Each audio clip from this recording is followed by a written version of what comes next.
It so happened that the whole world was consumed by despair, and this came as a great surprise to everyone.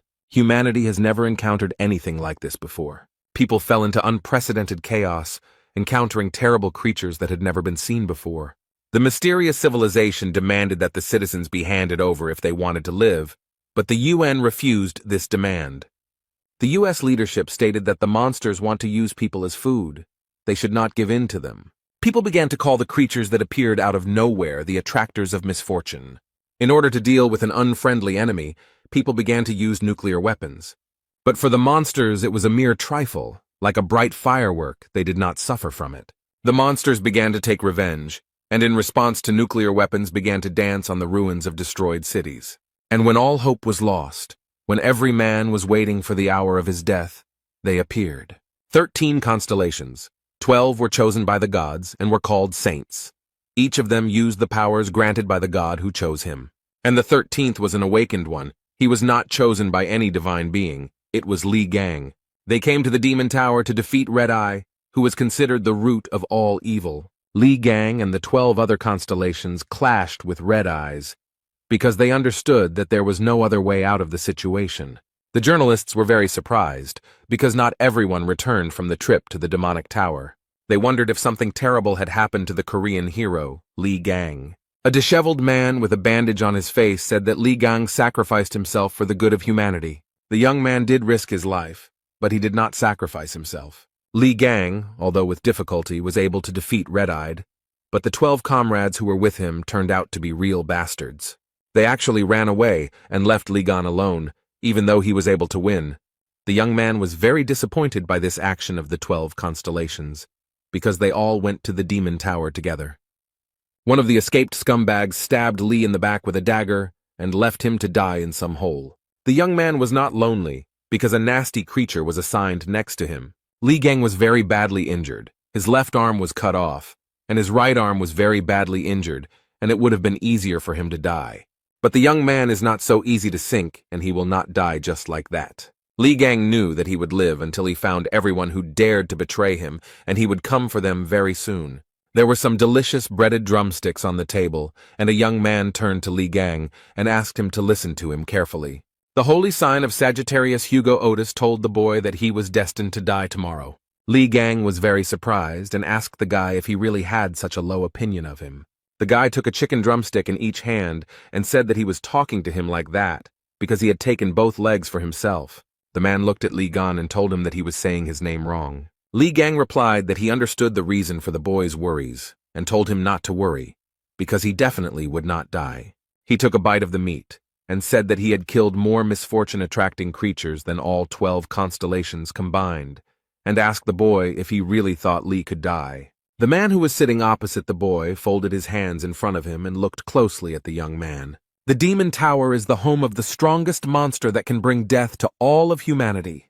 It all started on the last day of the 20th century. A powerful temptation of misfortunes drove humanity into a corner with its overwhelming power.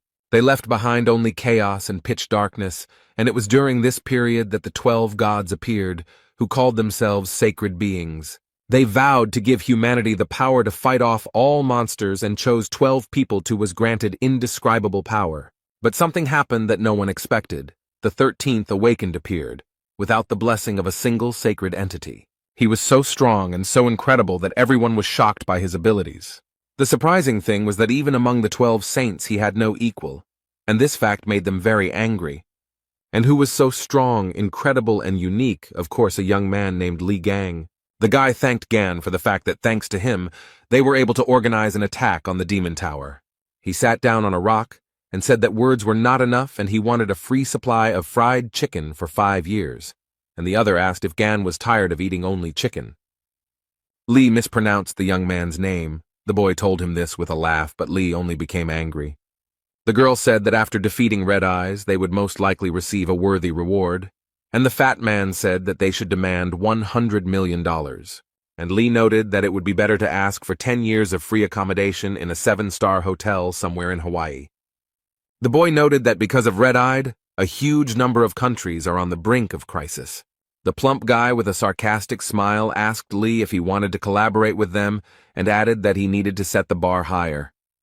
The fat man asked if Gan wanted to take out the mutilated body and face, and Lee thought about how they were called saints, but in reality they were scum who cared about their own skin. The man said that it was enough to rush to everyone's aid, and a few victims would only increase their price, and the reward would only increase. Lee said he didn't care, but he thought he was surrounded by disgusting scum. He hoped he wouldn't see them after they dealt with the red-eyed man. The young people froze in place. They were very surprised. Beads of sweat appeared on their faces. They looked up and saw the Lord of the Demon Tower, red-eyed, standing before them. Li Gang stood to the side and thought that only by looking at him could one feel the terrible pressure. At this time, Red Eyes opened his mouth. It glowed with fire, and his crazy eyes glowed red. A very strong wind arose, and the young people who were watching all this were seriously scared. The ground beneath the young men's feet was crumbling, and Lee folded his hands in front of him and watched everything that was happening. A strong wind whirled the powerful people around in a whirlwind, and they screamed loudly in horror. Red-Eyed was very angry, because uninvited guests had come to his territory. The entity gritted its teeth, gnashing them, and fiery lava burst from its mouth. The girl's face was covered in beads of sweat. Her pupils became like dots. She was shaking with fear. She was telling everyone to run away.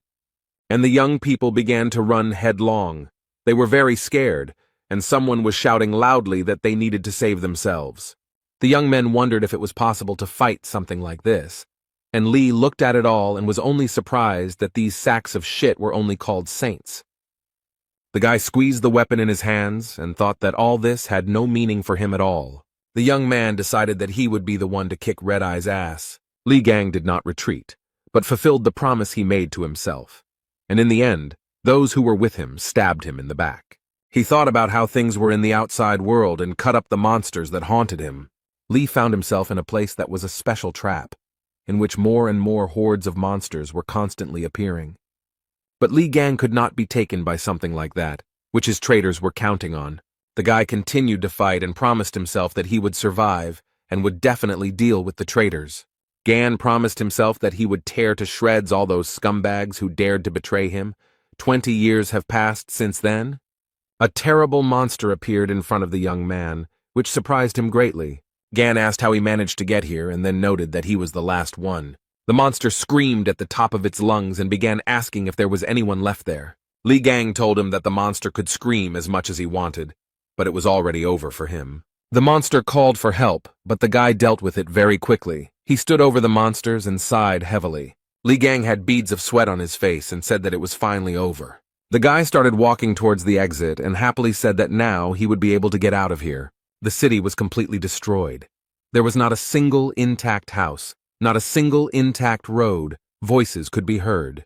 The young man was telling the other that he had chosen a less than ideal path, and the other replied that he had been told that it was safer today than usual. The boys were very surprised that they ran into high-ranking monsters that were running after them. The young man noted that they were in deep shit and said that the fortune-teller told him that today he would meet a monster with whom he should not associate himself. The monster approached the guy. He became covered in beads of sweat and began to scream very loudly. The boy fell after the blow. He lay on the ground and groaned in pain. He felt very bad. The guys were surrounded by a huge number of monsters and they felt in danger. The young man began to rise and thought that if Li Gang had been able to return from the demonic tower, then the monsters would not have dared to even show up here. And then, as if on cue, the doors of the demonic tower began to open very slowly. The young people looked at everything that was happening with horror. Beads of sweat appeared on their faces. The boys could barely stand on their feet. A strong wind was blowing in their direction, and dirt and sand were flying straight into their faces. Suddenly, a fiery tornado appeared from which smoke and sand were pouring out. It was a terrifying sight. The young people fell to the ground. They were crushed by huge boulders. The guy asked his friend what it was. He didn't have time to answer. The young man was very surprised. He told his friend that someone was coming out of the destroyed tower. Everything was in smoke, and it was very difficult to understand who was coming out of the destroyed tower. The boy stood in front of the tower, folded his hands in front of him, and said out loud that he had been hit in the back and left to rot in this hole. Lee noted that only cattle do this, but now they won't get away with it and will pay for everything. The young people watched everything that was happening, their eyes wide open in surprise, and could not understand what was happening. And this young man, who had just left the tower, dealt with the monster very easily. The guys couldn't believe their eyes. They were surprised that Li had dealt with the dog without any difficulty. But Li Gang wasn't going to stop there. He began to destroy other monsters. The young man dealt with the monsters very quickly and was very pleased with himself. And the guys who were attacked by the monsters watched everything that was happening from the side. A few seconds later, Li Gang was already near the young people and grabbed them by the hair. They screamed in fear and pain. The guys began to ask Li not to attack them. They stuttered from fear, and Gun was very surprised that he met people. He immediately thought that they were monsters. The young man looked around and noted that the work here was finished, and the guys breathed a sigh of joy that they remained alive.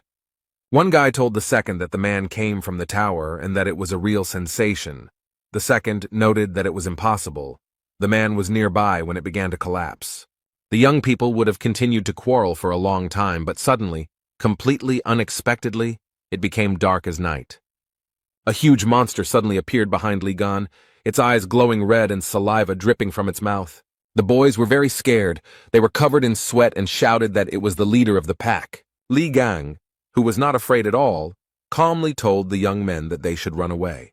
The leader of the pack began to scream very loudly. Fire burst from his mouth, and the boys clenched their teeth and grabbed their heads with their hands. After a few seconds, but to the guys it seemed like it lasted forever, it was all over. The guys were very happy that they were alive. They were very scared and could not come to their senses. They opened their eyes wide. Beads of sweat appeared on their faces. The young men looked ahead. The man who had just recently advised them to run away was standing there as if nothing had happened. Compared to the guys who were holding their heads, the man was, as before, absolutely calm. The young men looked ahead and thought that the stranger had protected them from the monster. The guy with a sly smile on his face told the dog that she was a lousy mongrel. And then, literally a few seconds later, he rose up to deal with the dog. The guy made a fist, beat the monster, and said that it was an obedient little dog. Li Gang didn't put in much effort, and after a while the dog didn't pose any danger to them.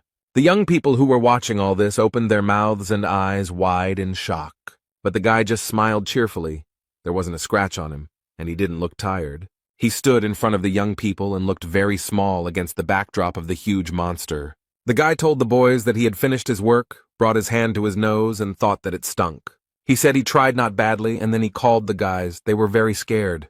The guy looked closely at the boys and began to say something unintelligible. They were very scared. Beads of sweat appeared on their faces from fear. They asked again what the man was saying. The young man laughed cheerfully and told the boys to buy him a lot of food. The guys looked at the young man. They certainly didn't expect such a turn of events. He was silent for a moment and said that he also needed clothes. The young men looked at the stranger in surprise. And the young people decided to fulfill the guy's request because he saved them, and they took him to a cafe. A few minutes later, he put an empty plate on the table with a loud bang. The young men took the bill that the waitress brought them and opened their eyes and mouths wide. The stranger ate $1,000 worth of food. The guy said the order was small because they said they didn't have much money. The guy told the boys that they themselves said that they could treat him to anything. This was the price for their lives, and ordered another portion of noodles. One of the young men approached the stranger and asked him who he was, a Templar or a bishop, and asked him what he was doing near the tower. The guy took a toothpick out of his mouth and said that he was inside the tower and then came out of it. This surprised the guys, and the stranger also wanted to ask something. The man noted that they looked like ordinary townspeople, but for some reason they emanated a magical aura. One of the guys replied that his partner was a Templar, and noted that the man was most likely also a Templar and had received the blessing of a sacred entity. The stranger took the spoon. He became angry and replied that he would not wag his tail in front of some entity. The young man wanted to add something else, but stopped mid-sentence when he saw his reflection. Beads of sweat appeared on his face in surprise, and his eyes narrowed to become like dots. He got up from the table and started shouting that he needed a mirror, and the waitress frightenedly pointed out where it was hanging. The guy took off his t-shirt, stood in front of a huge mirror, and began to look at himself carefully. He was surprised to note that his body was completely healed. The man even looked into his own mouth and noted that his old wounds were so terrible that they simply could not be healed. He looked at his left hand and finally realized that it was whole and fully functional. The guy began to carefully examine the pattern on his palm and could not understand what it was. He began to look closely, and after a while he saw a silhouette that looked very much like a snake. The guy grabbed his left hand with his right hand, clenched his teeth, and a system message appeared in front of him, saying that he had experienced death and accomplished an impossible feat. Lee also realized that all his skills were inherited by the new body, and the achievements would be converted into experience points. He received a divine skill. The system message also informed him that all skills and traits had been inherited and transformed, and that the power of the Ophiuchus was available to him. The young man saw Ophiuchus in front of him, touched him with his hand, and received strength from him. Literally a few minutes later, the guy found himself in a cafe and was sitting on the floor in bewilderment. The guy's face was covered in sweat from bewilderment, and his pupils became very narrow. The guys approached the stranger. One of them began to touch his hands and asked with fear if everything was okay with him. He asked the boys if they had ever imagined a huge snake, and they looked at the guy in bewilderment. One of the boys said that they hadn't seen anything like that. The man suddenly took off his clothes and ran to the mirror, and then began to scream and squeeze his wrist. The boy said that other people don't see it, and the guys thought that the longer they look at him, the weirder he acts. The guy was very surprised, because he saw in front of him a message that he had become the owner of the constellation Ophiuchus. He stood and saw in front of him a huge number of system messages and read each one carefully. The boy folded his hands in front of him and thought about how his body had changed due to the super regeneration skill. He had never heard of other saints seeing something like this. The young man thought about the fact that he did not feel the energy of sacred beings. The guy understood that no matter what, he was happy with this turn of events, because his body had fully recovered. The man thought that now he needed to track down the traitors who had left him to die, namely the bastard who had stuck a dagger in his back. He laughed and said that his body began to tremble from such thoughts. He was glad that the traitors would come to an end, and the guys who were nearby could not understand why he was behaving like that. People gathered at the place where the demon tower was and thought that it was considered indestructible, but suddenly collapsed. This news will turn the whole world upside down. One of the journalists said that this place has a connection with the hero Li Gang, and it is possible that the destruction of the tower was the work of his followers or saints who did not like him. The second journalist replied that it was all very interesting, and then told the young man to look at the one who was pulling him. The guy noted that even high-ranking saints had a hard time dealing with this monster, so who challenged him and even destroyed the tower? One of the reporters frowned, sweating, and asked if Li Gang had returned from the bathhouse alive. The guest noted that they cannot be sure of this. They can only wait until new clues appear. The journalists gathered for a press conference, asking Mr. Yang Wei to comment on the fact of the destruction of the demon tower and the return of Li Gang alive. Yang Wei, the holy sign of Aries, stood in front of the reporters with his brows furrowed, not knowing what to answer. The man paused for a moment, picked up the microphone, and said that he would not be making any comments on this issue. Yang Wei began to leave the hall, and journalists began to ask him to wait, and what it meant that he was not commenting on anything. The man and his guards quickly retreated and got into a car. He was very angry and hit the car with all his might, although it was not at fault. Yang Wei was very angry. He frowned and said through clenched teeth that all he had heard all day was Li Gang's name. He remembered the young man and wondered if he had really been alive and in that tower for 20 years. Yang Wei thought that this was impossible, because there were thousands of deadly beasts in the tower, and they were all black class. He thought that it was a miracle that they managed to escape from there, having stolen the red-eyed man's throat. There was no way Li could have survived there. Yang Wei smoked his pipe and thought that Gan's body was on the verge of death due to that big guy's deadly attacks, and he didn't even wear armor like all saints. The man frowned again and thought that if by some miracle he had managed to survive and return, then he clenched his teeth even tighter and screamed very loudly that then everything would end. Li Gang held a mobile phone in his hand. He showed the guy a certain person and said that he should start with this bastard. There was a plane at the airport. It arrived. The doors opened and a man started getting out. The guards greeted the young man joyfully. They said that they did not think that they would be able to meet one of the saints, and this was a great honor for them. Mr. Hugo Otis, a Sagittarius, straightened the collar of his shirt and looked around. He approached the guards and asked them where the Prime Minister was, and they replied that he was waiting for them in the office and that transport was ready. Hugo Otis said that it was wonderful and began to walk, and the guards began to bow to him. The guards broke out in beads of sweat, and one told the other that Otis was majestic. The men looked at Hugo Otis and thought that this is what a truly chosen man looks like. And the car set off, the driver taking the young man to the Prime Minister.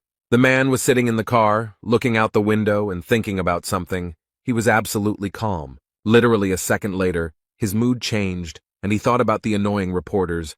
Otis couldn't believe the stories about Li Gan's return. The young man's mobile phone rang, but the caller's number was hidden. The man gritted his teeth and said that 20 years had passed since those events, but did not answer. He turned off the sound and turned his mobile phone face down. It was not his policy to pick up the phone when someone was calling. The young man calmed down a little and began to look out the window again. He began to think about something again. He remembered how he had told Li Gang many years ago that he was destined to die. Then the guy, with a smile on his face, asked if he really had such a low opinion of him. Hugo Otis remembered that when they attacked the Demon Tower, he, at Goon's request, went outside and held back the incoming hordes of monsters. He wanted to believe that his premonition was deceiving him and that Gon would manage to return alive. The boy remembered holding hands and asking other people why Gon wasn't with them. The saints who went inside were with him, abandoned Li Gan, and returned with Red-Eye's head. The whole world soon learned about this event, and the 12 saints were recognized as heroes and gained even greater influence. Hugo Otis could not believe that Gon was dead, so he asked the saints again and again to begin the search. Jean-Louis Morin, the holy sign of the Dark Cancer, with a sly smile, told Otis that it was enough to talk about Ghana. He noted that Hugo knew perfectly well that there were a huge number of monsters coming out of the Demon Tower, and there was no chance that Li had survived. Morin said that if Otis was so worried about him, he could go and start searching alone. No one would stop him, and noted that in that case, the list of saints would be shortened. The young man, who was very badly wounded, was in great despair. Hugo Otis straightened the collar of his shirt again, frowning at the old memories. He looked at the city streets and thought that although Gan was very strong, he could not cope with the monsters. A lot of time had passed, so he was definitely dead. The man began to remember again and again what Li Gang was like. He pressed his lips tightly. At this point, the driver informed Mr. Hugo that the Prime Minister was calling. He turned to Otis and asked if he could speak, and the man asked what was the matter.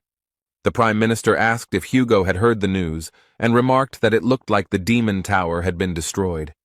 The guy grabbed his head, laughed to himself, and thought that this story was haunting him. He looked at his mobile and said that if the Prime Minister intended to ask him to start searching for Gon, he would have to refuse.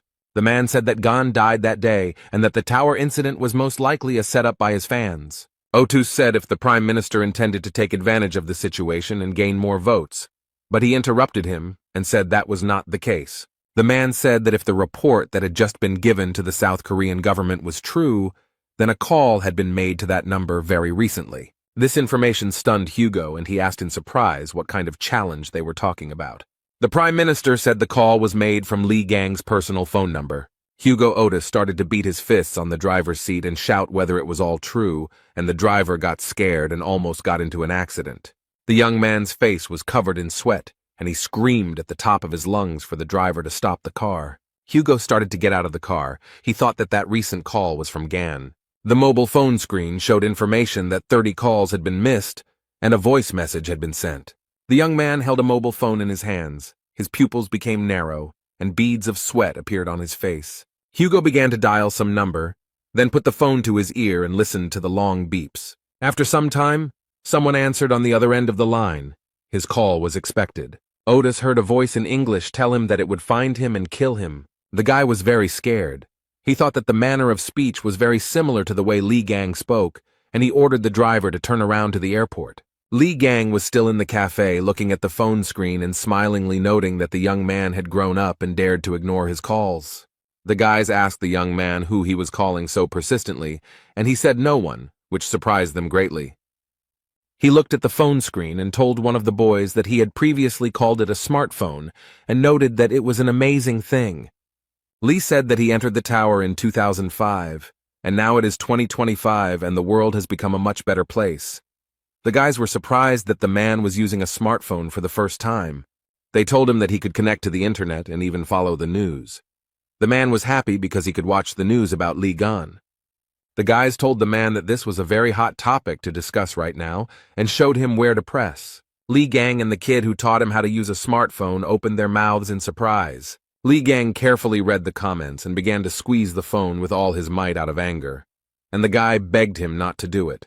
Li shouted that the saints had not dealt with Red Eyes. They had fled as soon as they met the monster. After a few minutes, the guy calmed down and said that he would ignore this information, because in some ways, it was even sweet. The man continued to study the news and came across information that he had made a will, and all the money was to go to orphanages. Li Gang looked at the screen and hoped that the money had reached its recipients. But the next news shocked him. He broke his phone out of anger, and the news said that he had given everything to the 12 saints, since they would manage everything for the good of the whole world. Li screamed that he would skin the pathetic gods alive, and the young man cried over his mobile phone because it had died. Gan sat over a plate of food and thought about what he should do in such a difficult situation. He thought that he intended to warn them of his return, but his appearance was now very different. No one would believe that he was Li Gang and would be perceived as a freak. The man was thinking about how he had to remain quiet for a while he tortured each of the saints, and the boy was crying over his broken cell phone. The young people were sitting at the table when Li Gang felt awkward. The man received a system message that he was being watched, and he thought it was an aura. The guy stood up and started walking somewhere. The guys asked him where he was going. He answered that he was going to get some air. The man left the cafe and began to look around. What he saw surprised him. He realized that there were avatars in front of him, and asked himself if it was an animal of the holy sign of the white Aries in front of him. The system message informed that the avatars had recreated the barrier in the name of the white ram, and they were demanding tribute from Li, and the man only gritted his teeth. Gan was very angry and said, even though they are sucking up to the sacred entities, who are they trying to command? The guy wanted to say something when he heard his name being called, and he began to listen to the conversation. The young men were talking about how everyone was talking about Li Gan, and the noise from all the chatter would soon kill him.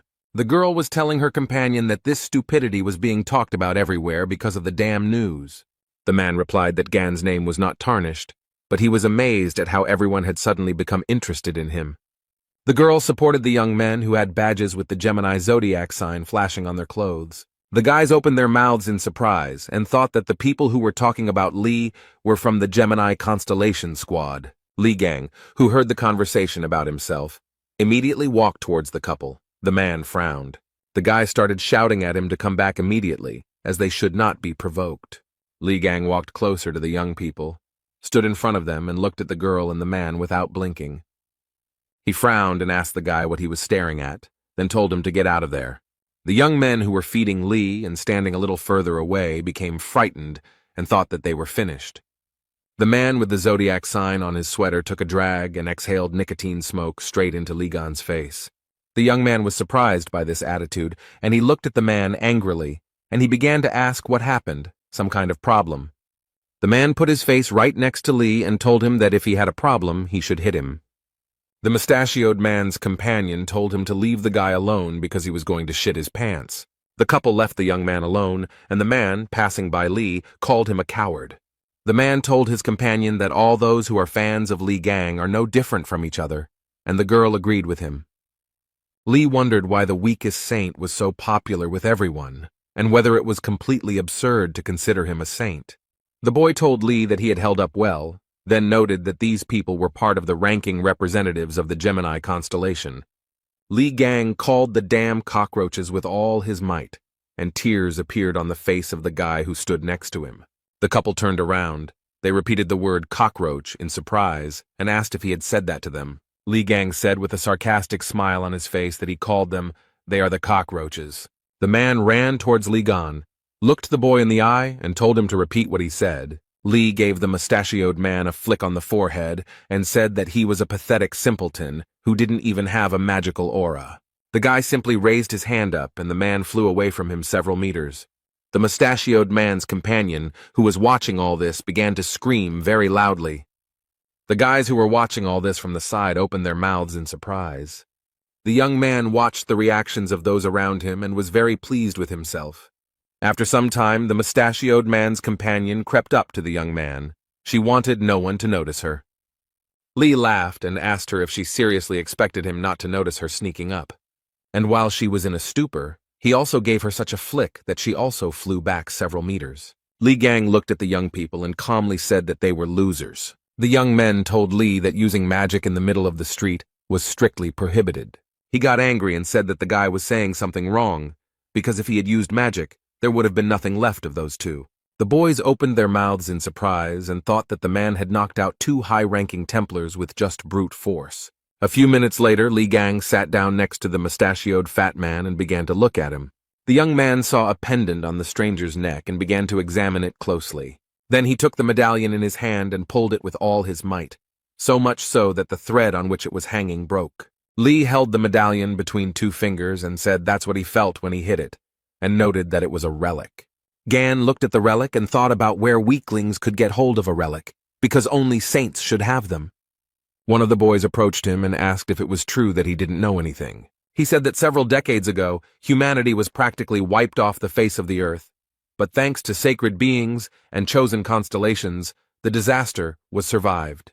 12 people could not protect the entire vast world, and the saints began to gather followers, calling themselves the Branchings. Those who were given a piece of the power of the saints began to be called Templars. They were divided into ranks. Faith is the source of strength for the Templars, and the chosen ones receive relics from sacred entities. The guy continued to hold the medallion in his hands and thought that a lot had changed in 20 years. Li was distracted from his thoughts by a guy who pointed his finger to the side, and the young man looked at him questioningly. The young man saw before him again the avatars of wealth and greed who were enjoying the current situation. Li read the system message that the avatars demanded that he deal with the attackers. They were thirsty for bloodshed and promised a worthy reward. Beads of sweat appeared on the guy's face. He thought that this was not it, because Li had attracted the attention of the avatars. They are like reflections of the sacred beings themselves, and standing in their way is like challenging the gods. The guy started telling Li to hurry up and do as they asked, but he just laughed. Li said that he thought that where the stinking aura of Aries was coming from, it turns out that they intended to fill their bellies. Gan came to the conclusion that in the end, nothing had changed, and he kicked the asphalt with all his might. A very strong wind arose. The young people could hardly stand on their feet. They could not understand what was happening. One of the guys looked at everything that was happening with surprise, and beads of sweat appeared on his face from fear. Li put his hands on his hips and said that they were showing off despite the fact that they were worthless losers. The boys looked up and noticed that the white Aries constellation had retreated and the barrier had also disappeared. One of the boys had beads of sweat on his face, and he thought that this was not an easy person to deal with. The guy was surprised when the young man called him by name, thereby distracting him from his thoughts. Li asked the guy if those cheeky idiots really belonged to the Gemini branch. He replied that in their country the Gemini branch had the greatest influence. The elite group had gathered 2/3 of all large corporations. Li Gang asked the guy so they should have money on them, and he looked at him in surprise. The man smiled and asked the boy that the clothes they wear should be branded. He started to rip off his clothes, saying that it was time to make some good money, and the guys watched everything that was happening. In the evening, the young people stood near the building, and Li said that they were finally there and noted that the day had been very long. One of the guys showed with his hand which apartment he lives in, and his friend noted that his door was next door. The guys thanked the young man for saving their lives and even walking them home. Li began to yawn and began to ask whether they were going inside or not. Since he really wanted to sleep, the guys were very surprised. After he found himself in the apartment, he very quickly took off his clothes, got a haircut, and stood in front of the mirror. The young man began to admire himself and smiled at his reflection in the mirror. He liked it very much. The guy saw all this and told the man that a short haircut suits him very well. He said that Li now looks much cooler, and he was not prepared for such admiration. The man thought that in the past, baldness was a side effect of using his abilities, and now he tidied up his hair. Li Gang frowned and his smile turned into disgust. He couldn't understand why this happened. He looked at the huge fly and wondered what the fly had forgotten in their apartment. Literally a few seconds later, he caught the hand in a fist and squeezed it very tightly. Li opened his hand and threw away the remains, and the boy raised 2 fingers up and was surprised that he caught the fly with one hand, because even experts can't do it. The man began to catch one after another the luring one and asked what number it was and why they were sticking to him, and the guy noticed that his scent attracted monsters. Lee told them to smell his ass and said that this usually happens because something is wrong with the house. He looked at the shelf and said that the guy keeps nasty things in the house, which is why the creatures flock here. The boy looked at the figurines and noted that this could not be an abomination, since they were received from the constellation Gemini. The guy took the statuette in his hand and said that these artifacts did not belong to him, but they were blessed by the saint. But he did not finish speaking because Lee broke it. The young man looked at his hand, covered his nose, and said it was disgusting, and the guy started shaking over the broken figurine. The man picked up the mask and told the guy that it was intended to spy on the buyer. He started throwing things off the shelf, threw out the music box because it collects personal information, and the watch attracts the attention of monsters. The boy screamed from injustice. Li Gang said that the saints had appropriated his property and then started selling such disgusting goods to people.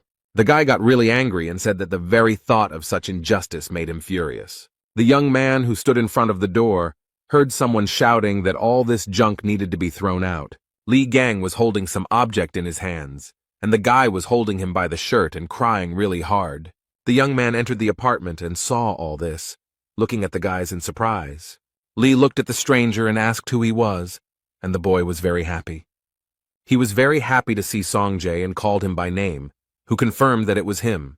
Sun frowned, his face became displeased, and he noted that he was the owner of this apartment. By this time, Li Gang had managed to beat and smash a lot of objects. He didn't know what to answer. In the branch of the White Aries, in the residence of Yang Wei, a very interesting conversation was taking place in raised tones. The man frowned deeply, beads of sweat appeared on his face from worry, and he asked if the Korean avatars had really disappeared. The young man who knelt before him said that it was true, and noted that there was a lot of fuss about it. Yang Wei frowned, gritted his teeth, and began to think about who could do such a thing. He knew very well that avatars were direct representatives of sacred entities, and only someone extremely strong could disperse them. Yang Wei ordered the man to contact the other saints and ask if they had anything to do with this. The man replied that he understood the order, and noted that Strelitz had not been in touch for a long time. Jan replied that this was no cause for concern, since he wanted to get a new position. The young man replied that Hugo immediately boarded another flight after arriving at the airport. Jan listened to the young man and was very surprised, then asked where the man was heading. The guy said that the destination was South Korea. This information surprised Jan very much. He stood up from his seat and began to scratch his beard and think about something. For some time he silently digested the information. Yang Wei thought that Hugo had always been on good terms with Li Gang. The man frowned and wondered if such actions could be related to the return of that bastard Gan. It was very surprising, but Yang Wei began to wonder if Li Gang had actually survived. He grabbed some statue and threw it down the steps with all his might. It almost hit the man who came to report. Jan started yelling at the guy to report clearly. He was very angry. The man began to talk about how a Templar of the Gemini branch was found in the place where all the avatars disappeared. He was unconscious. The guy told Jan that a man was lying in the middle of the street in his underwear. Witnesses said that before this, he had gotten into a fight with a very handsome young man. A candlestick with candles fell to the floor, and Wei noted that it couldn't be Li Gang, since his face was covered in scars. Yang thought that things weren't going too well, although it was entirely possible that Li had managed to survive and return. Wei thought that the avatars disappeared for some unknown reason, and the worst thing was that they failed to finish off the Spider Queen. The man clenched his fist and thought that at this rate his position could be in jeopardy. He told the man to have a plane prepared for him, and the assistant asked if Wei was going to go there personally. Jan scratched his beard again and replied that he wanted to see everything with his own eyes. The man very quickly put on his coat, took a cigar, frowned, and noted that something devilish was happening there. In Korea, in the Gemini Branch Hospital, a fat man was lying on a bed. Various devices were connected to his body. He also could not breathe on his own. An oxygen mask was connected. A gray-haired elderly man entered the boy's room. He frowned very deeply and clenched his teeth. He pointed his hand at the guy and began to scream furiously, asking who dared to hurt his grandson so badly.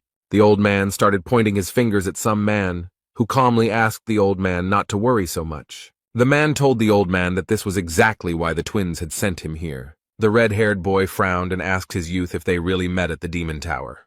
The guy was wondering if it was true that the man was able to kill all the draggers with his bare hands and knock out a ranked Templar, and the young man noted that everything was so.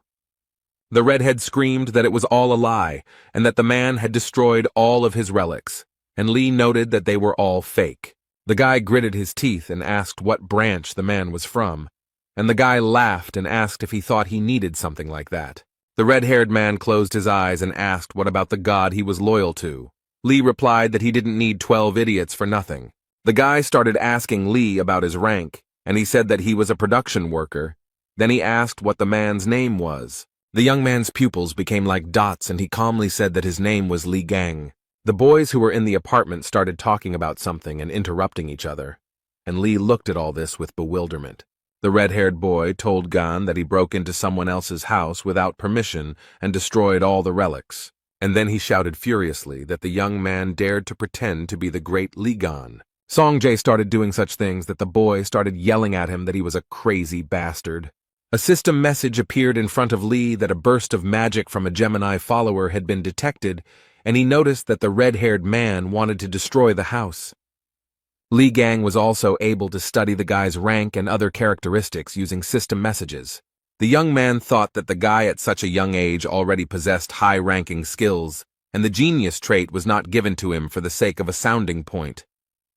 The boy broke out in sweat and started yelling at the man to run away, as Song was a rank Templar and a crazy fan of Lee Gang. Zay asked Jiming if he was crazy, and then told him to get lost if he didn't want to get killed.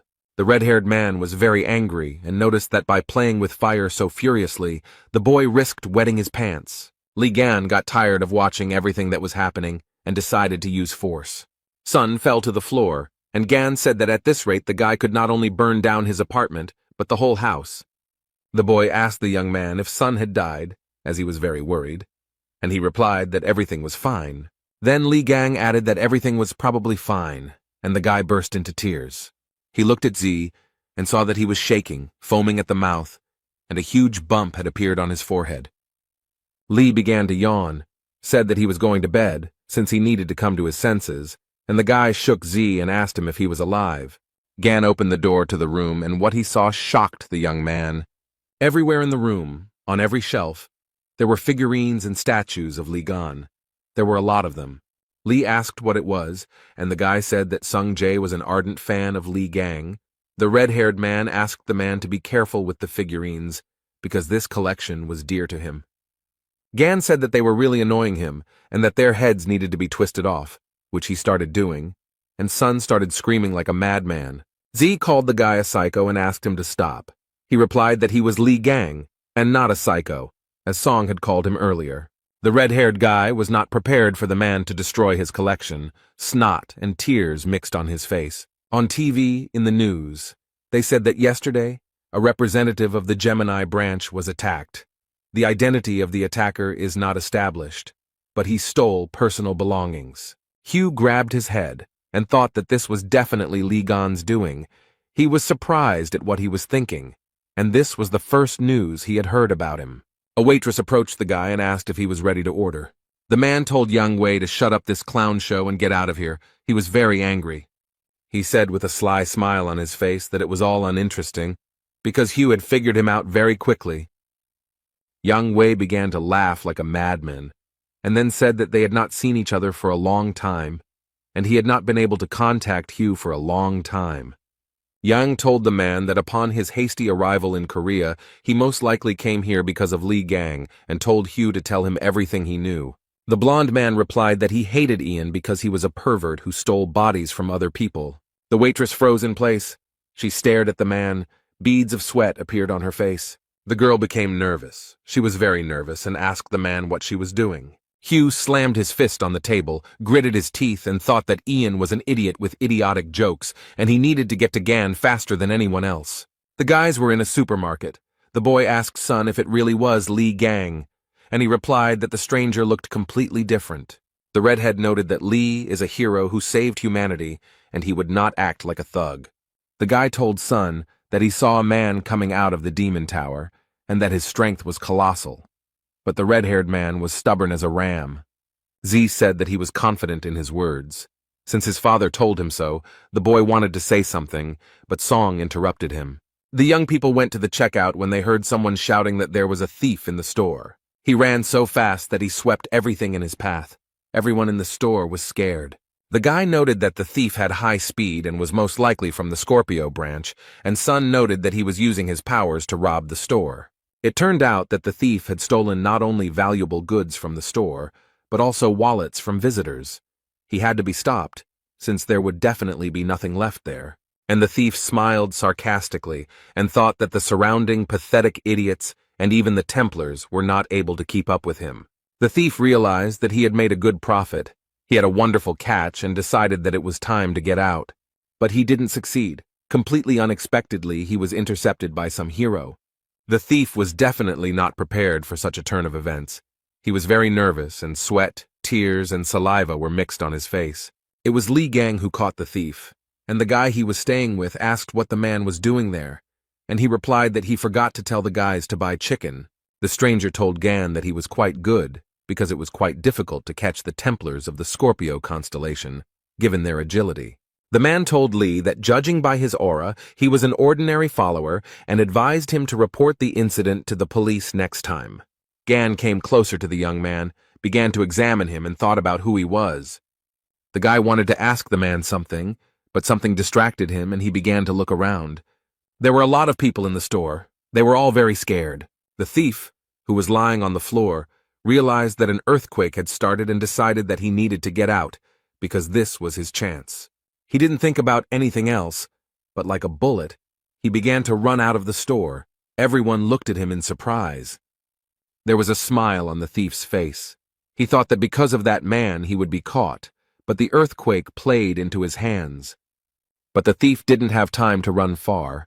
The floor covering in front of him began to come apart, and what he saw shocked the man. The misfortune bringer appeared in front of him. The thief was very surprised that the monster appeared in the green zone. He stood and thought that he needed to run as far away as possible before it was too late. The thief began to run away again and thought that this creature, although very strong, would not be able to catch him. But how wrong the young man was. He ran straight into the monster's mouth with a smile on his face. And the people who were in the store watched everything that was happening without taking their eyes off it. The monster continued to stand in place, looking with interest at the people who had gathered in a crowd. Some onlookers were even filming the monster on their mobile phones, when a message was heard that an emergency had arisen and the building needed to be evacuated. They also announced over the loudspeaker that the Spider Queen was on the territory of the hypermarket and had started attacking people. People ran in all directions, and over the loudspeaker they said that the Spider Queen had appeared on the territory. The little boy did not react to the message in any way. He was lost and crying loudly, and the monster was approaching him. Li Gang hit the monster with all his might just when it opened its mouth a few centimeters away from the child. Gan told the boy that he should be careful. The child had tears in his eyes and was shaking with horror. Li. He extended his hand to the boy and calmly asked him if the baby was scared. The child didn't say anything to the man, but just started running away very quickly. Li looked at all this with bewilderment. The guy coughed into his fist and said that most likely the boy was okay. Li Gang was surprised and asked what the hell this giant was doing here. And then he added with a smile that for the first time in a long time he would be able to have some fun. Yang Wei was driving a car and asked his driver to repeat what he had said. He replied that the misfortune bringers had appeared in the middle of a hypermarket in Pucheng City, and Wei asked the driver to tell him the name of the creature. He said that the monster's name was the Spider Queen, and this information made Jan very angry. Wei thought about how they had failed during the last raid, and he had barely managed to put the seal on it while she had managed to escape. He clenched his fist and thought about how he wouldn't be able to hold back the red-class monster on his own. After the appearance of the attractors, people began to divide locations into 6 classes according to the level of danger. The blue zone is a blessed abode. The green zone was also considered safe, and there was no need to be afraid of anyone there. But in the yellow zone, it was necessary to be on guard, as it belonged to the category of light danger. The orange zone was best avoided because it already posed a major threat to life. The red zone included locations that were simply teeming with deadly monsters. But in the black zone, life is completely impossible. There are a huge number of monsters there. The Spider Queen appeared in the hypermarket, which means that this area is now considered a red zone. The driver approached Yang Wei with a question about what to do about the situation in the hypermarket. The man thought about something for a few minutes, and then replied that they needed to seal everything. Jan clenched his fist and thought that no one should know about the incident because their failure on the last raid was to blame for everything.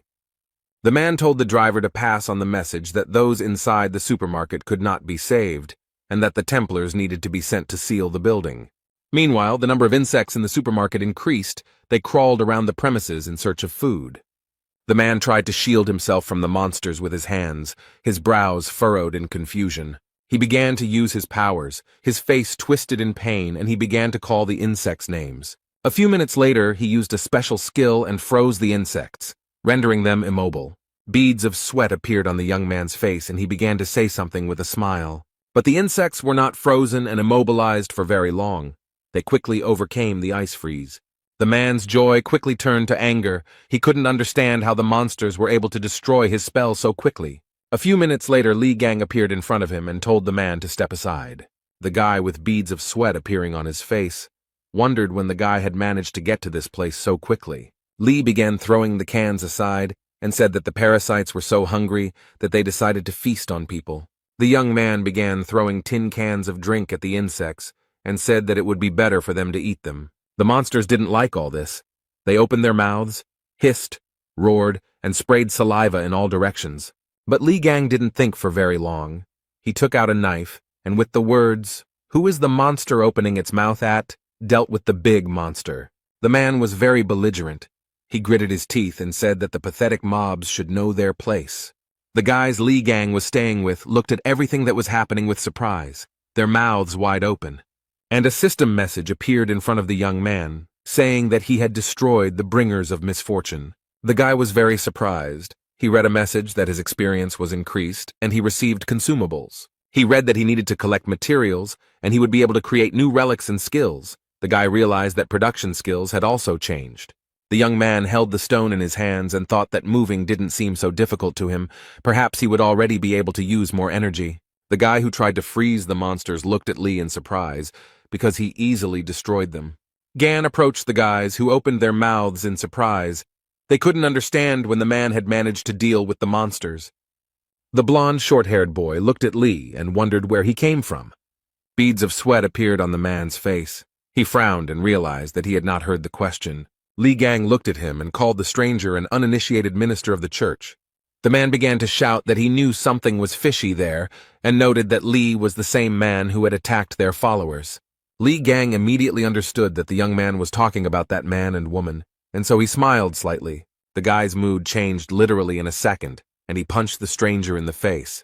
He fell to the floor, clutching his face with his hand, and Li asked how he knew that, and then added that he knew too much. The man folded his hands into fists. Beads of sweat appeared on his face and asked how he could not recognize him. And then he added that Li had put on the clothes and badge of a beaten man. The man said that the badge was a relic that was only given to the Templars of the Gemini branch.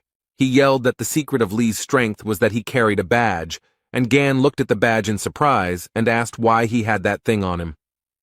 The man looked at the badge. His pupils became like dots and said that it was an abomination.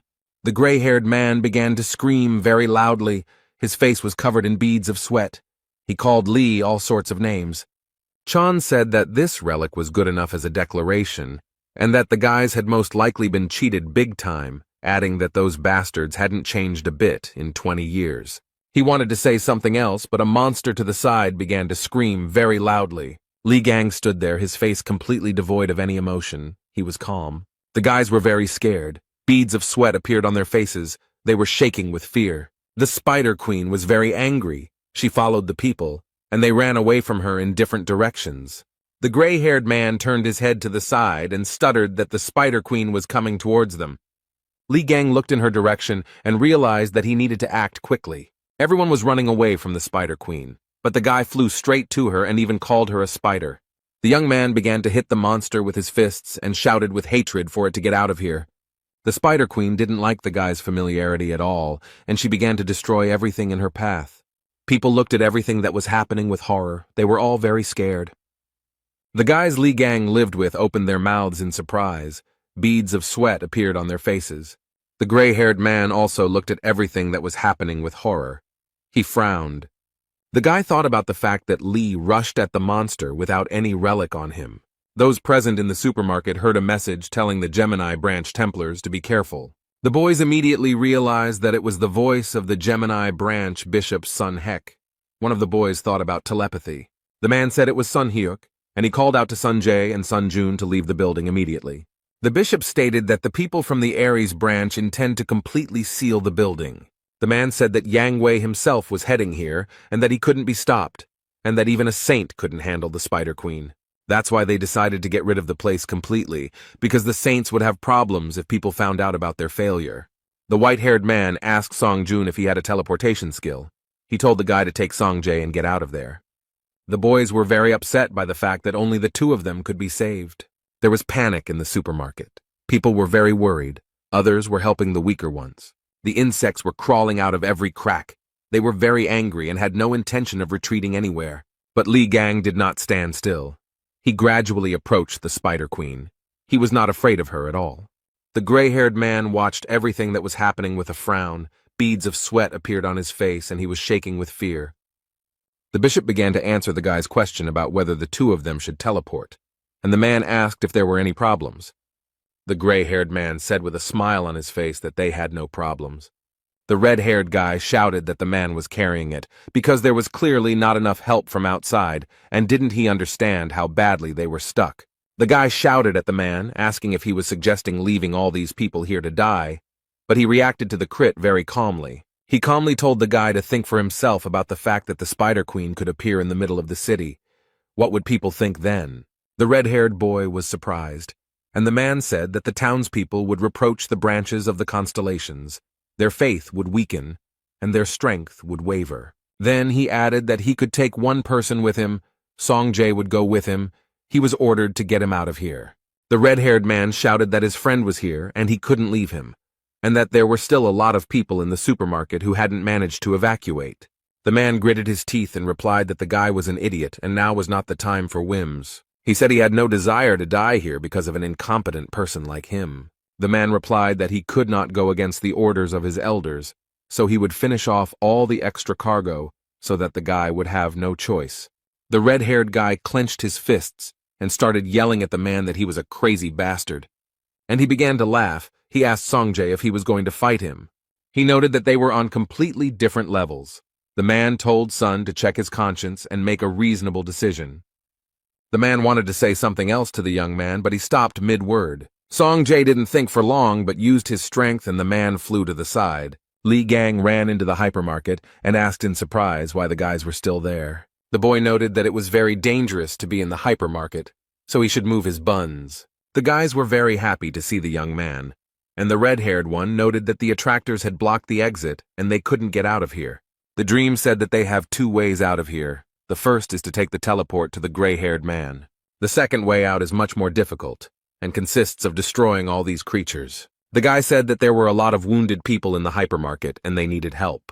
And then he added that the people from the Aries branch decided to seal the entire building, thereby not giving anyone a chance. Li Gang frowned and said that this was indeed a huge problem, but the gray-haired man only wheezed. A few minutes later, he stood up and began cursing Li with all his might and calling him to come to him. Gan calmly said that it seemed to him that the man had chickened out and had already run away with his heels flashing, and the gray-haired man yelled at him to shut his mouth. He looked at his mobile phone and said angrily that he would see if they could get out of here alive, and he would be able to escape alone. The gray-haired man frowned. Beads of sweat ran down his face. He was thinking about something. He didn't notice how the Spider Queen approached him and entangled him in her webs. After a few seconds, the gray-haired man realized what was happening and began to panic. He was definitely not prepared for such a development of events. But the Spider Queen did not stand on ceremony for very long. She lifted the man up in order to profit from him. The boys opened their mouths in surprise. Their pupils narrowed very much, and beads of sweat appeared on their faces. They were brought out of their stupor by Li's voice. He told the boys to take care of the wounded, and he would sort everything out. Then, when he was done, he would join them. The guys were very surprised, and Gan calmly said that it wouldn't take much time. Yang Wei arrived at the hypermarket and immediately asked about the situation. He was told that the building was already practically sealed and cordoned off. Jan said that given the fact that the work had begun before his arrival, everything was progressing very slowly. The guys began to wonder why the defense wasn't holding as it should. The second one noted that he felt like something was about to break out. A group of people standing near the supermarket began to cough very heavily because smoke was coming from the building.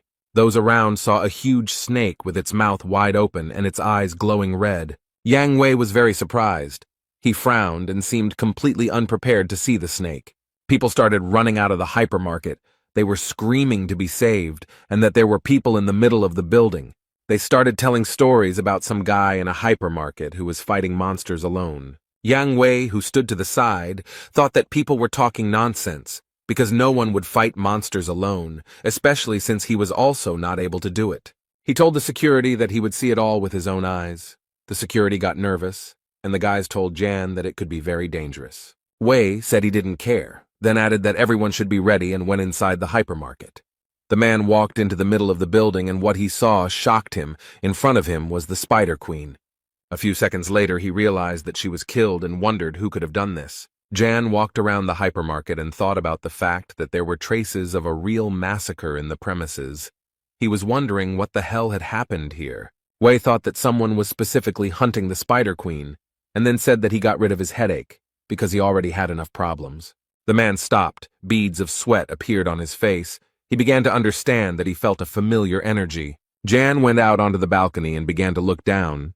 He was interested in what was going on there. Wei saw Hugo Otis and was curious about what the young man was doing there. Ian began to think that this could be Hugo's doing. He thought that it made sense. Wei frowned deeply, clenched his teeth, and thought about how Otis missed him. Then the man was distracted by a question. Someone from behind asked Jan what was wrong, the pig, and he got really scared. Lee asked Wei if everything was okay, and then noted that they hadn't seen each other for a long time. And what happened to his expression? Jan was covered in beads of sweat and began to scream like crazy. He was gasping for air and choking.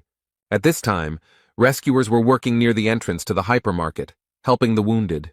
The guys Li Gang lived with were seated aside and given warm blankets. The boy was coughing and Song was deep in thought. The red-haired man was wondering if that guy could really be Li Gang, as he said, although he looks different, his movement said otherwise. Then the young man was distracted from his thoughts by someone's voice. It was very familiar. Someone was calling the guy by name. It was Hugo Otis. He asked Song Jae what he was doing near the hypermarket. Sun asked the man why he had returned. The boy was surprised to see the holy sign of Sagittarius, and Hugo got angry, since this is not the way to greet one's own father. The dark-haired guy started laughing, and Song gritted his teeth and became very angry. Hugo noted that his son was unharmed, and noted that a little medical attention would quickly get him back in action. He told his son that he had been informed that the monsters inside the building had been destroyed, and asked if he had seen who had done it. Sun said something inarticulate, and Otis smiled and wondered who his son was like. The guy asked Sun if everything would be okay with Li Gang. Hugo, who heard the conversation, was very surprised. He ran up to the boy, grabbed him by the shoulders, and started shaking him, while Sun watched everything that was happening in surprise. Otis shouted what name the boy had called, began to ask where Lee was now and whether he knew him. The child was very scared. The boy asked if by mentioning the name Theksu he meant St. Hugo Otis. Then the guy said that the young man was in the supermarket, and he managed to defeat the Spider Queen, and he also introduced himself as Li Gang.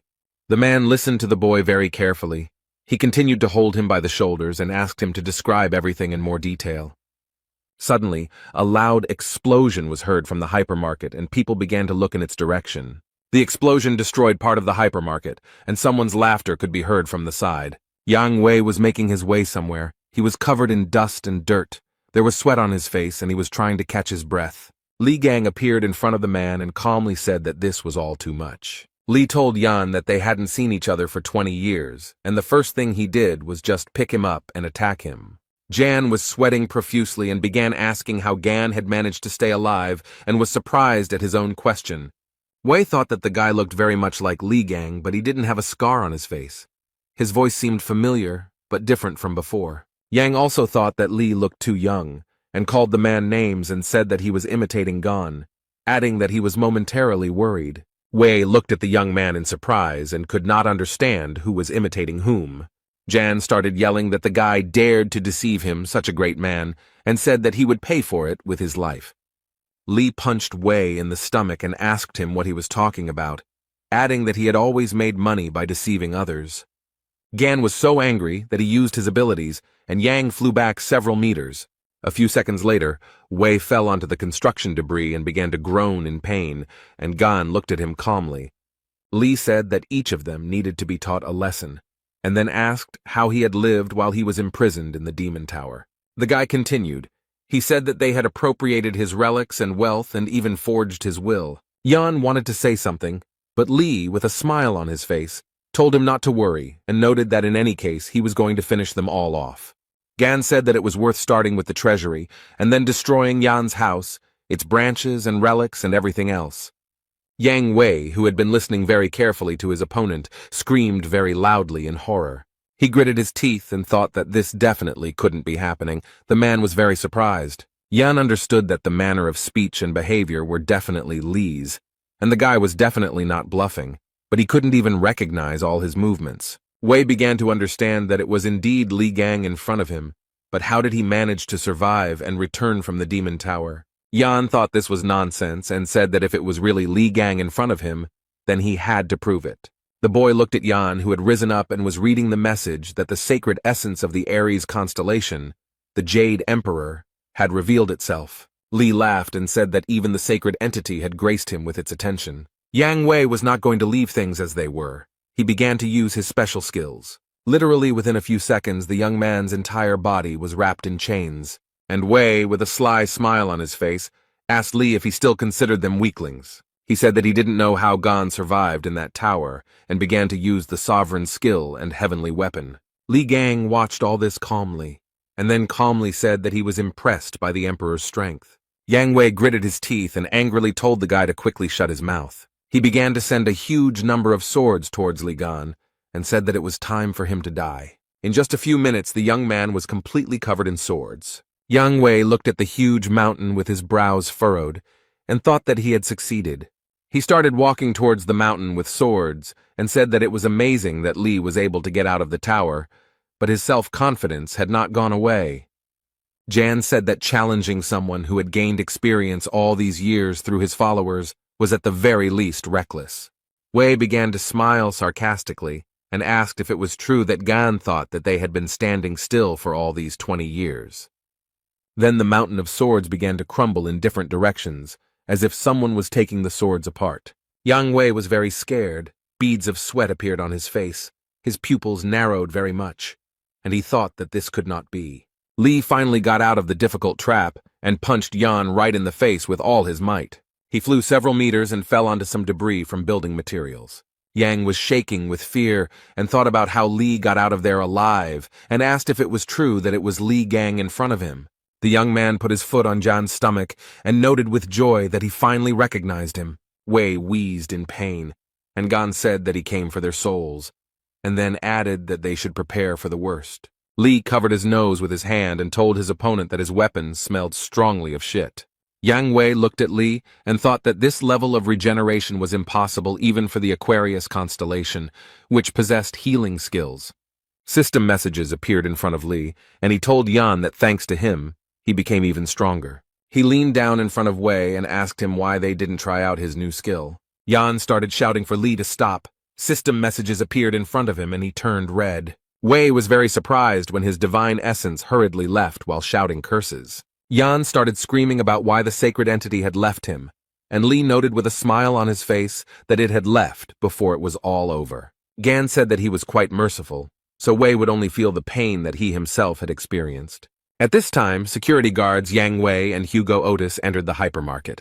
The security guard looked around and asked in surprise what had happened in the supermarket. There was a huge number of monsters lying on the floor of the hypermarket, which no longer posed any danger. Hugo Otis stood to the side and looked at the monsters. He thought about something for a while. Something alerted the guy. Beads of sweat appeared on his face, and he realized that the energy that was floating in the room was very familiar to him. A few minutes later, he saw someone lying in the distance and began to guess that it was Yang Wei. Hugo realized that this was Li Gang's doing, since he was always causing trouble, and the guards were saying that something was wrong here, since Yang Wei's energy was coming from below. One of the guards noted that John's aura was very weak, and the second began to suspect something. Hugo Otis came closer and asked the guys if they could step back a little. He began to use his powers. A few seconds later, the man jumped into the crater where Yang Wei's body lay. What Hugo saw shocked him. He immediately realized that this was definitely the work of Li Gan. Yang Wei was foaming at the mouth, and there was a note on his body indicating that he had gone to the pigsty. Hugo wondered what kind of trouble he would cause this time. The young man stood in front of a huge, pompous building and hummed a cheerful melody. Li Gang said that it was now clear where the man kept his stolen relics. He entered the building, began to look around, and said that this guy seemed to be trying to make himself out to be a god of treasures. Too much show. The young man looked to the side and thought that he could smell his relics coming from that side. He came closer to them and realized that they were all fakes. The clothes were taken from his house, but the weapons were clearly fake. What the guy saw left him in a state of great shock, and he could only sigh. There was a toothpick lying on the red velvet pillow, and on the card was an inscription stating that it had been used by Li Gang. The guy put his hands on the glass cube and said that his baby had finally been found. The people who were in this museum began to look at the strange young man in shock. A few minutes later, the alarm started to sound, and the light started to glow red. The guards started running and broadcasting information on the radio that they had a robber, and that all the guards needed to head to Sector B. Li Gang stood next to the broken cube. There were shards of glass on the floor. He was holding a toothpick in his hands. The young man was surrounded by a huge number of guards, who shouted at him to slowly put the object down and surrender. Li Gang continued to hold the toothpick in his hand and said that he didn't want to do it. The man smiled, used his special power, and simply waved the toothpick up and down. Something incredible began to happen to the guards, as if they were being lifted by an unprecedented force. Li laughed and said that old familiar things are the best and looked at the toothpick. A system message appeared in front of the guy saying that he had discovered a relic. From the system message, the guy learned that the toothpick had turned into a lump of slime and he could give it his trait. The lump smiled, and the guy, also smiling, asked him if they should go to the exit. The guy took a few steps and saw the doors. A system message appeared in front of him that he felt a strong aura of the relic of the constellation Aries. Li Gan's eyes lit up and he said that he felt a bit sorry to leave here empty-handed. The young man put his hand on the door handle and said that it was an exciting moment to receive the award. Hugo Otis was very scared. There were beads of sweat on his face. He asked if he was accidentally late. People started running out of the building, shouting something unintelligible, and Hugo watched everything that was happening. People were shouting that there were explosions all over the building and that everyone should run away, and the man folded his fists and started saying something to Gan. Li, dragging a huge bag behind him, patted his stomach and said that he was a bit hungry. Hugo Otis wrinkled his forehead. Beads of sweat appeared on his face, and he called out to Li Gan very loudly. He was very surprised, as he was not prepared to see Thexu here, as he called Hugo. The man started running towards the building with tears in his eyes, shouting that he was a bastard. Li Gang just laughed loudly and said that he did everything for the sake of old friendship. Hugo grabbed the guy who came out of the building with Li and told him that if he was alive, then he should have found him, but he was doing God knows what. The man asked if everything was okay with his leg and noticed that there was no aura coming from him, and asked where he had been all this time. And Li looked at this with surprise. He kicked Hugo in the face and asked how he could not recognize a face and called the man names. Otis sat on the ground, and Li asked the man if he wanted to die and wondered how he dared to confuse him with anyone else. The man held his face and looked in surprise at the young man standing in front of him. Hugo saw a clot of mucus on the boy's shoulder and asked if it was all true. Li began to laugh heartily and said that Taixu needed another beating. The man very quickly got up from the ground and threw himself on the guy's neck, but Gan didn't like all this very much. Otis was crying and began to ask Li if he was alive. He was wondering if it was really Gan in front of him. He hung in the young man's arms and sobbed bitterly, his face turned blue, all of which Li did not like very much. The guy threw him off and asked how he dared to rush at him so suddenly, adding that it was disgusting. Hugo replied that it was indeed Li in front of him, and a system message appeared in front of Gan, stating that the essence of the Sagittarius constellation had manifested itself. The guy looked at the essence of the Sagittarius constellation in surprise. Beads of sweat appeared on his face. Hugo was scared. He frowned and didn't understand what was happening, but Li was calm. The men looked at the essence of the Sagittarius constellation and thought about why it appeared. Li began to think about what had happened when a message appeared in front of him that the sacred entity Apollo was doubting the truth of Gan's survival. There was also a message that Apollo was offering to verify this. Otis asked how to do this. Gan read that Apollo was aiming his arrow at Li Gan and would say that everything would become clear when he shot him. The guy wanted to get rid of the god. Li was surprised that the entity, upon meeting a person, immediately pointed a weapon at him, and Hugo calmed him down, saying that everything was fine, and Apollo did not want to offend him. Gan clarified that everything was indeed fine, and then said that they should continue where they started. The man immediately remembered the phrase about Li saying that he would finish him off, and then adding that they would see each other soon. Li said that when he returned from the Demon Tower to find his house sold, his property stolen, and his relics gone, Hugo began to stutter. Gan made a fist and told the man to let him hit him just once. Without receiving an answer, Li hit Hugo, who, with a smile on his face and tears in his eyes, said that it was definitely gone in front of him, but he himself thought that he had hit him very hard. Security guards began to emerge from the building, shouting that the offender needed to be found and captured, and that he had to return the relics. Li remembered being followed and the man asking him if he had stolen something. The young man pointed to the bag and calmly said that he hadn't taken anything special, just a couple of trinkets. Hugo was very surprised and asked Li if he had stolen the relics from Yang Wei's storage, and he agreed. The man grabbed the guy by the lapels and said that there was nothing cool about it, and Li just laughed cheerfully. One of the guards told the man that they needed to catch the thief right away, but he replied that he was beyond their reach. And then he noticed that the rascal definitely couldn't handle him, even though everyone thought he was quite strong.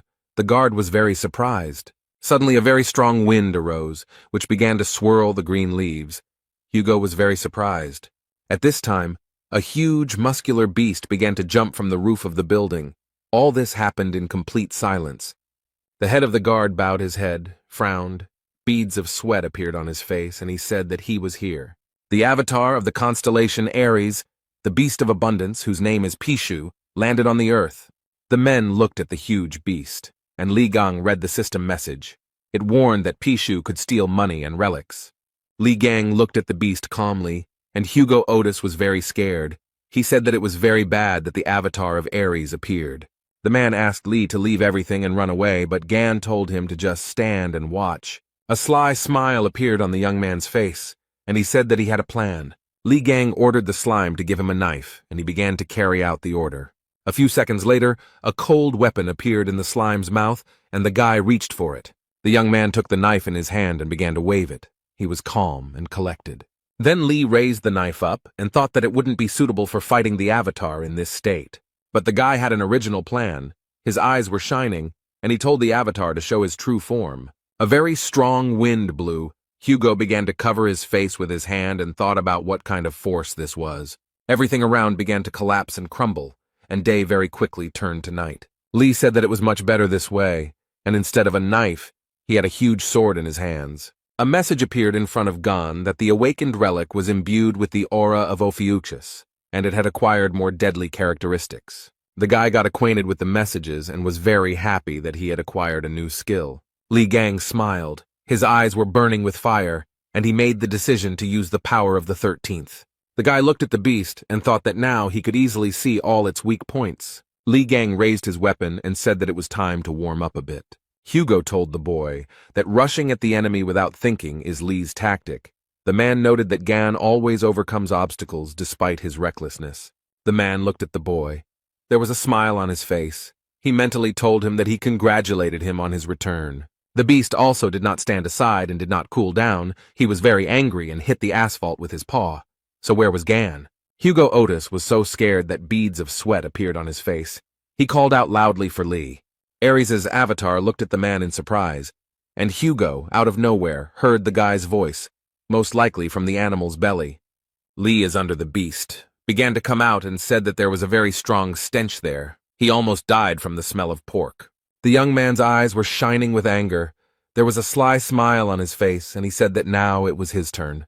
The animal's eyes were burning with anger. It clenched its teeth very tightly, since it could not break away from the guy. Li Gang didn't wait long. He immediately got down to business. The guy wielded a huge sword like a feather, and the wounded animal screamed as if in frenzy from pain, saliva spraying from its mouth in all directions. A system message appeared in front of the young man, informing him that the beast was using its skill. The beast opened its mouth wide and screamed, and Lee read in the message that Pishu was absorbing all the valuables that came within range. Lee squeezed his sword even tighter and said that the beast should have behaved quietly, but now it would not escape punishment. Gan raised his weapon very high and read the system message that the Ophiuchus trait had been activated. Lee's eyes lit up. He smiled and said that one slight paresis should be enough.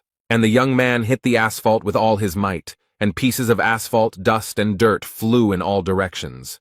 Pishu also got caught in the crossfire. He screamed like a madman, opened his mouth very wide, from which sharp, white teeth were visible. A very strong wind arose, which lifted the boulders like feathers, and the guards who were standing nearby screamed in horror. Hugo Otis also screamed very loudly. He was surprised, and from fear beads of sweat appeared on his face. Li Gang frowned. He smiled a sarcastic smile and was satisfied with the effect he wanted to achieve. Hugo brought his hand to his face to wipe away the beads of sweat, and thought that the guy really did have power. The man looked at the boy and thought about how powerful he had been in his prime. System messages appeared in front of the guy, and he read that he had defeated the Avatar, and his experience of the sacred throne had increased. The system asked if Gan wanted to have the Beast of Abundance as an avatar, a question that caught the guy off guard.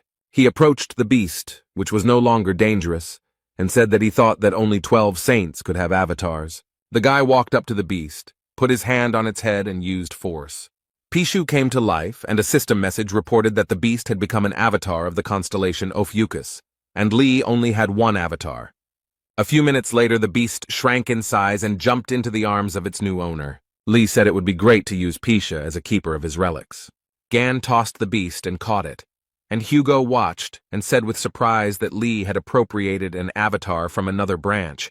He wondered when he had acquired this skill.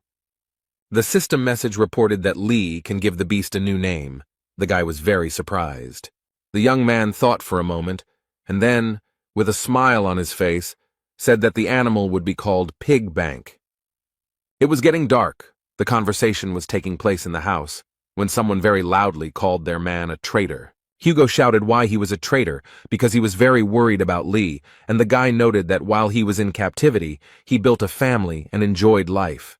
Gan said that he was going through pain and suffering, and his friend was passing the happy days and did not try to find him, and when he returned, he did not even recognize him. Lee got up from the couch and said that he would not bother Hugo with his presence, and he replied that everything was fine and that Gan could spend the night with him, since he lived alone.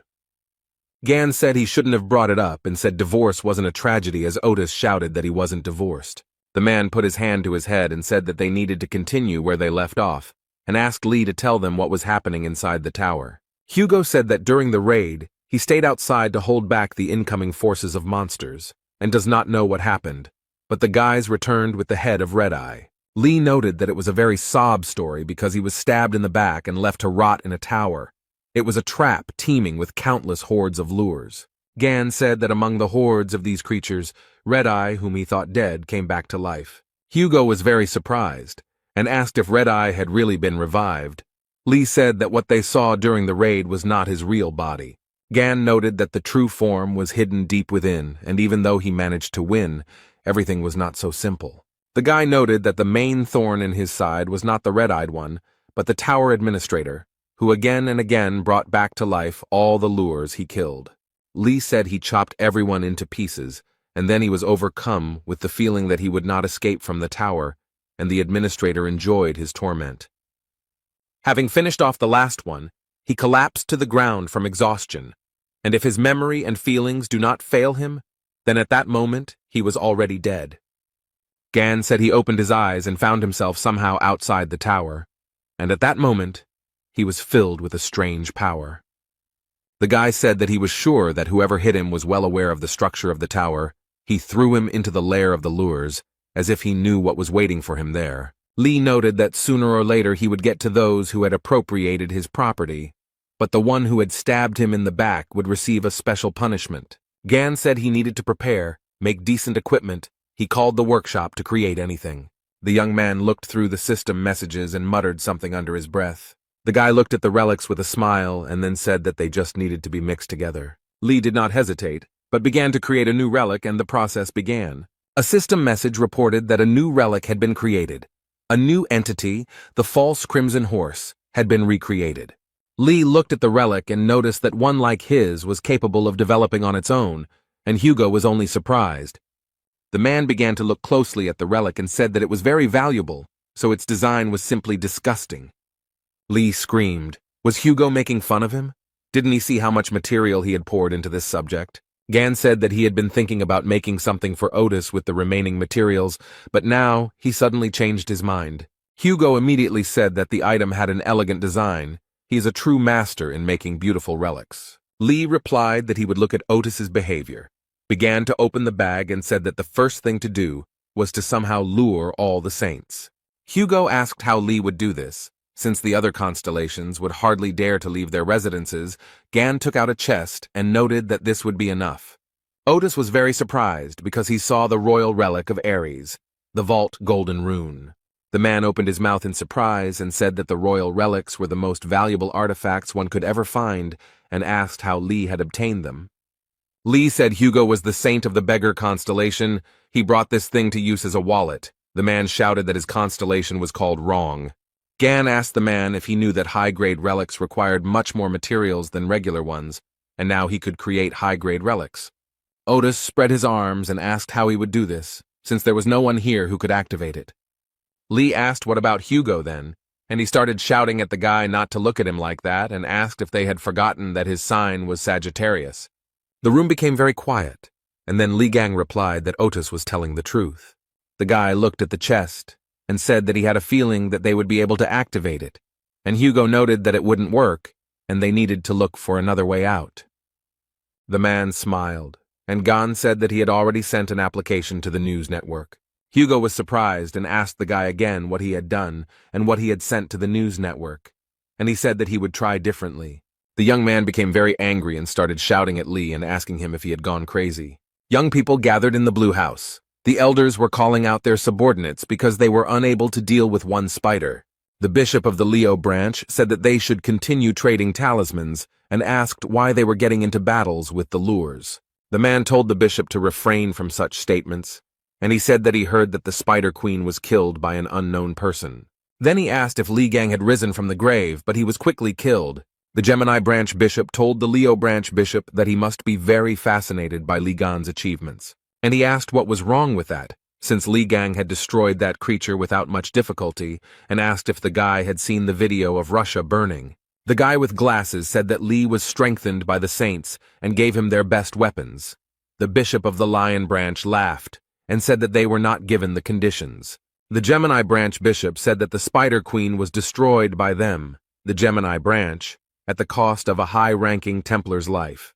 His partner started laughing and noticed that they, poor things, had paid a huge price, and he wanted to shake the poor thing's hand, but he was in the monster's stomach. The altercation continued, and an elderly man watched from the side, clenching his teeth. After a while, he frowned and thought that the Blue House had become a den for scumbags. A security guard ran into the room and said that he had an urgent message for Mr. President and asked to turn on the news.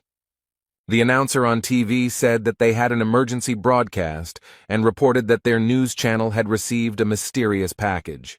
The man said that inside were photographs of the holy sign of Ares, Yang Wei, as well as a short message, and the test results confirmed that the handwriting was Li Gang's. Hugo Otis was screaming very loudly. His mouth and eyes were wide open, and beads of sweat appeared on his face.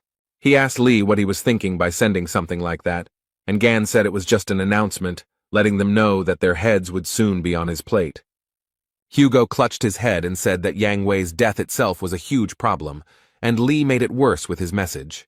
The guy lowered his head and calmly said that Yang Wei was not dead as everyone thought. Otis was very surprised, and Lee added that, to be more precise, it was hard to call Jan alive. Hugo didn't understand anything. He opened his eyes and mouth in surprise. Beads of sweat appeared on his face. The guy picked up the stuffed toy and told Otis that it was Yang Wei. The man thought that Li Gang was a complete scumbag.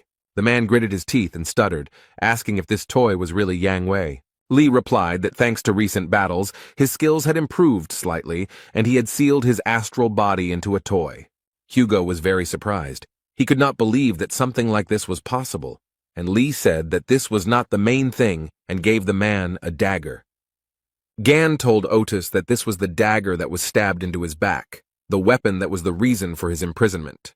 Hugo took it in his hand and thought that this was the object that almost caused Gan's death, and the dagger, judging by its shape, was far from ordinary. Otis said that if Lee was injured by him, then it was definitely not Yang Wei. The guy asked if maybe he should apologize to Yang then. Gan told Hugo that he was going to visit the shopping mall, and then asked why he needed to do so. Lee replied that the pig said that she had seen a blade with a similar shape there, and asked Otis to lend him some clothes, which he did not refuse. The young man quickly changed his clothes and told slave number 2 to protect the house, and the man asked if he had slave number 1. The guy waved his hand and said that he would be back soon and called Otis slave number 1. He got very angry and started screaming like a madman. A group of people arrived at the site where Yang Wei's estate once stood, but it was now completely destroyed. The girl said into the earpiece to Miss Sacred Aquarius that as expected. But the constellation of Aries has not been there for a long time. The aura of the sacred essence is not felt. Miss was just taking a bath, and with a smile on her face, asked where he could have disappeared to.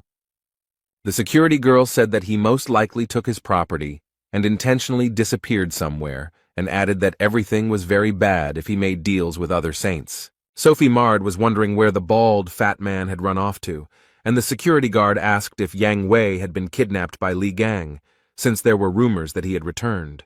Miss Saint Aquarius began to laugh very cheerfully after these words. She could not stop for a long time. After some time, she let go and told her friend that it was a very stupid joke. The girl replied that she was very sorry, as she said it without thinking, then added that they would visit the shopping mall as they had planned earlier. She wanted to say something else about the auction, but Sophie's bathroom door opened and security shouted that they were in trouble. The girl informed Miss Saint that another saint had expressed a desire to take part in the auction, which surprised her greatly. There were guys in the sports club who were very scared, with beads of sweat on their faces. They came up behind Mr. Stephen as he was lifting the barbell and called him by name. One of the men said that they had received information that the relic, which belonged to Li Gang, would be auctioned off. The athlete threw the dumbbell on the floor in surprise, then smiled and asked if the time had really come. Stephen was incredibly happy. His eyes were shining, he said with a smile, that they would take the relic for themselves. Lee told Sun that the teleporter was a very convenient thing, and he noted that they were very expensive, but members of the Gemini branch could use them for free. The guys were standing near the relic trading complex and looking at the signs. There were a huge number of them there. Gan told the young man that he was grateful to him, because he needed the help of an expert, and he volunteered to help him.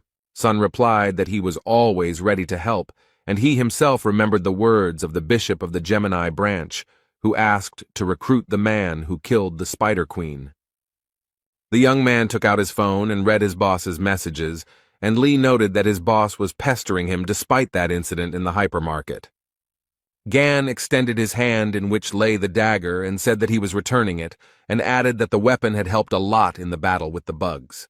Song said he thought the blade had broken after that battle. Lee said he had completely restored it, and then noted that the effectiveness might change slightly. The boy put the blade to his chest and thanked Gan, who put his hand to his forehead and noticed that they had already arrived.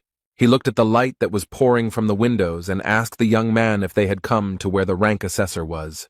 The young man looked to the side in surprise. His pupils narrowed very much. He was definitely not prepared for this. He blushed and said that it was amazing to see such a person in such a place, and the guy who was standing next to him could only say that she was beautiful. Surrounded by a huge number of guards, Miss Saint Aquarius walked. Sophie Mard was absolutely calm, looking at those present with a slight smile. Miss approached one gentleman and told him that she wanted to get rid of several relics before the auction began, but he replied that the appraiser was currently busy with another client. Sophie was very angry, but she didn't show it. She said that everything was fine and she would wait her turn. Miss Saint stood near the building where the appraiser was located and wondered who was inside. There was Lee, who asked the youth if the ranker really owned this place, and then noted that the prices were in keeping with his rank. The appraiser picked up the statue and asked Song Jae who made it, and Li Gang calmly replied that he did. The man who was conducting the assessment began to stutter and then asked if he was somehow related to Li Gang. Song was very nervous. and replied that the guy next to him was a Gan impersonator, and the appraiser asked to leave them with Lee. He wanted to ask a few questions. The red-haired guy went to the exit, and the appraiser began to ask how the young man was connected with Lee Gan. He could not understand what was going on. The man said that many people don't know that Lee Gang is famous for his fighting skills, and besides that, he is also a skilled craftsman. The appraiser stated that the relic the young man brought was definitely not a fake, and his instinct told him that Lee Gang himself had a hand in it. The boy laughed and told the man that he seemed to be very knowledgeable about Ghana, and he agreed. The appraiser blushed, frowned, narrowed his eyes, and quietly said that he was Lee's favorite student. The guy looked at his friend in surprise and wondered why he had blushed. Lee folded his arms across his chest, squinted one eye, and thought that he didn't remember ever having any students, and the man noted that the boy could not learn from him, since he was very young, and then added that the work amazed him, and he almost believed in its authenticity. Gan was very angry. The young man realized that he was dealing with a fraud, and the appraiser showed the item and said that he had received it when he was recognized as Lee Gang's disciple. The guy looked at the notebook and thought that he had once lost it and began to suspect something. Lee remembered the annoying newcomer who followed him around everywhere in China. He was so fed up with him then. The young man thought that he had aged a lot in 20 years, and the appraiser said that Lee Gang had a keen sense of beauty. But when he disappeared, he left a notebook in his house, and the guy thought he had lost it, but it turned out that the man had simply stolen it. The appraiser opened the notebook and said that he could not decipher Lee's handwriting and that there were many brilliant ideas hidden in this notebook, and Gan remembered that there was a list of his victims in it. The guy thought that after waking up he always received information with what he fought with, but this guy would be able to get much more information. But the mustachioed man handed the young man a notebook and said that it would serve the young talent better than him. The guy picked up the notebook and was happy, because it contained his first sketches, and he was very upset when he lost it. Lee held the notebook and saw a message in front of him that the item's dormant magic had reacted to the owner's aura, and it had been transformed into a relic. The appraiser shouted that it was a memory-type relic, and then said that Lee Gang had cast a spell on the notebook when he was alive. Someone entered the room and told the gentleman that they had big problems. He was very surprised. The man asked what had happened, and the young man said that the saint had been waiting outside for a long time. Usati calmly said that they raised a fuss over a mere trifle, and Lee was very surprised when he heard the name Saint. The girl continued to wait. She folded her arms across her chest. She was guarded by security, but the paparazzi still tried to take pictures of Sophie. The saint bowed her head and thought about how these worthless people dared to stare at her. She noticed that the same thing happened every time. People gathered in a crowd. One young man thought that Sophie Mard only appeared at official meetings because she was too picky for such outings.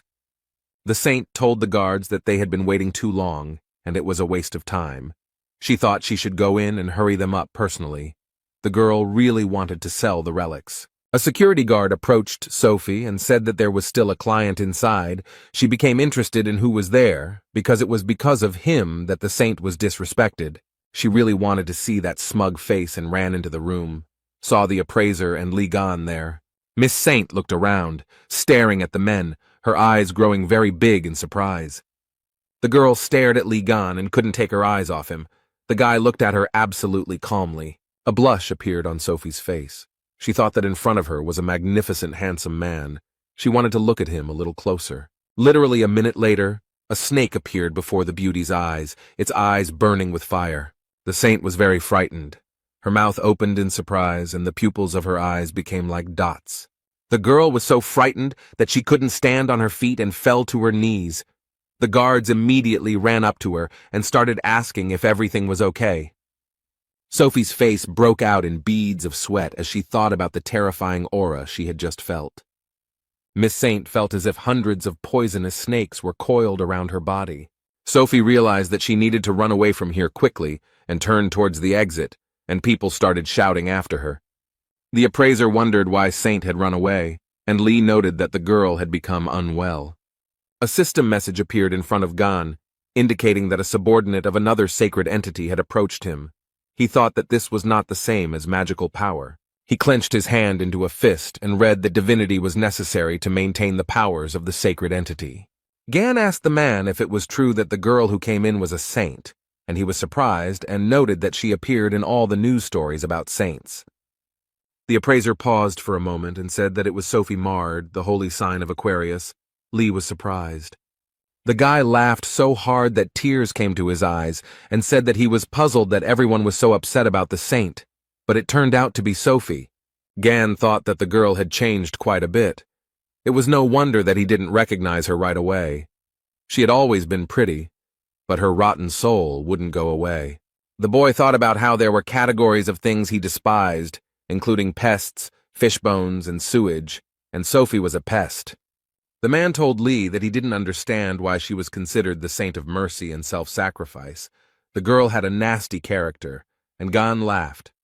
Usati said that Sophie had once provided healing assistance to Lee, so she wanted to appropriate his property and the matter passed into the hands of the government. The appraiser told the boy that he thought Sophie would call his name and noted that they probably knew Saint. Gan replied with a smile on his face that they were old friends. At this time, Miss Saint ran wherever her eyes looked, with security running after her and shouting if everything was okay with Sophie. The girl remembered Lee's face, who asked her if she wanted to die, and thought about why she remembered his face at that moment. Sophie said that the magical aura that wanted to absorb her was similar to that person's aura, and noticed that she became very scared. Death did not frighten her so much. Miss Saint told the security guard to go back to the pawn shop and find out who the man was. The assistant asked about the appraiser. Sophie thought about something for a few seconds, and then with a smile on her face said that she had changed her mind. Miss Saint's eyes lit up with a blue fire. She became cheerful, and the girl told the security to finish them off. The assistant said that the appraiser was under the protection of the Virgo branch and they still needed to sell him the relics, and Sophie said that they both deserved to be punished. She promised the security guard that she would hand her the relic and lend her a piece of the sacred essence, but she told her that magic cannot be used in the neutral zone. Sophie asked her assistant if she was refusing to carry out her orders and looked at her with a smile. The security guard replied that no, she would never dare, because the wish of a saint is the wish of a sacred entity, and the assistant knelt before Miss Saint and stretched out her hands to her. The security guard said that the wish of the sacred entity was the wish of the heavens themselves, and Sophie placed the ornament in her palm. The assistant said how she could resist the order of one of the 12 saints who support the whole world. Li Gang stood in the pawn shop, watched the dripping from the ceiling, and asked why their roof was leaking. Everything was ready in the relic trading complex. The main action was taking place in the central area. People walked past different shops, various signs were lit up, they beckoned to buyers. Sun was also walking, sipping a drink through a straw. When he stopped, he was very surprised. The guy looked at his feet and thought that there was no rain, but why was there water spilled here? He leaned over, began to examine his reflection, and thought about the magical energy emanating from her. And then a hand began to appear from the puddle, reaching out to the young man. Sun was very scared. The glass with the drink fell from his hands and it spilled. A huge water man appeared from the puddle, crawled towards the young man and looked at him with unusual eyes. The guy was seriously scared.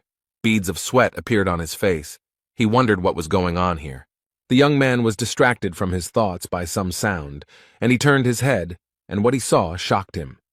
Watermen also appeared in front of other people. Some were scared by this. Some decided that it was some kind of show. Miss Saint was watching everything that was happening. She just laughed merrily because she liked this performance. Sophie decided to use such an ability as a duplicate mirror. A strong wind blew. The girl was very pleased with herself and noted that the summoned creatures could only match the rank of the Templars, but problems could arise if an entire army of bugs attacked them. There was a serious security guard named Sophie standing nearby. Sun saw her and started calling her, but she pretended not to hear anything. The guy started yelling at her about why she was using combat skills in the neutral zone and demanded that she stop doing it immediately. The girl calmly said that this was the order of the saint, so he shouldn't worry. This answer surprised Sun very much. The security guard said that she was acting at the will of the gods and began to activate the relic. The guy was very scared. He screamed very loudly that this shouldn't be done and put his hand forward. But the young man was not strong enough to prevent the activation of the relic, and the negative process was launched. The water seemed to be playing with people. It covered them, took them into its merciless captivity. Sophie told the assistant that the job was done perfectly, and she would deal with the guy from the relic appraisal point, and the security told her to grab the appraiser. The red-haired guy was also captivated by the water. He was in water bubble and understood that he had to act. Sun knew he needed to get out of there as soon as possible before he lost consciousness. The young man became very ill, and from the lack of oxygen, his pupils became like dots. At that time, Lee was in the pawn shop and looking at the huge wet spot, which was only growing in size. An appraiser approached him and reported that something was happening outside. He noted that he felt strange flows of magic. Suddenly the water gushed out in a huge stream. It not only swept away everything in its path, but also began to take men captive. Li Gang looked down and looked in surprise at the stream of water that passed by his neck. Literally a second later, the water turned into a blade, and Sophie's assistant stood behind the guy and told him not to move. The young man was not at all afraid. He continued to stand calmly. The girl told him that she had nothing personal, but he dared to offend the saint. Sophie's assistant said that if the guy doesn't want bloodshed, then let him behave calmly. The girl added that the saint had ordered them both to be killed, but if the appraiser offered a sincere apology and bought the relics at a high price, she would put in a good word for him. The man was trapped in the water but did not react to these words at all. Lee said it was not allowed to brandish a knife in public places, and he noted that he had not thought about using a weapon. The appraiser was freed from the water trap. The gun fell to the floor, and Gan told the man to ask for compensation for the damage caused. Jin Man thought that the knife was a gift from the Aquarius constellation, but the guy was able to destroy it with his bare hands. The girl clenched her teeth. Her eyes burned with hatred, and she muttered that she told the young man not to resist. Miss Saint's assistant began to use her special powers. The appraiser was thrown back several meters by water sweat, and Lee stood as if nothing had happened. The guy was having a lot of fun. Then he clenched his fist tightly.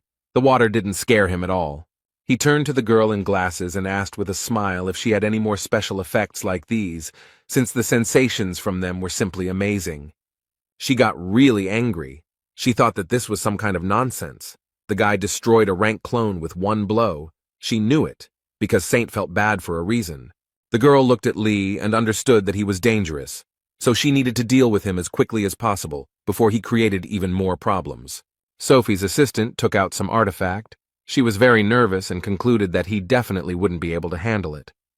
The streams of water appeared again, and the girl noted that they were created by the purest magic of the saint. The girl held the artifact in her hand and began to summon orange-class monsters. Water wolves began to appear. Li Gang smiled cheerfully and noted that these pests were very happy to see him. The young man took the blades that were lying on the display case and asked the appraiser a question. The guy asked G-Man and told them to take what he liked and said that he would lend these blades. The man didn't even have time to answer, let alone blink, before the young man had disappeared. Li Gang used his powers and went to meet the water wolves that were near the saint's assistant. The guy immediately began to attack the monsters. He was happy like a child and said that these daggers were very good. The water wolves' faces were distorted, and Lee said he had the feeling that they were no stronger than yard dogs. He understood that it was the weapons. The guy didn't stop. He said he was just planning to have his items evaluated, but he got something much better. A huge number of system messages appeared in front of the young man. His experience was increased, which could not but please. The girl who held the artifact in her hands thought that this couldn't be, because the guy had destroyed the saint's calls so easily. Lee felt a surge of strength and turned his head to tell his assistant Sophie that they weren't finished yet. The girl began to shake with fear. She understood that they were on different levels, and if she tried to attack, she would die immediately. So she couldn't think of anything better to do than run away. But while running away, he said that that wasn't all. Li Gang laughed at her and noted that the idiots who shouted that it was not the end were the most pathetic. G frowned. Beads of sweat appeared on his face. He understood that the person in front of him was not simple and asked the guy if everything was okay with him. Lee didn't have time to answer, as Sun flew into the room and shouted that he had been attacked by a Templar from the Aquarius branch and that he had barely escaped. Gan was glad to see the guy and told him that they had just finished here. Z stuttered and asked what had happened here. The guy began to look at the water wolves, which no longer posed a threat, and said that this was magical energy, similar to the calls of the saint. Lee said that by sending something like this to him, they were giving him resources, but Song said that they had better leave before the next attack. Then G-Man turned to the guys. He asked the guys to wait a minute. They looked at him questioningly. The appraiser thought that 20 years ago he had followed Li Gang and listened to his art, and he clearly remembered how he collected materials after every battle with monsters. The man told Li that he fought like a demon, this crazy fighting style, and timidly asked if it was Gan in front of him. The boy looked G-Man in the eyes and put his finger to his lips. The man frowned, tears flowed from his eyes, and beads of sweat appeared on his face, but he only smiled in response.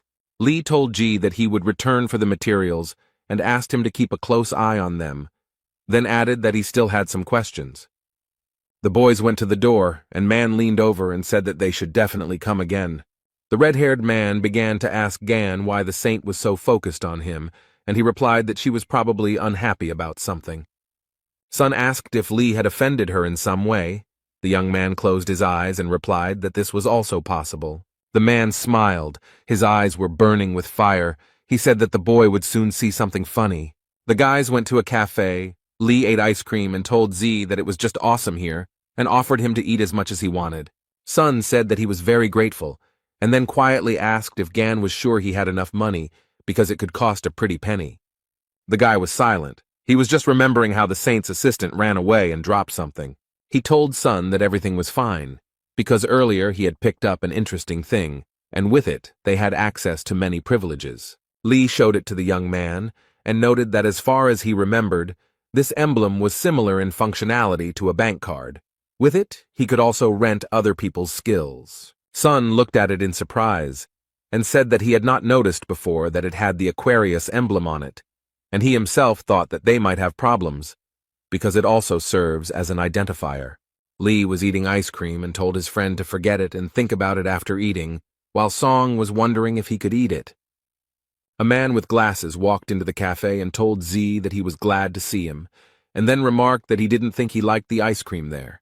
At first the boy couldn't understand who was talking to him, but he turned his head and saw Bishop Sun Hek. He smiled and asked if he could join them, but no one answered his question. The bishop placed his hand on Jae's shoulder, and Li looked at him and thought that this was the same boss who was bothering Sonu.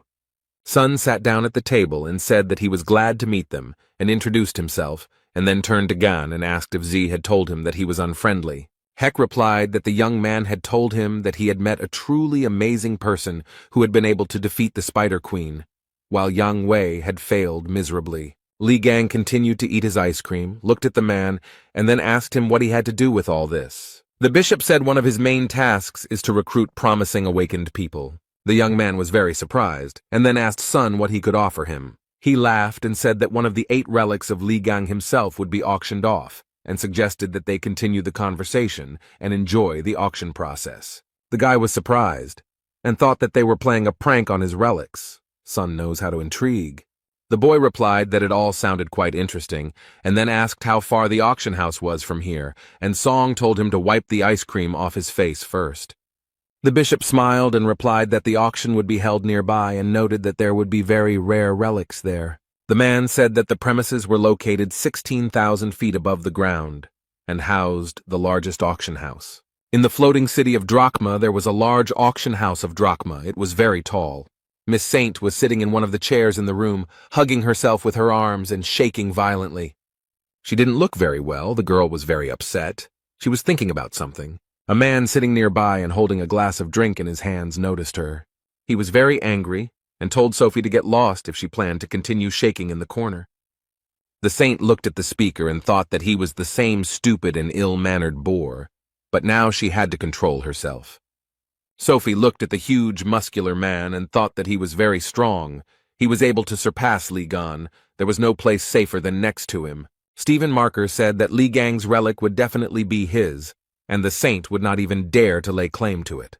The man went to the exit, and Sophie asked where he was going. He replied that it was none of his business, let her sit and not move. The saint sat, looked out the window, and told herself that she just needed to calm down, and whoever that person was, he would not be able to get in here. Sophie began to look ahead and was very surprised when she saw a familiar silhouette. There was a blond man named Hugo Otis. The girl didn't expect to see him here. The saint smiled and thought that the desired guest had appeared just in time. The man looked around and wondered where Li Gang was. He had disappeared somewhere again. Otis thought that knowing the guy's character, He was sure that he would come here, because the city of Drachma is a real treasure trove of precious relics. Miss Saint crept up behind Hugo and told the man that they hadn't seen him for a long time, and he became scared. And the girl, with a humble smile on her face, began to ask how Hugo Otis was doing. Otis turned his head, frowned, and clenched his teeth. He was not very happy to see Sophie marred. Miss Saint smiled at Hugo and said that she couldn't get through to him. Sophie laughed and said that time spares no one, and before he was a handsome man who represented all the saints, but now his face has changed a lot.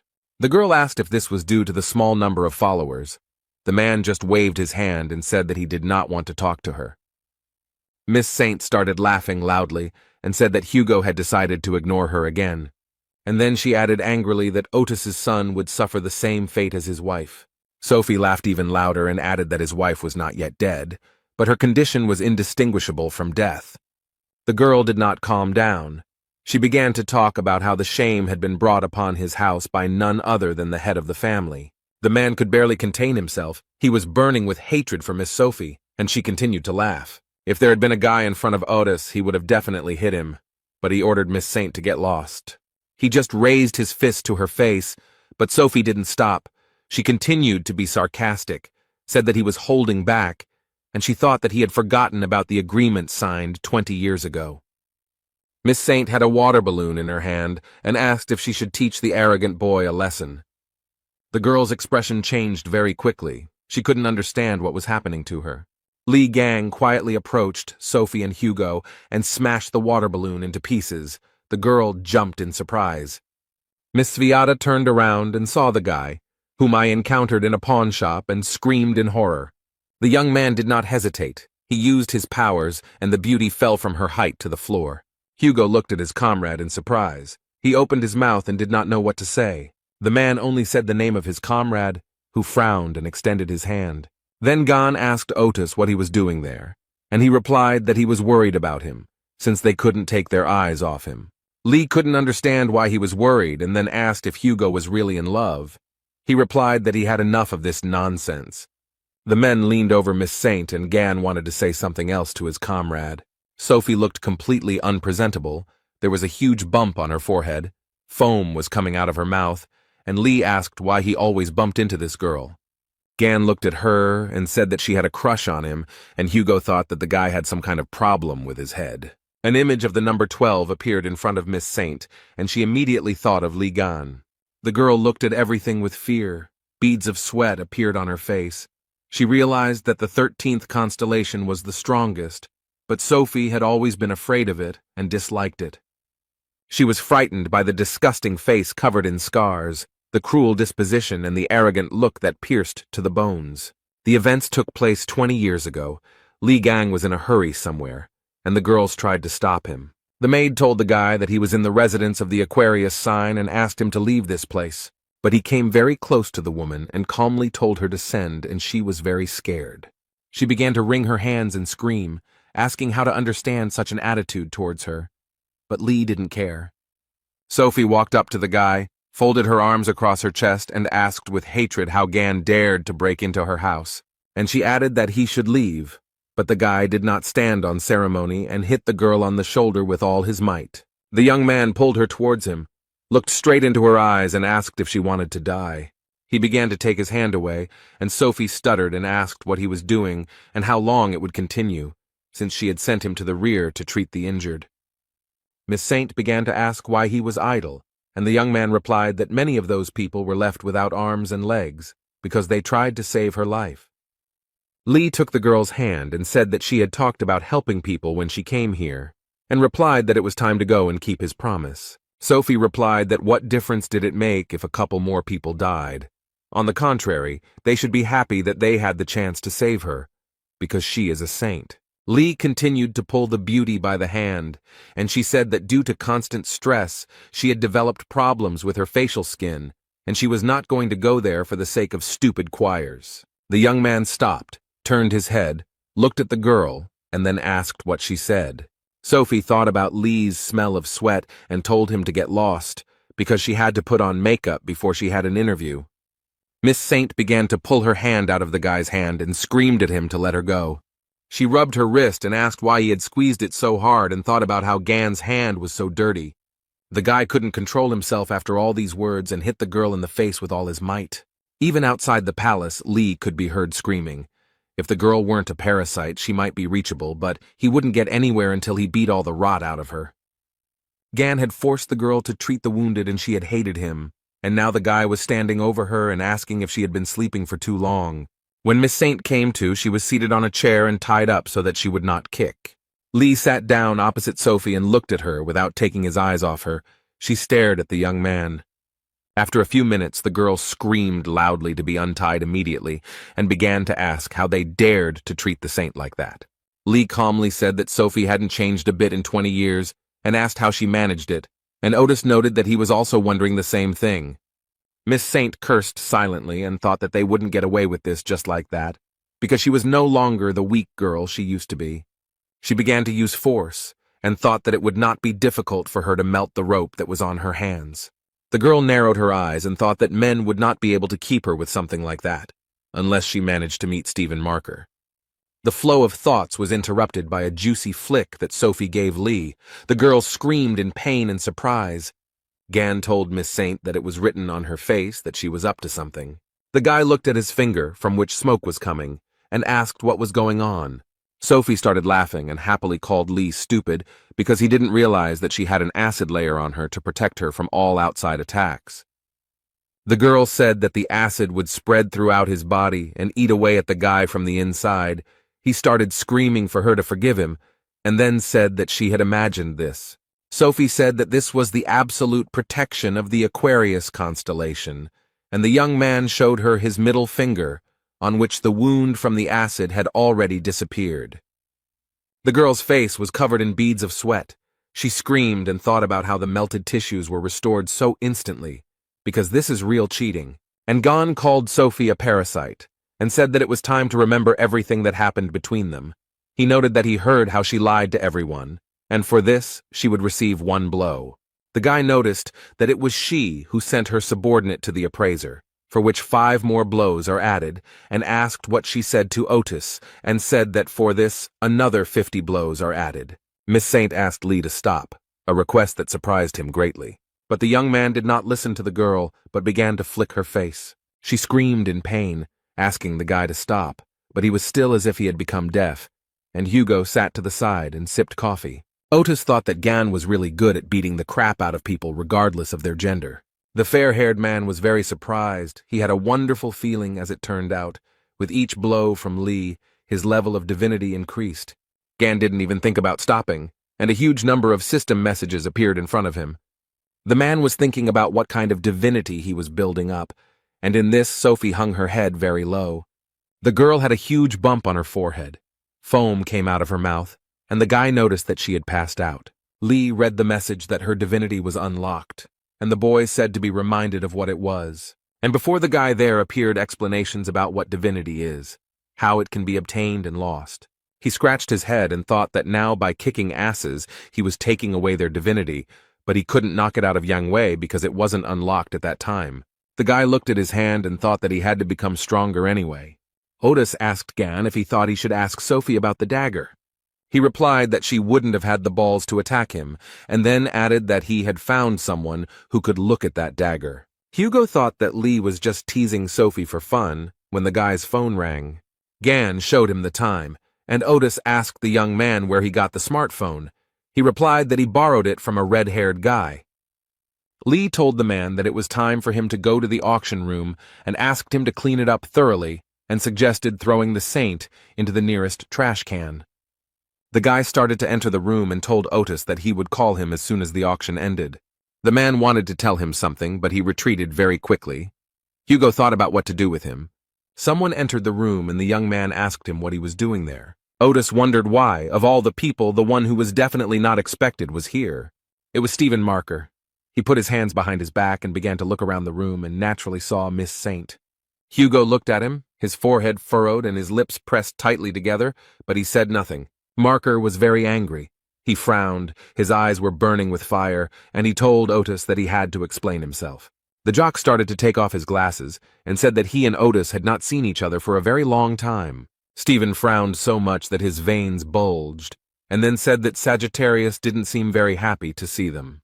Hugo calmly asked Marker what he was doing there, and he replied that he and Aquarius had made a deal. Sophie had asked him to be her bodyguard. The man said he had some business in Drachma, and he agreed, and Miss Saint was still sitting unconscious, tied to the chair. Stephen said that it was his turn to ask questions, and asked why Otis was here. He replied that he also had his own business. The jock angrily asked if he was aiming for Ligon's relics, and Hugo asked in surprise if his relic would really be auctioned off. Marker smiled and asked if Sagittarius didn't know that, and then added that he was the most pathetic creature and still couldn't afford her. Hugo replied to Leo that he was always going around picking up old relics of Ghana. He added that Stephen had tried to ignore Lee for a long time, but his inferiority complex grew and he had sunk to the point of collecting all the relics. Otis asked Marker with a smile if he thought he could become as strong as him this way. The jock got very angry. His anger caused a loud explosion and stones flew in all directions. Hugo thought that Stephen had definitely gone crazy. As soon as Gan was mentioned, he couldn't control himself. Marker grabbed Otis's arm with all his might and told him to stop talking nonsense about that weakling and stop saying his name. And then he added that he had long ago become much stronger than him. Leo's eyes burned with hatred. A young man ran into the room and told Stephen that they had problems. He said that the Gemini branch was buying up all of Ligon's relics, and Marker was very surprised. Leo told Sagittarius that he didn't have time to mess with him, and he just laughed. Stephen went to the door and told Hugo to do whatever he wanted with her, and he was very surprised. The man thought that the jock had come here to save her. The Marker replied that the auction was more important to him, and he had to get there as early as possible, and decided to give advice to Sagittarius so that he would choose his words wisely if he wanted to live long. Otis frowned, then laughed and said that he was very grateful for the unsolicited advice. Hugo was again left in the room with Miss Saint, who still had not come to her senses, was unconscious. The blonde man thought that Stephen Marker was a shitty person. Then he looked at the hand that he was squeezing with all his might, and thought about the fact that Lev didn't even consider him a weakling. And at this time, in the Drachma auction house, in the VIP room, an auction was taking place that many were so eagerly awaiting. The presenter happily said that once again the Gemini branch is taking another lot. The woman said that the first stage of the auction had come to an end, and after a short break the second stage would begin. Li Gang was incredibly happy. He said with pleasure that he received another lot. Bishop Gemini began to congratulate the guy, and noted that he could buy whatever he wanted. The young man told the man that he was too kind because he invited him to the VIP room, and now he buys everything he asks for. The bishop remarked that it was the least he could do for him, and Sun asked if he was sure, since they had already spent an indecently large sum. The man smiled and said that everything was fine and asked Sun to pay for the alcohol, as he had forgotten his card, and he would send the money later. Z agreed, and thought to himself that he had already forked out a lot of money today, but he couldn't object since his boss had asked for help. Lee told them not to worry about the alcohol. He showed the card and noted that he had already paid the bill. The bishop thought that the guy had his black card. He had no idea when he had time. The young man told him that he looked quite drunk, so he paid in advance, and noted that he could not get his subordinate to pay for everything.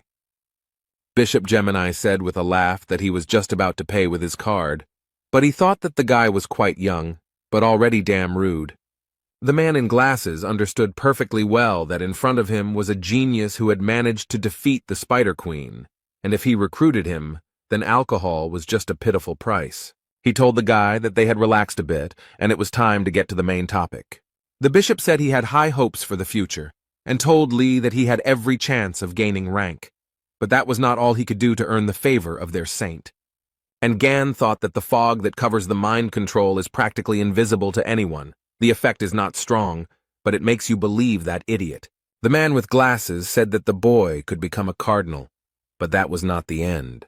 The bishop noted that the most important thing that awaits the young man is, of course, wealth and fame. The man added that the guy will also receive the respect of the great leader of Gemini. All this can easily become his.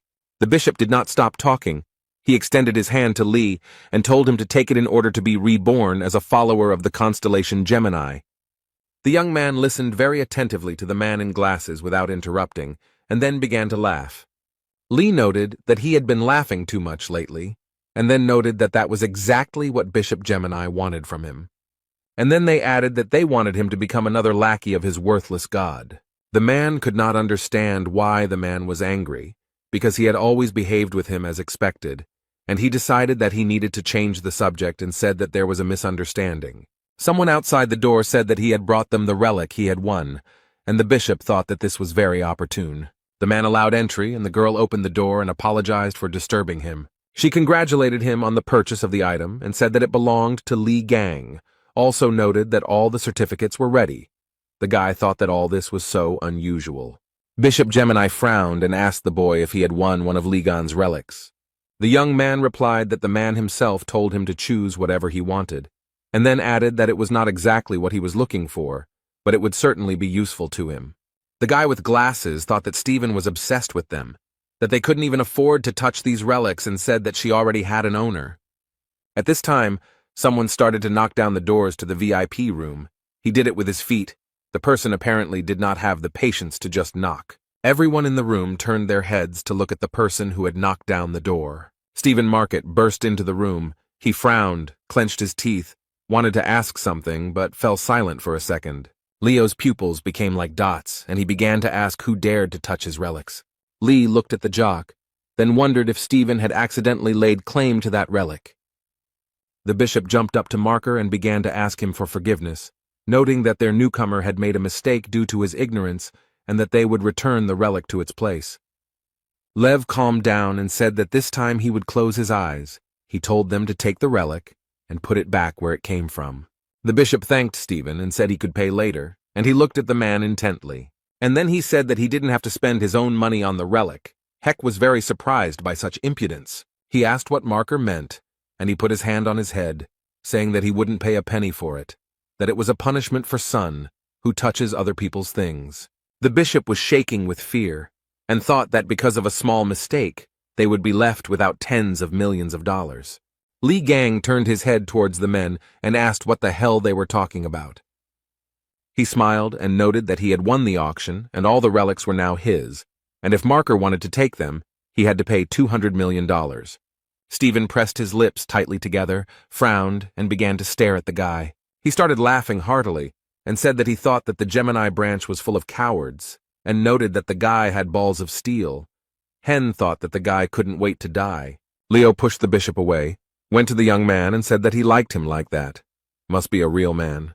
He stopped near the sofa where Lee was sitting and noted that their meeting was not accidental and suggested that they get acquainted.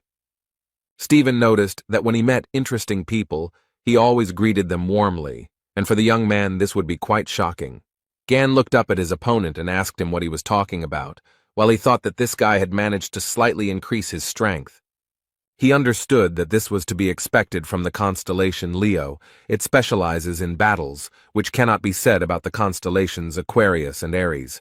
Lee looked at Stephen and thought that he would not calm down until he tore someone apart. The young man looked calmly at Marker and thought that he was an evil bastard. The lion approached the young man and used his power against him. It was so unexpected. Songjay started running to help his friend. The guy was very scared. Hen cursed, but he thought that the guy had provoked Stephen Marker, and he frowned, smiled slyly, and said that it was funny, and also added that he hoped that the guy would enjoy the rest of his life in a wheelchair. The jock put his hand on the guy's shoulder and began to press with all his might, and the guy asked what he was doing. The young man smiled and asked Stephen if he was trying to brush dust off his shoulder. The Marker stood and looked at his opponent in surprise. He thought that the blow had hit the target. What had happened then? He asked the guy if he managed to dodge his skill using teleportation, and Gan replied that he didn't understand and added that Stephen was still as slow-witted as he had been. Lee smiled and said that the skill was called Crushing Cliff, and asked if he thought the skill he had developed would work on him. Gan's face changed, and he said that Lev had begged him to teach him and swore that he would use the skill only for good, but now he used it to boast of his strength. The Marker opened his mouth in surprise and asked how he knew everything and who this person was. The guy didn't have time to answer the question, because the auction host appeared in the room and apologized for the delay and noted that bids would be accepted soon. Stephen asked in surprise if it was already time for the second stage, and Lee was thinking that another batch of his relics would be presented again. The jock stood up, pointed his finger at the guy and said that he had a lot of questions for him, but right now he had more important things to do. Marker, leaving, told Lee not to lose the pendant and that he would return for it immediately after the auction. Sun approached Gan and asked if he was okay. He was very scared. Bishop Gemini looked at the guy and thought about how he managed to survive such an attack. Even he can't dodge the saint's skill. He looked at the young man and Zay, who was sobbing loudly, and thought about who was in front of them. The auction host said it was time to begin, and announced that the highlight everyone had been waiting for with such impatience would be presented. She asked if those gathered knew about the Berlin Wolf incident that occurred 24 years ago. The phenomenon of the attracting misfortune appeared on the territory of Germany. It was a real hell, in which not only weapons but also armor melted. The 12 saints could not find a solution. The raids ended in failure. The hero Li Gang appeared, who defeated the invincible monster, and those present have a chance to become the owner of his relic. Stephen gritted his teeth, frowned, and thought about how the relic would finally become his. He had dreamed of this weapon for a very long time. The events took place 20 years ago. Journalists were in a helicopter above the island where the Berlin Wolf appeared. The press reported that 4 days had passed since the arrival of Li Gang, the 13th awakened. No one had come out since then, and the situation was unknown. Several saints tried to go inside to find out what was happening, but it was not an easy task. The man told one of the saints that they were all at their limit, and he looked at the man in surprise. He clasped his hands and thought about how Li Gang was able to get so far, how he could fight that creature. They couldn't get so close to it. The man thought about why he should even feel jealous towards a guy who wasn't even chosen by the gods. What was the difference between him and him? He still couldn't figure out what he was missing. When a guy came up to him and told him that Li Gang had appeared at the exit, the man furrowed his brow. His pupils became like dots, and he thought that this couldn't be. The journalists began to actively spread the news that Li Gang had returned alive. They insisted that the 13th awakened. One had managed to defeat the monster that was considered invincible. The guy returned from the raid as a winner. All eyes were on him. The men stood aside and talked about how Li Gang had once again taken all the credit, and Lev began to laugh and said that he finally understood. The subordinate could not understand what was happening, and Stephen told him to tell everyone that they were coming back. The boy asked if the gentleman would take his weapon, but he replied that he no longer needed it and allowed him to keep it. Other men began to approach Li Gang, all admiring his strength and endurance. Marker was no exception. He looked at the young man's weapon and thought that it was precisely this that he missed so much. The auction host took the cape in her hand and said that today one of Li Gang's legendary relics was being presented. Those present opened their mouths, and the woman said that this weapon was used to defeat the mighty Berlin Wolf, and it would be auctioned off. People looked closely at the weapons, but Lee stood to the side and was absolutely calm. And Stephen didn't care that his mouth wasn't watering. He was incredibly happy, and thought about how he had been looking for it for so long, and finally he had the chance to take possession of it. There was a huge bone under the glass, and Marker thought that this relic would make him truly the strongest. At this time, a huge monster woke up, and he insisted that he felt the relic of Ligana and its force. The auction host said with a smile on her face that those present could see one of the greatest artifacts, and said that it was the bone of a demonic beast. Those present shouted that they could not believe what they were seeing with their own eyes. Someone said that they had read about her in the chronicles. The woman said that this was a powerful relic with historical and practical value, and asked who would become its owner. Sun screamed that he couldn't believe that they were going to play a prank on her. Bishop noted that she would go to the constellation Leo, and Gon couldn't even imagine what kind of relic it was. He had actually used it once, but decided to ask Z about it. Lee started to ask something, but the red-haired guy grabbed his head with his hands and screamed at the top of his lungs that it was not the time to discuss anything. Hen was saying that he had to contact headquarters. They couldn't just give up this relic. Song was crying and Gan was mentally calling them names. The auctioneer, with a smile on her face, said it was time to get started and noted that the starting bid was $1 million. Those present quickly raised the stakes, as everyone wanted to own the relic. Li Gang stood to the side and only managed to read the system messages. There were a huge number of them. Sun grimaced and began to shout, why were people suddenly so alarmed, and said that this was a legendary weapon created by the great Li Gang. Z quickly calmed down and calmly said that such a reaction from people was entirely expected. No matter what Li Gang created, the relics were always of the highest quality, and anyone who understands them dreams of getting their hands on them. As for Stephen Marker, he is an ardent admirer of these relics. He is ready to go to the ends of the earth to get them. His incredible power and influence allow him to go very far. Sun said that he was sickened by the fact that Gon's greatest creation would be in Stephen's collection, and the profits would go to Lee Gon's account, and he belonged to the government, and they had to come to terms with that. The man thought about the fact that the money would be transferred to his account regardless of who buys the relic. And the guy began to watch how quickly the stakes were raised. He was interested in how far they could go. Stephen Marker got tired of this mouse fight and shouted that he was betting $1 billion. The room became so quiet that everyone present opened their mouths in surprise. The jock started to descend the stairs and asked sarcastically if everyone had heard his bet. And then he happily added that he was buying the relic for $1 billion, or could raise the bid to $10 billion. The auctioneer was taken aback and began to stutter, as she had no idea that the bid would be so high. The people who were in the hall were in complete shock. They could not believe that Lev was ready to buy the relic for a whole $1 billion. The host started the countdown. Sun started shouting for the bishop to do something, but he understood perfectly well that they had no chance. And Li Gang calmly watched everything that was happening. It seemed like nothing at all upset him. The presenter banged the gavel and loudly announced that the final bet was $1 billion. The cleaners were passing by the room where the auction was being held. One told the other that something had been sold for $1 billion. The second replied that he was very interested in who this crazy person was. The man sighed heavily and noted that workers like them should not even dream of such sums, and said that he wanted something to change. Their wish came true very quickly. The guy saw a huge monster outside the window. One of the guys immediately said that he was taking his words back. The host of the event began to congratulate Stephen Marker and said that the holy sign of Leo was becoming a new owner. There was a huge number of people in the hall who were happy about Stephen's latest victory. How the room began to collapse right in front of Leo. It was all very unexpected. Marker did not let go of the relic. He raised his head, looked up, and thought about what was happening. The people who came to the auction realized that it was a sign of misfortune, and the monster claimed that he had found a relic. The misfortune bringer stood before Stephen Marker and told him to give him the relic. The monster's eyes were burning with fire, and he opened his mouth wide, from which saliva sprayed in all directions. Stephen continued to hold tightly in his hands the relic that was now rightfully his, and the monster came closer and closer. The man frowned, clenched his teeth, his eyes burned with hatred. He was not going to part with what he had dreamed of for so long. But the monster was not going to lag behind. He followed the man and destroyed everything in his path. The lion began to laugh cheerfully and said that he had never been so happy to see the one who was attracting him before. The man was very happy. He thought that this was a great chance to try out his new toy.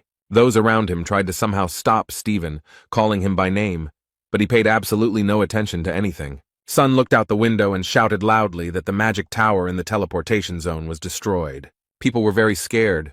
Someone was shouting that if the tower fell down, the island would not withstand it. The elderly man began to shout that it was necessary to stop the tower with all possible force in order to prevent a tragedy. A huge number of men, who were armed to the teeth, began to shout that they would help. They began to talk about the need to combine all their forces in one blow, because this is really very important. Everyone acted together. Some held weapons in their hands, and some used magical powers. Someone from the crowd said that the tower weighed a lot, and they would not be able to destroy it. This was beyond their power. Someone from the crowd shouted for people to run away as the tower began to fall. A very strong wind arose. Such was the fury of Apollo. Dirt, dust, and embers flew in all directions. The man said that everything burned very quickly, in the blink of an eye, and they answered that it was all because of the enormous force. People saw Hugo Otis, who was squirming in the clouds. Despite everything that was happening, he was absolutely calm. The man thought that Leo still hadn't learned to control his powers and that people almost died, but they began to thank him for saving them. Otis looked around and realized that only one skeleton remained of the monster, and he began to get even closer to it. The monster's eyes glowed red, and despite the fact that he had no skin, he looked terrifying. The guest struck Hugo. He clenched his teeth, frowned, and began to understand that the monster was not alone, but there were two of them. A black, viscous substance began to flow out of the monster's mouth. Although it looked like a skeleton from the outside, it was still dangerous. A black, viscous substance flowed in a stream towards the people who were on the street. They could not understand what was happening. It hit all parts of the body, and people looked at everything that was happening with horror. The substance got on the face, hands, it was impossible to get rid of it. Here and there, cries for help were heard. Hugh Otis was very angry. The man was cursing someone with all his might. He was tense, as he was thinking about how to deal with the monster. But he didn't even think of giving up. He opened his mouth wide, from which drool flew in all directions. A little more, and the mouth with sharp teeth would take and swallow Otis, but he only frowned and clenched his teeth. Li Gang came to the aid of the young man. He hit the monster in the side with all his might, and he screamed in pain.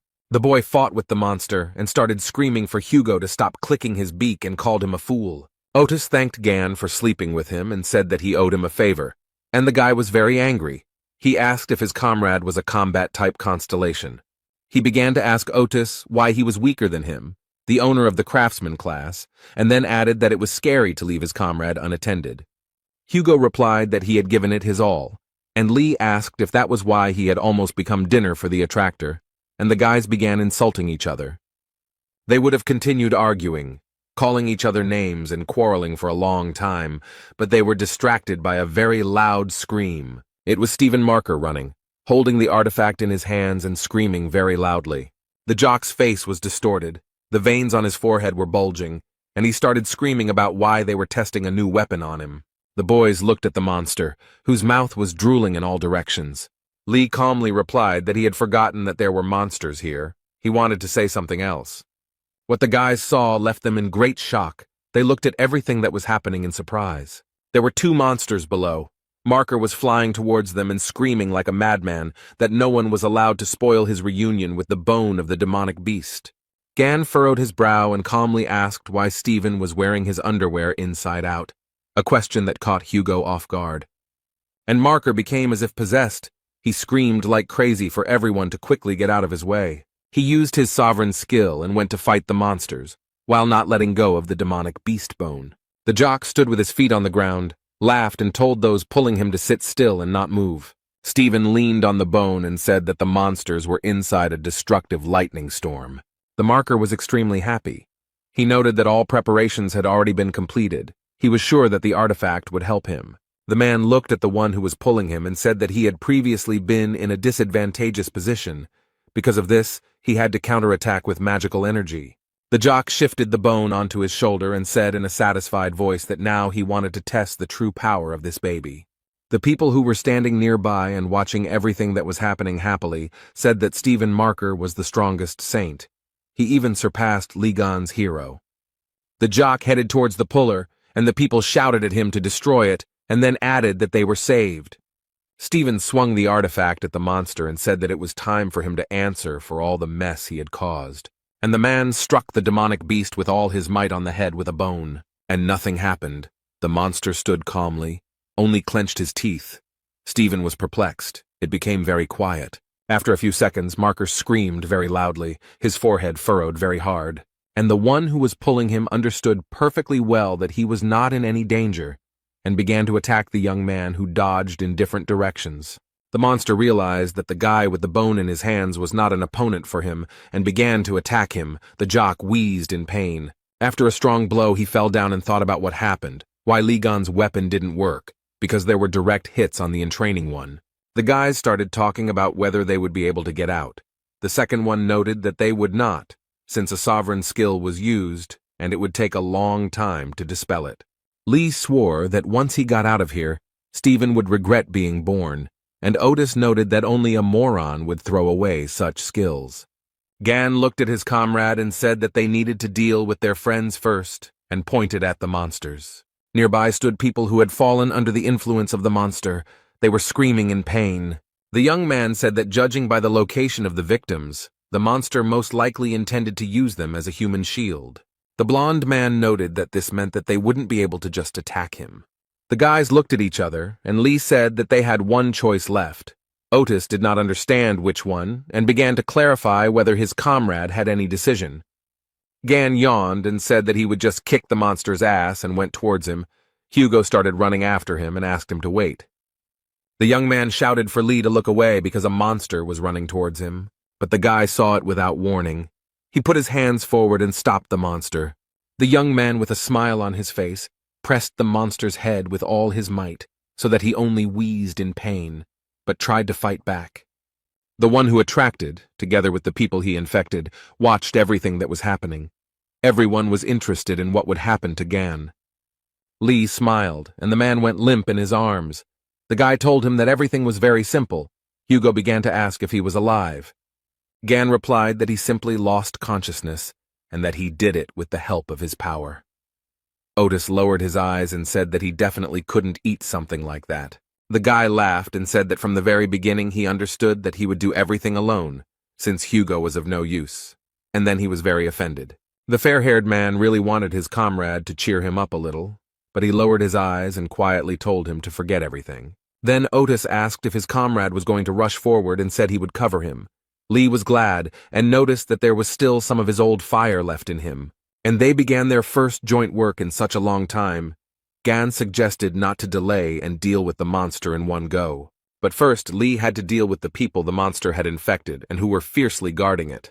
The monster watched everything very carefully and began to growl because he did not like all of this. And after a while, it started running towards the guy and spewing out all its viscous, jelly-like poison. The young man continued to run forward, and with a smile on his face said that the monster was only trying in vain. The guy began to guess that the monster was targeting the townspeople who were behind him. People began to feel unwell.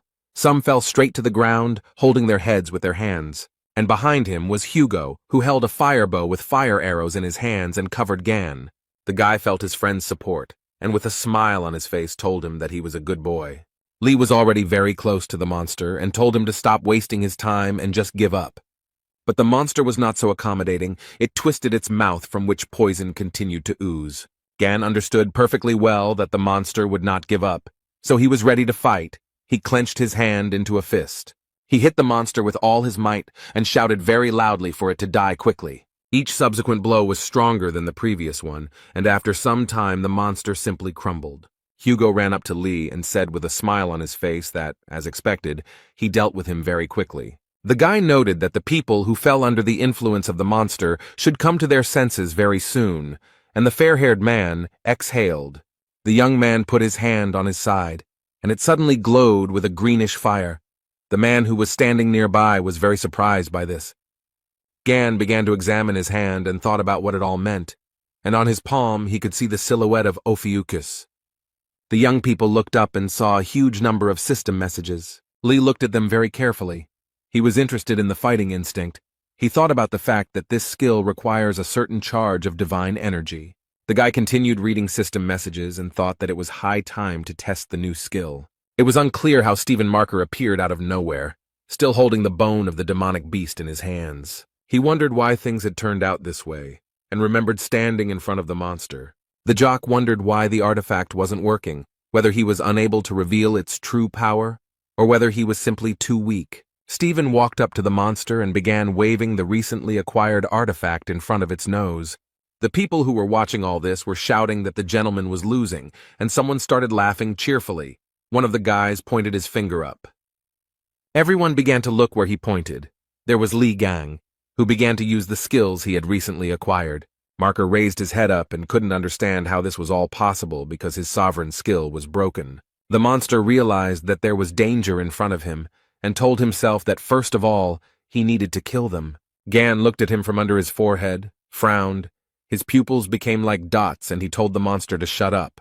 A few minutes later, the monster's huge body lay on the ground, wheezing in pain and humiliation. He asked Lee how it could be that a person had such enormous power. With the last of his strength, the monster said that it was most likely not a human being in front of him. Gan leaned over the dragon and asked him what the hell he was muttering under his breath. The guy used his special power, a strong wind blew, which lifted huge stones up like fluff. Marker watched all this from the side and thought that he simply did not believe his eyes. He gritted his teeth, frowned. Beads of sweat appeared on his face and thought that there was only one person in the world who could possess such power. The man began to guess that it was Li Gang, who stood opposite him and smiled sweetly at Marker. The guy smiled and said that he was very glad to meet the lousy lion cub again, and added that he had a lot of fun while he was gone. Stephen stood opposite. He was shaking with fear and said through his teeth that this was all nonsense. The muscle man shouted very loudly that the guy standing in front of him could not be Li Gang. The guy grabbed the bone of the demonic animal and asked if Marker liked his toy, and he growled like a tiger in response.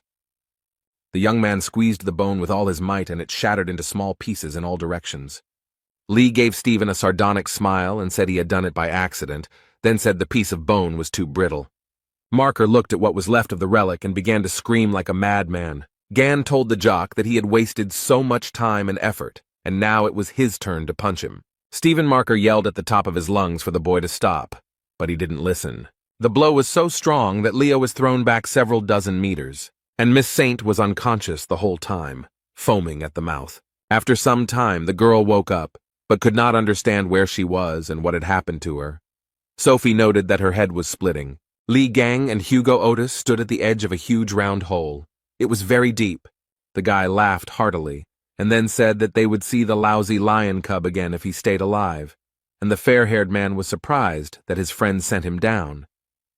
Li noted that Marker had vitality and asked his comrade if he had taken care of the people inside, and he assured him that everything was fine, because the people were rejoicing. Gan said that everything was fine, took out a small little toy and ordered it to act. The guy told the pig to take a good look around and collect all the useful items and explained to his friend that she was simply collecting everything she saw. Li turned to Otis and said that he came here with his friend, who asked who it was, whether it was the person from whom he borrowed a mobile phone. The guy said that the young man he came with was called Song Jae. This answer shocked Hugo. He started shaking and became covered in beads of sweat and asked again what his friend's name was. Li repeated his name again. Gan said that the guy is a Gemini Templar, but would be quite suitable for a bishop, also adding that he is smart, despite his young age, and he will be very useful. Otis grimaced, grabbed his head with his hands, and wondered when Song Jae had managed to get in touch with this walking headache. The guy looked at his mobile phone and wondered why his friend was so upset. Hugo thought that the last thing he wanted was for his son to meet this scumbag, but his two children are obsessed with Li Gang, so his family is doomed. The boy told Otis that Sun was with the bishop, who had teleportation powers, and said that they would call them here, but he suggested that they wait and just leave. Li was surprised, and the man said that the twins despised him. Why bother with them? And the guy began to remember that that guy always irritated him with his shouts. Hugo said what had to be proven, and then added that that boy hated him, and mentally asked for forgiveness from Sun. Gan was upset, and noted that he cared about the guy, but he should have been prepared for something like this, and Otis told his friend not to worry too much about some kids. As soon as the fair-haired man heard someone calling for Dad, a bead of sweat appeared on his face. He began to turn his head and stuttered, saying that this voice seemed familiar to him. Hugo hugged Li, and behind them stood Song Jae talking to someone on the phone. The blonde man wondered what the hell his son was doing here, and he was surprised that the bell had been active all this time. Sun was very angry. He began to ask Otis about whom he called children, and he hesitated and did not know what to answer. When someone started calling Li Gan in a very drawn-out voice, the men fell silent and turned towards the sound. This slime, despite its small size, called its owner very loudly. Li walked over, picked up the lump of mucus, and began to read the system messages, while Hugo and Song opened their mouths wide. Gan began to shake the slime violently and shout that it was forbidden to put everything in its mouth, and then ordered it to spit out the poison. The guy pulled the lump of mucus in different directions, and the fair-haired man thought that the poison fell out of the remains of that bony monster, and it could be very dangerous. Song watched the whole thing, and said that this slime was just like the one from Li Gan's relics that he had read about. The guy took a few steps forward and told the young man that his skills and inexhaustible supply of magical energy were amazing. Then Z added that the only friend of the 13th awakened was his father, and then he clarified whether it was really Li Gang in front of him. During this conversation, Hugo didn't know what to do. Beads of sweat appeared on his face, and he began to make inarticulate sounds. All this time, Gan didn't pay any attention to anyone except the slime. In the United States, at the headquarters of the Leo branch, a huge number of people gathered in the conference room. Oliver, the branch bishop, said that the leader had not contacted them since yesterday, and suggested hiring the twins people to search for him. A guy approached him and asked if he thought that after that altercation they would agree to help them, and back then Oliver wanted to look cool. This person reported that there were rumors that the head did not show up because of Li Gang. The bishop replied that it was all nonsense, and if he had really returned, he would have definitely lost to their boss. He added that one should not forget that Mr. Stephen is the strongest among the saints. Oliver wanted to say something else, but his speech was interrupted by a cheerful song about Li Gan. A minute later, the conference room became very quiet, and those present began to exchange glances with each other. Chung Yu-ha, vice chief and cardinal of the Lion Branch, apologized for forgetting to turn off her mobile phone. Oliver put his hands to his head. He couldn't even imagine that the vice chairman was capable of such a thing, and told her to take the conference more seriously. Yuka folded her arms across her chest and asked why they were all looking for that jerk, and everyone present's jaw dropped at these words. Then Chan said that she was guilty and said that there was no need to look for the head. He was tenacious and added that he was completely fine. Those present thought that she was right. Yuha was reading something on her phone, and Oliver told her that she should lead the search, but the girl didn't hear him. Chan stood up from her seat and said that she would leave early today and that they could handle everything themselves. The conference room became very quiet. Everyone was perplexed by the situation that had happened. Suddenly Oliver, the bishop of the Lion Branch, grabbed his head and began to wheeze. He was shaking very badly. A huge number of people gathered under Sophie Mard's residence. Everyone was wondering if the incident in Drachma was connected with Li Gan, who kidnapped her, and what this truth from 20 years ago was. Representatives of Mrs. Saint told reporters that there would be no comments today and that Sophie needed rest, and promised that she would answer all questions later. At this time, the girl watched everything that was happening from the window of her residence. She was very upset. A few minutes later, she sat up on her bed and began cursing and calling Li Gan names. She was so nervous that she started biting her nails and thinking about how dare the guy make such a big deal out of that incident. The doors opened, and Sophie came out. Her security began to push journalists and onlookers aside so that the girl could pass without being asked unnecessary questions. But then the girl's face changed. She was very scared. Someone used force against her. The people who were near Miss Saint opened their mouths in surprise. They could not understand what was happening. There was a version that it was a terrorist attack. Sophie's security was also very scared. They assumed it was a message. And indeed, a system message appeared in front of Mard asking who killed Li Gan 20 years ago. The girl clutched her head and thought about what she should do, because if she told the truth, the other saints would not leave her alone. But if she remained silent, Li Gan would create even more problems. Sophie couldn't believe that the guy could pull such a stunt while she was out cold. She couldn't even take off the necklace. Saint screamed and accused Li in time. Meanwhile, the guy was sitting quietly with his artifacts and thinking about whether he should make some ramen. The TV news reported that Sophie Mard was not leaving her residence and was not giving any comments. The announcer said that of all the incidents that occurred at the drachma auction, this one would cause the most unrest. The man who had been listening attentively to the news propped his head up with his hand and calmly said that this was not right. Near the house of Hugo Otis, men were shooting from a bow. The owner asked if Gan liked the new bow. He replied that it was much better than the one he had before. Otis asked what the comparison was, and Lee hit the nail on the head again, so the blond man had an interesting idea. He blindfolded the boy and told him that this was how he should shoot. The young man asked if the man was making fun of him, and then added that it was a lot of fun. Hugo started screaming and asking if he was shooting at his target on purpose, and Gan, with a smile on his face, said that it was really funny for him to bother him. Suddenly a glass of drink appeared in front of Lee with a lot of ice cubes in it. The dream said that he brought a towel and water, and the young man smiled and thanked the boy. While Lee and Zay were talking to each other with a smile, Otis watched everything that was happening with anger. He even clenched his fist. Hugo walked closer to the boys and told his son that his dad could use a drink too. Song Jae's expression changed, and he said that there was water in the refrigerator and that his father could go and get it himself. Gan read his system message and said that his stats had increased after the skirmish in Drachma, and he could afford some small investments, and Sun laughed at Otis. Lee learned that the sacred abode of Ophiuchus, the Serpent Palace, had been rebuilt, but the space was limited due to the low level of the sacred abode. The guy also read that in the sacred monastery one can live, train, and test the level of one's strength, and he can control it. The system message stated that Lee could summon a low-level pigbank avatar to the abode and strengthen its power by bringing human avatars to the abode. Song approached Gon. He noted that his uncle said that it was time for him to leave. He noted that he had things to do, and they could move out together. Lee noted that he hadn't even noticed how time had passed. Z asked if he had an appointment, and the young man answered in the affirmative.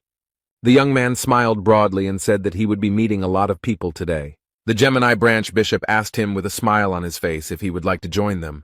Gan chewed chicken drumsticks, and with his mouth full replied that the guy had more than enough strength, and he said that he was swamped with work. The waitress was surprised by the guy's appetite. Hen said he was indeed busy, but hiring promising people was always a priority. He looked at Lee slyly and asked if he was going to leave them after they bought items worth $1 million with the Gemini branch money. Gan looked at the man with wide eyes and continued to eat the chicken drumsticks. The guy took a napkin and began to wipe his mouth. His expression did not change, and the bishop thought that apparently the guy had planned to do this. Gan thought that at first Hen seemed annoying to him, but everything turned out pretty well, because he dealt with pig, parasite, and lion cub. Now the next person he needs to deal with is that bitchy purple witch. And Lee said that he would join the Gemini branch. Bishop wanted to discuss the official date, but the guy noted that he had a condition. The guy took another drumstick and declared that Hen should give him his badge. The guards began to call the young man names because the emblem was given to the bishop personally by the Holy Lady, and Gan told them to stand still.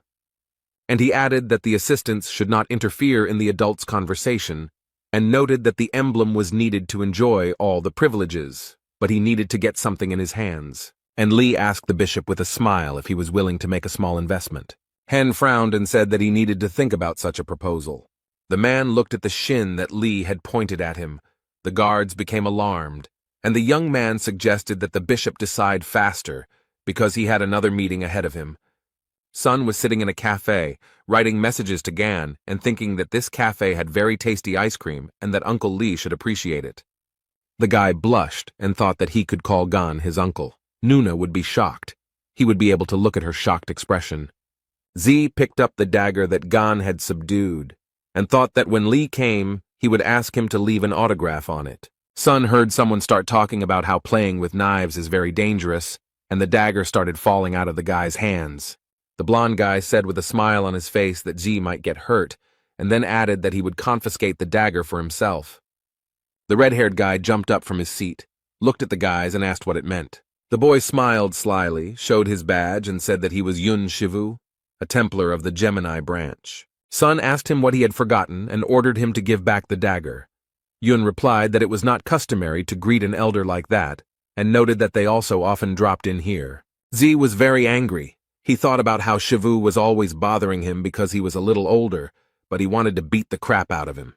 But he can't get into a conflict with him because this bastard is the son of the holy sign of Libra, and that's why he so boldly turns up his nose. Sleep shouted very loudly to the guy, asking if he knew what it was, and ordered him to immediately return the dagger. The guy started to twist the red-haired man and shouted loudly for him to calm down. Z did not expect such an attitude at all. People who were in the cafe started talking about how they needed to be quieter in public places, while others wanted to break up the fight. Song asked Yun if he thought he could get away with all this, and Yun replied that these were very big words for someone with his face pressed to the table. Blondie was curious about why Z was so concerned about this thing and asked if Li Gang had made it by accident. Yun mocked the boy and asked if the dagger belonged to his incapacitated mother. These words made the boy very angry. He began to call his opponent names very loudly. A system message appeared in front of Yun, who continued to hold the dagger, notifying him that the owner of the relic was in danger and that a random skill had been activated. The blonde guy was very scared. A greenish light flashed in his face. He screamed loudly, covered his eyes with his hand, and could not understand what was happening. The guys who entered the cafe with him were very scared. They screamed in horror. The visitors were also very surprised, their mouths wide open in shock. The dagger was not simple. It attacked the blonde guy. The guy was horrified by everything that was happening. A few minutes later, he fell straight onto his back, tears streaming from his wide-open eyes. And only Song Jae was happy, because he guessed what was happening and called Uncle Lee. Gan asked Song Jae and grabbed his head while he managed to punch Yun in the nose, who was crying loudly. The boy asked his uncle with a smile how he knew he would be here, and he said that he was in the restaurant a minute ago and noticed that the one-time summoning skill had worked. Lee looked around, assessed the situation, and said that all this had not happened in vain. He looked at Yun, whose nose was bleeding, and noticed that these jerks were bullying him. Gan folded his hands and asked how they dared to offend his nephew. Someone tried to be sarcastic, and another guy said that he was scared. Lee smiled sarcastically and said that he would now show them what happens to those who bother his loved ones. The guys were very scared. And in the restaurant, a couple of minutes before the call, the bishop agreed to give Lee the emblem, but only on the condition that he join them immediately. The guy agreed. Hen smiled and thought that this was a ridiculous price for such a loot, and then he could get the emblem back. He would just add an inconspicuous clause to the contract. He handed Gan the emblem and told him to use it wisely, and he replied that he would try. The man in glasses asked the guard to hand over the contract. Lee looked at it all in surprise. The bishop said that the contract needed to be signed and raised his head, but the guy had already disappeared. Hen and the guards remained near the fried chicken drumsticks, thinking that the guy had simply disappeared. A few minutes later, the waitress came up to them, brought them the bill, and said that they owed $190. Z's two offenders were lying on the floor of the cafe, foam flowing from their mouths. They no longer posed any danger. Yun tried to ask Lee if he knew who he was, but he didn't listen to him and immediately punched him in the face. The guy started talking about his rank in the constellation, but Gan didn't listen to him. He started strangling him with a sly smile on his face. The young man tried to convey that he was the son of the holy sign of Libra, but Lee kept hitting him in the face. Yuna was shaking with fear and resentment. He thought that the man would at least let him finish speaking. The blonde guy was lying on the floor, and Gan told him to get up because they weren't finished yet, and the boy was thinking about why his magical protection was of no use. He crawled on the floor and called Lee all sorts of names, and thought that he should know his place. The bull Phalaris appeared in front of the cafe visitors. It was located behind the blonde man's back. People were very scared. Some said that he used combat magic in a public place. Others shouted that they needed to run away as quickly as possible. Yun began to laugh like a madman and shouted that the man would be punished for his arrogance. Gan stood opposite the blonde man and calmly told him that he was very noisy, and he noted that he was interested in what kind of miracle skill this was, and then added that it became clear to him that he couldn't even light coals with it. A message appeared in front of Lee that he had suppressed the enemy's magic. Yun screamed. He couldn't understand how this was possible, and then he realized that there was also a mage in front of him. The man continued to read the system messages and calmly replied that he was a craftsman.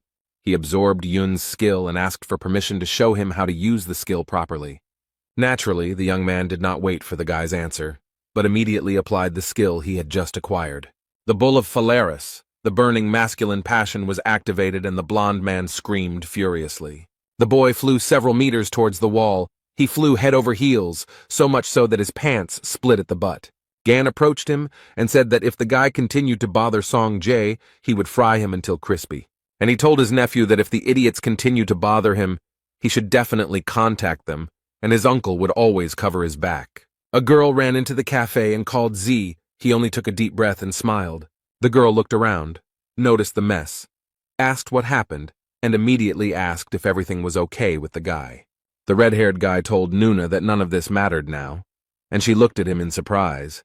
Song grabbed the girl by the hand and showed her Li Gan.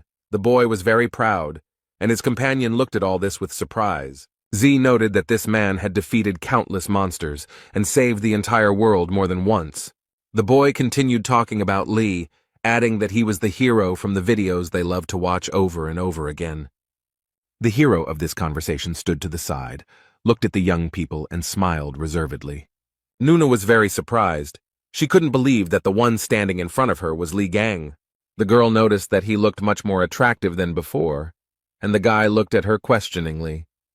She said that 20 years ago, Li's body was covered in scars, and since he had spent so much time in the tower, she was sure that his appearance would be even more pitiful. Nuna thought that it wouldn't have affected his coolness anyway, and noted that appearance wasn't the most important thing. The girl took the medallion in her hand and said that she was sincerely glad that Mr. Li Gang was safe and sound.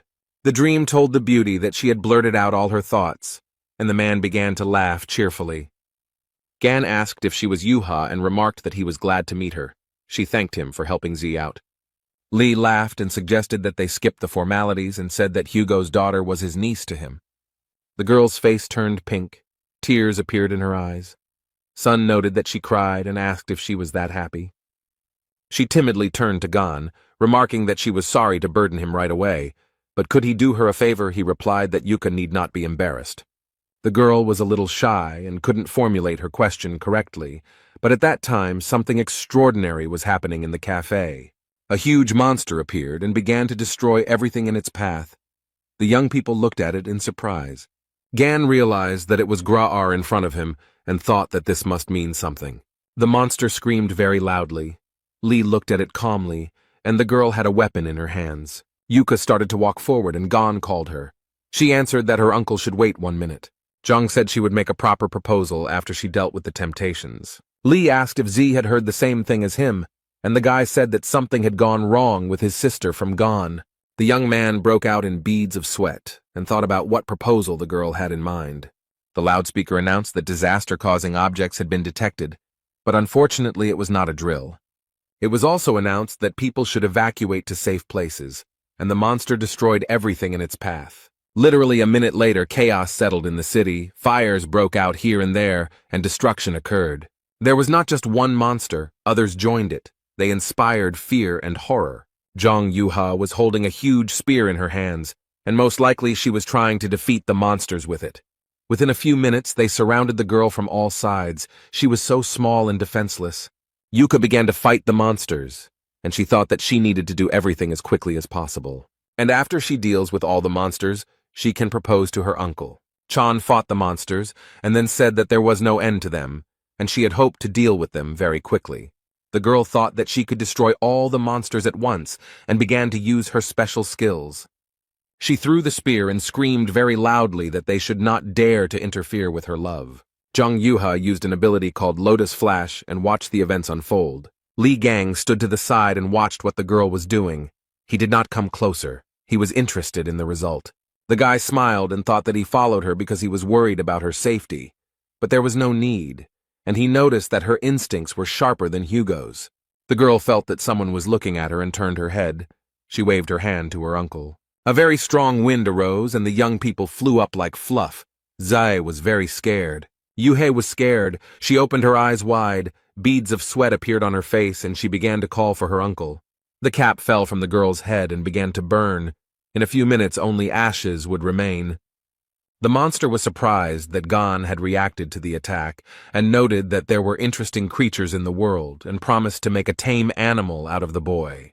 The monster sat on the dragon's back and said that at this rate they would wet their beds, and Li calmly said that he needed a furnace to create relics. The guy frowned, smiled slyly, and told the monster that it would become the first gas burner. The monster smiled, and said that the young man in front of him was very funny. Zhang Yuha looked at the monster and thought that they belonged to the illusory race. Li touched the girl's head and asked what she was thinking about, whether she wanted to try to deal with everyone alone again. Gan asked the guys to leave everything to him, and then asked them to take care of the evacuation of the residents. The man smiled and noted that he trusted them with all this, because he knew how strong they were, and noted that they should also trust him. The boys smiled cheerfully at their uncle, even though he didn't see their smile, and agreed with his words. Li replied that it was all wonderful, and then, a little more quietly, said that the fun would begin very soon. The monster smiled vilely, telling the guy to resist even harder. A few seconds later, the young man was tied with a thin but strong rope. He did not understand how it happened. The monster was having a lot of fun, and told the guy that taming him would be incredibly fun. The monster pulled the rope with all his might, and it rose up to the very sky. He was incredibly happy. The monster raised the rope, then lowered it, and the young man hit the ground, from which huge pieces flew off to the sides. After some time, the guy found himself on the ground. His clothes were very badly damaged. He stood up, tore the rope apart with his hands, and calmly said that there was a lot of talk and no sense, and then asked the monster if that was all it was capable of. The monster frowned very deeply and began to laugh very loudly. He had come up with a new plan for revenge. The monster told the guy not to make him laugh and began to attack the guy using fire. At this time, Songjae was telling people that they should evacuate as quickly as possible. There were special centers for this in the city. The guy was very pleased with himself because he successfully completed one job and helped people at the same time. Za told his sister that he helped those civilians who had not yet managed to evacuate. And at this time, the girl looked into the distance with interest. She was very interested in what was happening to Lee.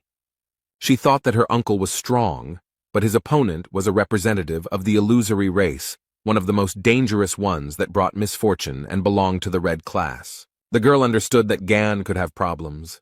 She thought about what to do if old wounds from the time of the tower made themselves known. Yuha thought that she needed to help her uncle and went to him. Her brother reminded her that Lee told her not to interfere, and her sister replied that she would be right back. The monster thought that it had gone too far and burned the young man to the ground.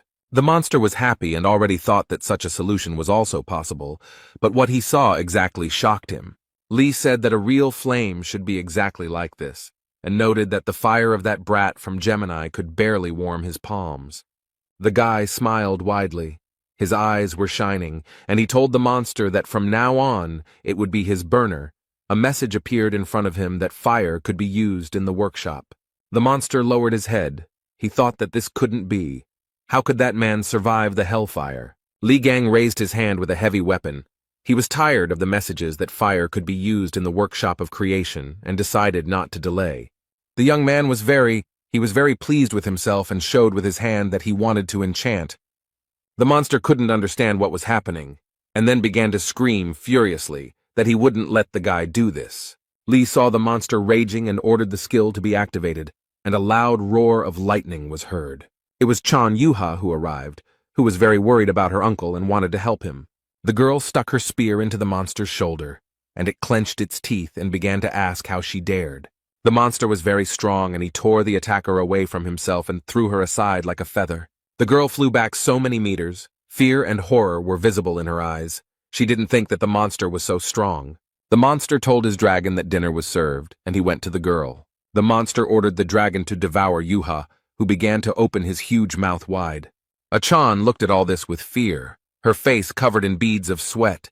She understood that she had no other way. At this time, Gan ran up, grabbed the dragon, and began to ask where he was going because his opponent was him. The guy pushed him with all his might. He fell with a loud crash, and rock fragments flew in all directions. The lizard opened its mouth very wide and screamed in pain. She could not even imagine what awaited her. The monster watched everything that was happening, and thought about how easily the guy had thrown away the lizard of the underworld. Lee stood up and calmly said that if the monster touched Yuka again, he would not leave a single wet spot of him. The monster felt uneasy. It began to be covered in drops of some substance and thought about what was happening. The monster grabbed his head and wondered what was consuming him. His representative of the illusory race, was it really some kind of pathetic person? The monster began to understand that the games had finally come to an end. It hovered high, and Lee watched all of this. Yuka, who was nearby, began to cover herself with her hands. She thought about what these absurdly huge streams of magic were. The monster told Gon that he didn't like this form because he couldn't train in it, and he had to acknowledge him. The monster changed a little and said that there really was an enemy standing in front of him and promised to incinerate him, and then everything in the area. The monster began to use the skill of disaster. A very strong wind was blowing, but the young man calmly resisted the monster. Chan Yuha was very worried about her uncle. She began to call him very loudly, and tears appeared in the girl's eyes. A bright light blinded the entire city. It became very quiet. Only dust and dirt flew in the sky. The city was burned. The monster flew towards its competitor, its teeth clenched tightly. The monster's hand was grabbed by Li Gang, who was wearing a special glove that was designed to come into contact with fire and was enchanted with hellish flames. The monster couldn't even believe it, as he didn't expect the attack to be stopped by an ordinary glove. Gan frowned so much that the veins stood out on his forehead and told the monster that it would get it right now for daring to burn down the entire city. The monster clenched his teeth. His mouth twisted. He thought about how humiliating all this was. The guy started laughing and asked what he meant by humiliating, whether the monster was belittling the capabilities of his glove. And then he looked closely at the monster and noted that it couldn't even imagine how useful the glove was when eating chicken. A system message appeared in front of the guy saying that the negative energy was too strong and needed to be cleansed. The guy replied with a smile that he had a cleansing fist. He repeated the phrase about the cleansing fist, and the monster prayed for the young man to stop. The monster fell from such strong blows, and Gon asked him why it still wouldn't cleanse itself. A message appeared in front of Lee that dead targets could not be purified. This surprised him greatly. He was not prepared for this. The boy told the lizard that he had no choice but to replace the broken gas burner with it. The lizard gave up very quickly and became a prisoner of Ophiuchus, as the system messages announced.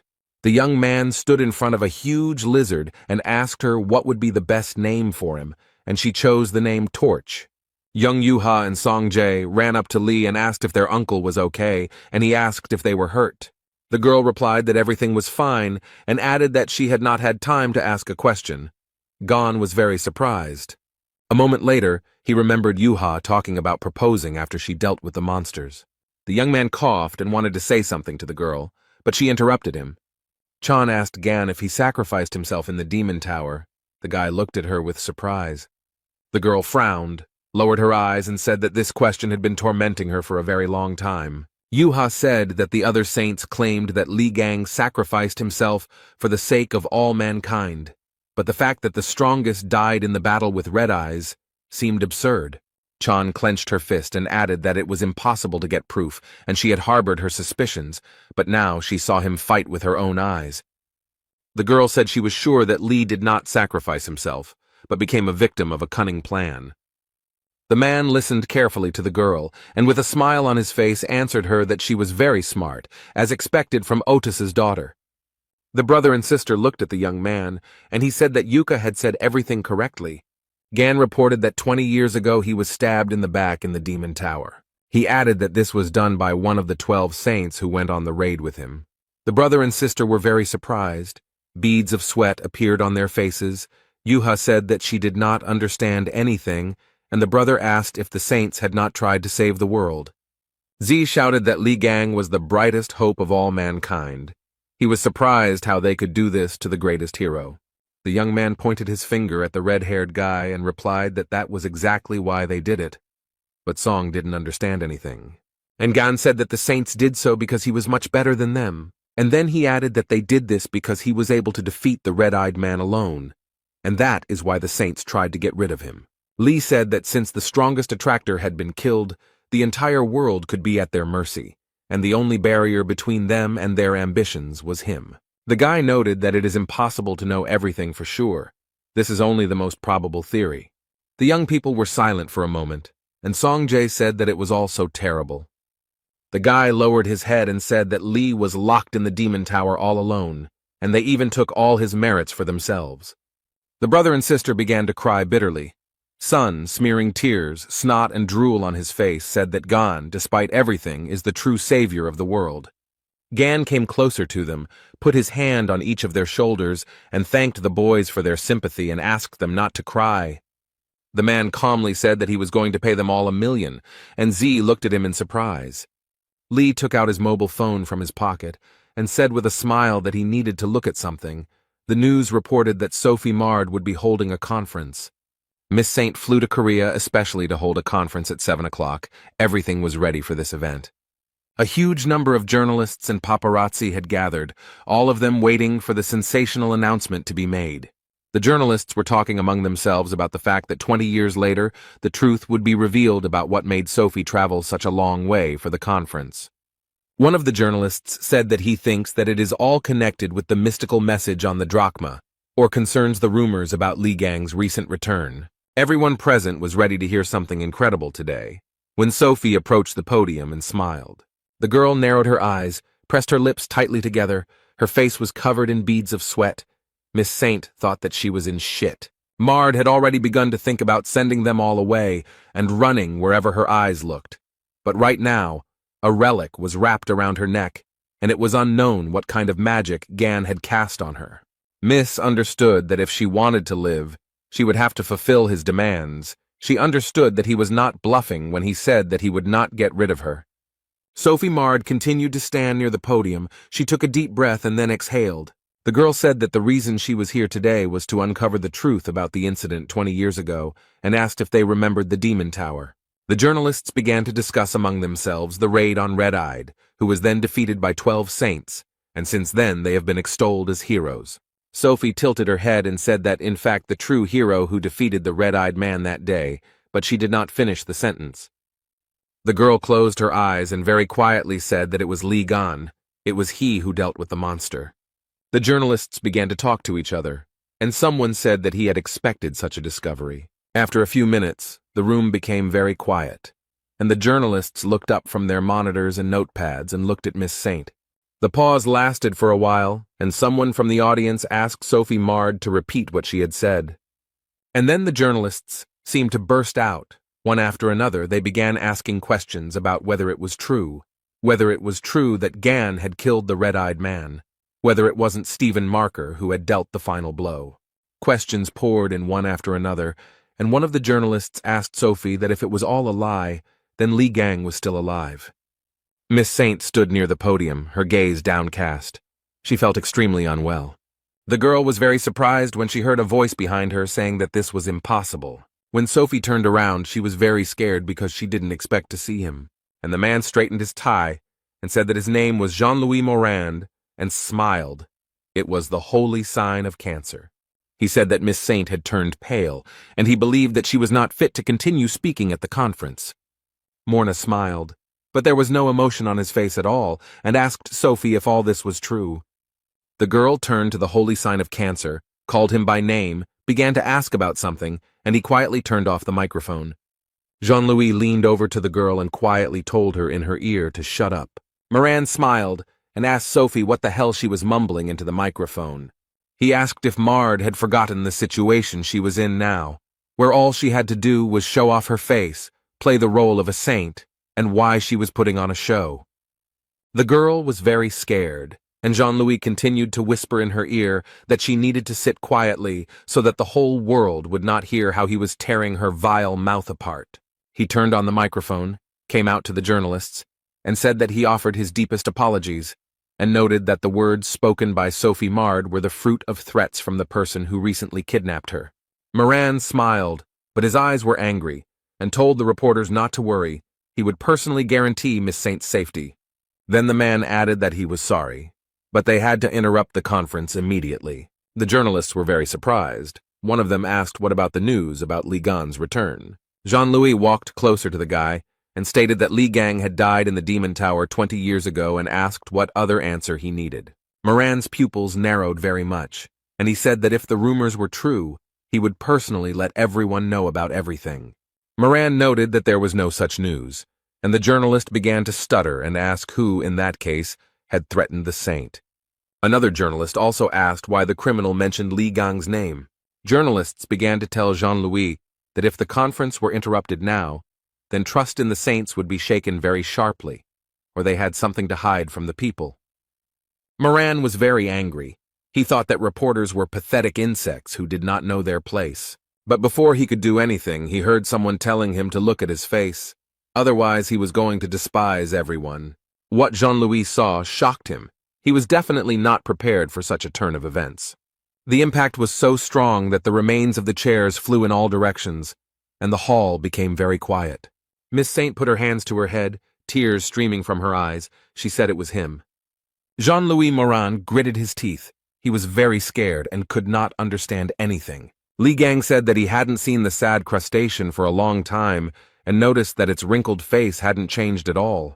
The boy shouted at Moran, who still couldn't come to his senses, to catch his gift. Sophie Mard watched all this from the side with her mouth wide open. She began to guess that it was a tale. Young people approached the huge lizard torch. A prisoner of Ophiuchus touched him. He had a sign that it was strictly forbidden to feed the beast. Gan stood over Moran and asked him if he was out of his mind, if he wanted to interrupt the conference in this way. The young man heard someone from the side saying that he had the tail of a lizard of the illusory race. Jean-Louis also said that he heard that someone had dealt with them and asked if it was Li by chance. Gan furrowed his brows, became angry, and said that he was tired of his tricks with the clones. Moran said the boy quickly recognized his division skill and then asked who he was. The young man was surprised, then smiled and asked who else he could be, and then replied that he was Li Gang. The room became very quiet, and all the reporters turned their gaze to the guy. They were shocked. After a few seconds of silence, the reporters began to laugh and say that Li Gang couldn't possibly look so young and good. Jean-Louis noted that the guy had good skills, but he was a little out of touch with reality. He should have chosen a more suitable role model. Li yanked the lizard's tail with all his might, and it knocked down Moran, who was really annoying the guy. The journalists watched everything that was happening, and the young man said that until you hit them, people won't start to think. Gan turned his attention to the reporters and asked them why they were hatching. He jumped into the crowd and said that they would be next, and someone started yelling that a madman had attacked them. In all this confusion, Sophie thought that she needed to escape while she still had a chance. But the escape failed. Miss Saint fell to the ground. Someone slowed her down a little. The girl screamed in surprise. Lee stood behind her, and with a sarcastic smile on his face, asked where she was going, because she still had to tell the whole truth. The girl realized that she was finished. Gan demanded that Sophie tell him about how they ran away at the sight of Red Eyes and took his property for themselves, about how she was treating his face, but could not fix his pathetic soul. He pressed a point on the girl's forehead, and she closed her eyes and thought about what the guy had just told her himself. The system message distracted the guy. It said that a flash of energy from the darkest star had been detected. Everyone in the room was very scared. They grabbed their heads and beads of sweat appeared on their faces. Sophie got scared and started to speak incoherently, and Li Gang couldn't understand what was going on. The girl screamed like a madwoman. She said that it was not about him, but about that devilry. Li looked at Jean-Louis and thought that the energy of the constellation was emanating from him. He gritted his teeth and muttered that this was all incredible. He would never have thought that it was really gone in front of him. He said that none of this matters, but he doesn't know how he managed to return alive from the demon tower. Moran then added that Ghana should throw a little welcome party to celebrate his return. Otis placed a pot of ramen on the table. This was supposed to be his dinner since no one was home. The man sat down on the sofa, took the remote control, and began to look for something interesting to watch on TV. He was eating ramen and listening to the report coming from the St. Sophie Mard conference venue. The reporter noticed that it was chaos right now. The journalist reported that a man who pretended to be Li Gan had burst into the hall, and that the audience could watch him in a fierce fight with the holy sign of Cancer. The reporter then added that it was a very entertaining show, and that Li was seen on screen grappling with Jean-Louis. Hugo was so surprised that the ramen fell out of his mouth, because the man opened not only his eyes wide, but also his mouth. As the fight continued, some of the journalists began to run away, and Li told his opponent that his pathetic attacks would not work on him. A few minutes later, Moran used his skill and looked at Gan with a smirk. The Cancer Man was simply sure that the guy had been caught and now did not pose any danger. But Li, as always, was collected and calm, and he very easily extricated himself from the enemy's shackles. Jean-Louis was very upset. He could not understand how the guy managed to free himself. The young man had his sword. With its help, he very easily got rid of all obstacles. The journalists who remained in the hall and watched everything that was happening began to clap their hands. Li Gang was very pleased with himself. He smiled happily, and his eyes glowed with a green fire. But the battle was not over yet, so the guy crouched down to attack the enemy again. Gan picked up speed and began to approach the enemy very quickly, who looked at everything with surprise. Moran said with anger in his voice that it looked like Li had been doing nothing but acrobatics for the last 20 years. Jean-Louis started doing his tricks.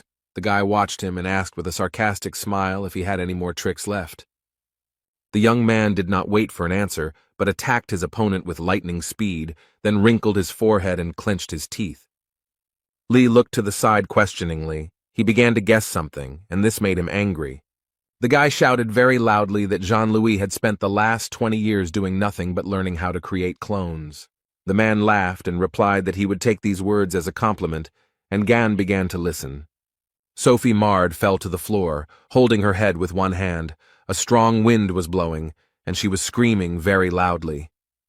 Something incredible began to happen in the room. All the objects that were lying on the tables began to circle in the air. The people who were in the hall felt very bad. Blood was flowing from their mouths. Li told Jean-Louis that he was a crazy bastard. He asked if he was out of his mind, and then asked how he was going to clean up the mess. The young man's opponent most likely hadn't thought about it at all, but calmly replied that he would figure it out somehow. The man said he simply decided that he had to deal with Gan as quickly as possible while he still had the chance. The guy turned to Moran and, enunciating each word, asked if it was he, the bastard who had stuck a dagger in his back. Jean-Louis and his clones began to laugh wildly. He replied that Li was trying so hard to find the culprit. The man said, with a smile on his face, that it was not right for a hero to dwell on such petty grievances, because people were more likely to take him for a street thug than a saint.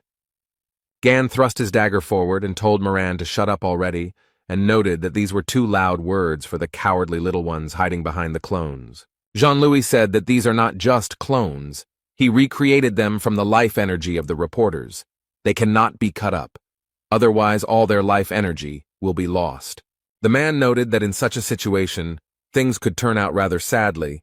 Lee noted that these nasty tricks matched his mug. Moran laughed and noted that these were the young man's last words and said that now he would die. And Jean-Louis, along with a huge number of clones, surrounded the guy. Just a little more and everything will be over. But the clones began to look at each other. They were very scared.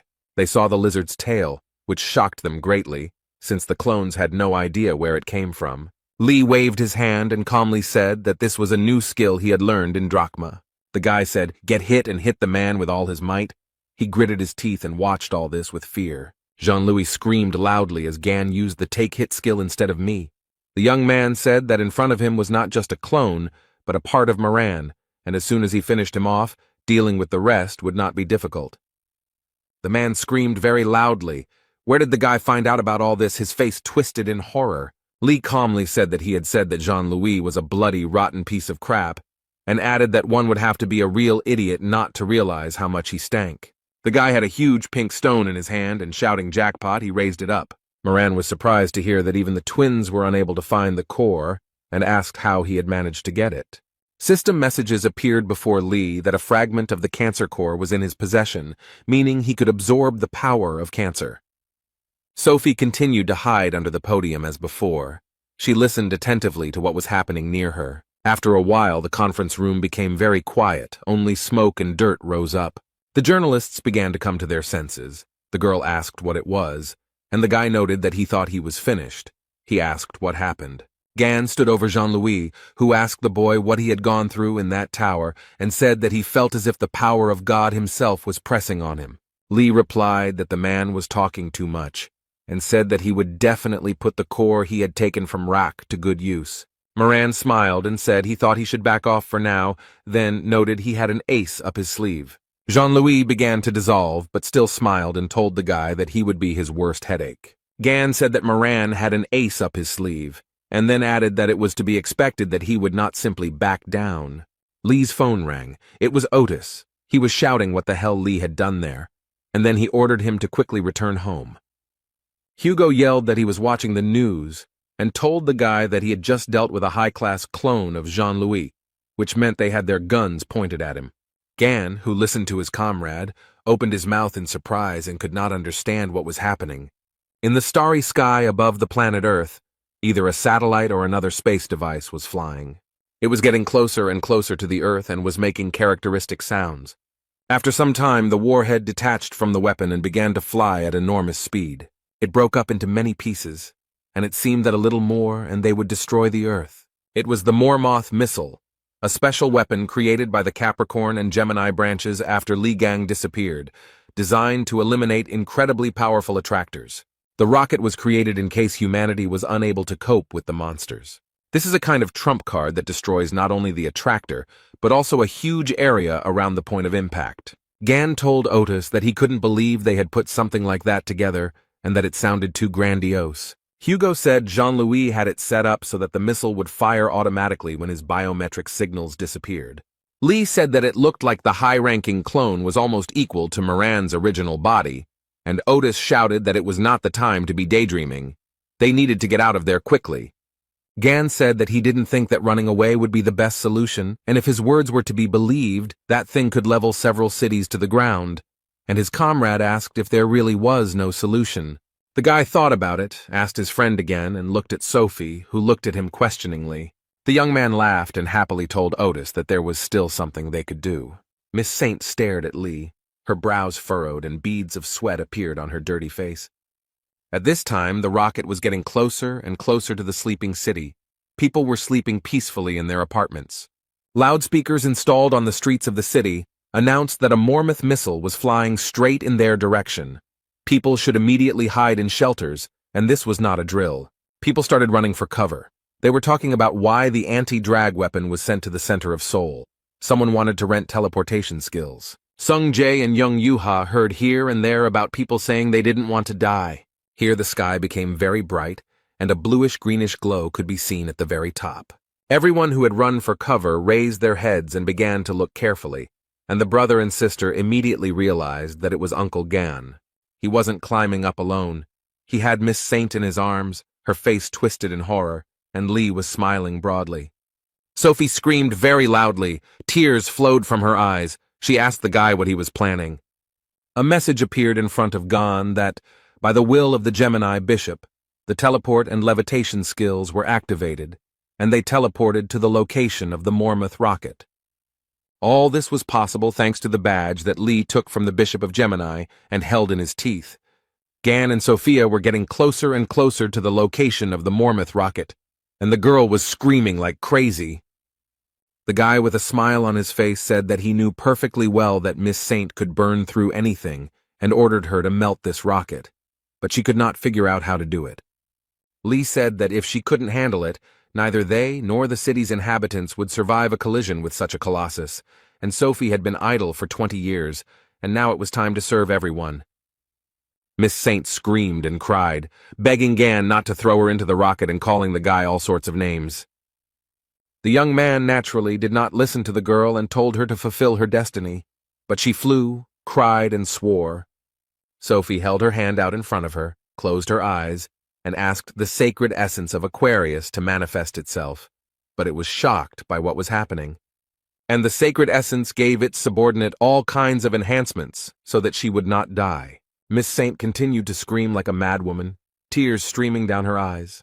The sacred entity gave Sophie a tear of a goddess called the Sovereign Skill. A whole stream of water was directed towards the rocket, which was rapidly approaching the Earth. The water swirled, bubbled, and with its strong flow stopped the ill-fated rocket, which fell apart into parts. Sophie watched everything that was happening and happily said that she really did it. She started falling down and screaming why Lee wasn't catching her, and the guy replied that a great job had been done, and then added that with such a set of enhancements, the girl would definitely be safe. The guy looked at the fragments that fell from the sky and said that the leech did a lot better than he expected, but still too carelessly, because if the fragments fell to the ground, chaos would begin. People went out into the street and started talking about the rocket exploding, but now shrapnel was flying at them and they didn't know what to do. Gan looked up and wondered if this thing was created by the twins. The guy smiled and said that he would most likely be able to convey a grand greeting to the Purple Witch. The young man began to call his friend Hugo Otis, who was very surprised. The man asked if Gan had managed to figure out the rocket, and he replied that he didn't have time and asked to borrow the absolute coordination skill. Otis's pupils narrowed very much. He thought that Lee's voice was very worried. Were things really that bad? And he himself answered that he would immediately pass on the skill to Gan and began to search for something in his mobile phone. Gan looked at his phone, realized that the skill had been transferred, and thanked his comrade with a smile, calling him the first slave. The guy read the message which informed him that Sagittarius had passed on the absolute coordination skill, and that it could be used 238 times. Lee said that this would definitely be enough for him. The young man activated various skills. He was very pleased with himself. A smile appeared on his face. When all the preparatory work was done, Gan said that it was time to send our witch a package. A huge, shining star appeared in the sky, and people looked at it in surprise. Some were happy, some were surprised, but it became clear that the rocket and all the fragments had disappeared, and the city residents realized that they were saved. Sun turned to his sister and said that it was Gan, and then added that they were now safe. Bishop Gemini looked up at the sky and thought about how it was possible Lee made the entire warhead just disappear. Choi Sun-hyuk heard someone calling him by name and he started stuttering because he couldn't understand who it was. The bishop replied that it was him, and the man started shouting that he was an idiot and what had he done with his skills. The man stood outside the window and was very scared. What he saw shocked him. A huge amount of debris from the Mormouth missile fell on the Yin-Yang Palace. It was a terrifying sight.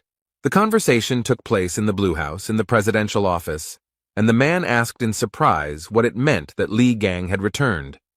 Someone replied that he had disrupted Sophie Mard's press conference and crushed the holy sign of Cancer.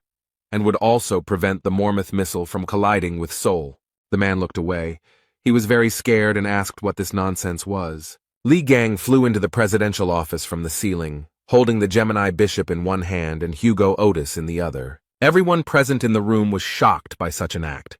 They couldn't even find the words. Li asked them why they were whispering like rats, and whether they had done something wrong. And he added that since he had taken on the matter, he would see it through to the end, and then he added that he had come for his money. The parliamentarians knelt down and wondered if Li Gang was the real deal, and he said that he knew that they were keeping his bank account to themselves, and that funds were being deposited into it. The guy said he tried to open his own account, but it didn't work. Then he said he left Otis's name as a proxy, but they were mean. A man stood up and said that the Korean government could not entrust such responsibility to Mr. Hugo alone. Li Gang looked at the man who had the courage to contradict him, and he added that Mr. Otis was a foreigner, and after his disappearance they could not trust a saint from another country, while they no longer had one of their own. Li was also told that the Sagittarius branch, due to many circumstances, lost its former influence. Hugo frowned as the man spoke of how they had ultimately turned to someone more reliable for help. Gan became very angry. He punched the speaker in the face and shouted that he knew that out of all the possible candidates, the Purple Witch was chosen. The guy was very angry. He said he was trying to control himself, but they decided to make such a lame excuse. He noticed that they were nobodies to look down on Hugo, who thanked his comrade for worrying about him and asked him to finish this, but Li got carried away. Gan said that he was Otis's master and could treat him like that, but who were they and who did they think they were? These words surprised Hugo very much. But Li got carried away. He said that his comrade's only virtue was his pretty face. Hugo asked him to calm down, and Gan shouted that the people in the blue house shouldn't treat him like shit. One of the men noted that they had not said such a thing, and the second told him to stand still, but the guy continued to shout for them to respect his comrade. Then Li started yelling at Hugo, asking why he tolerated such treatment. The man noticed that the young man made him feel guilty and became very upset. Gan calmed down a little, folded his hands in front of him, and said that in any case, before he started causing a pogrom here, the authorities had to give him his money. Finally, everyone understood why the guy had come here, when suddenly a voice was heard from somewhere asking Li to shut up. Bishop Gemini frowned and then said that the voice sounded familiar to him, but that couldn't be true. A girl began to slowly approach them. Everyone looked at her and the hall became very quiet. Li was very surprised by her appearance. He clenched his teeth and said that she had finally appeared. The beauty said that Li Gan's account had long been confiscated and told him to shut up. It was Heiji, the holy sign of Gemini. The girl wrinkled her brow and said that she was going to use the money from Li's account to restore her yin-yang palace. And then she added that he was a bastard who launched fragments from a Mormouth rocket at them. Heiji screamed that her palace was in ruins, and then asked the boy if he realized how bad the damage was. Then the representative of the holy sign of Gemini told Gan to prepare for the consequences. Li narrowed one eye, the other one glowed green, and asked the girl who she was anyway.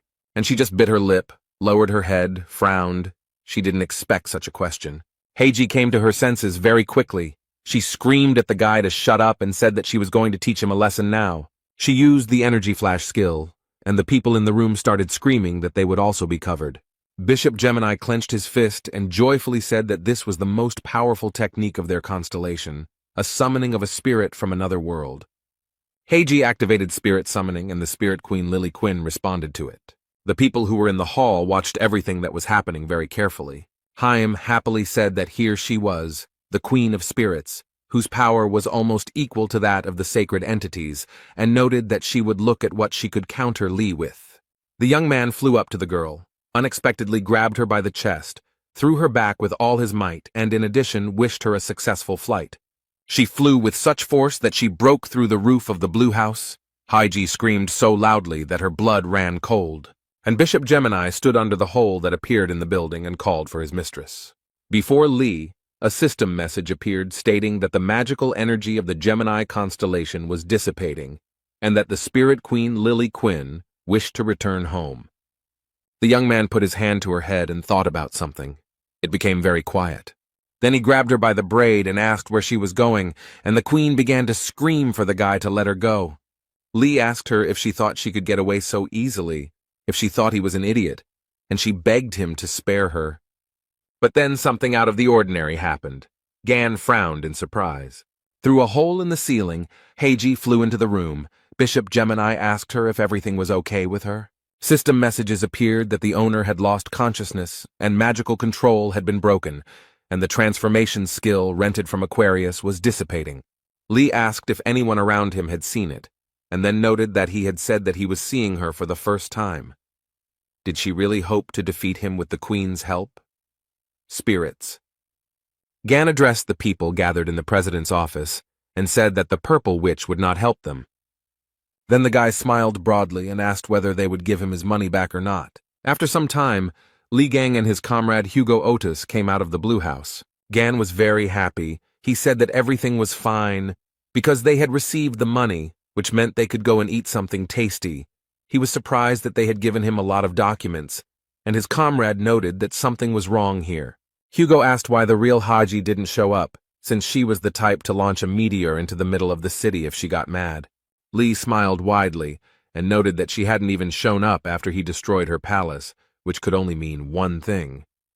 Otis looked at him in surprise, and the guy said that this hysterical woman would never be able to calm her anger, and added that he had an idea where she might be, and offered to visit her. The young people were in Songjae's apartment, and Lee offered them a little snack while they worked. The guy handed the red-haired youth a burger and asked him if he wanted to eat it.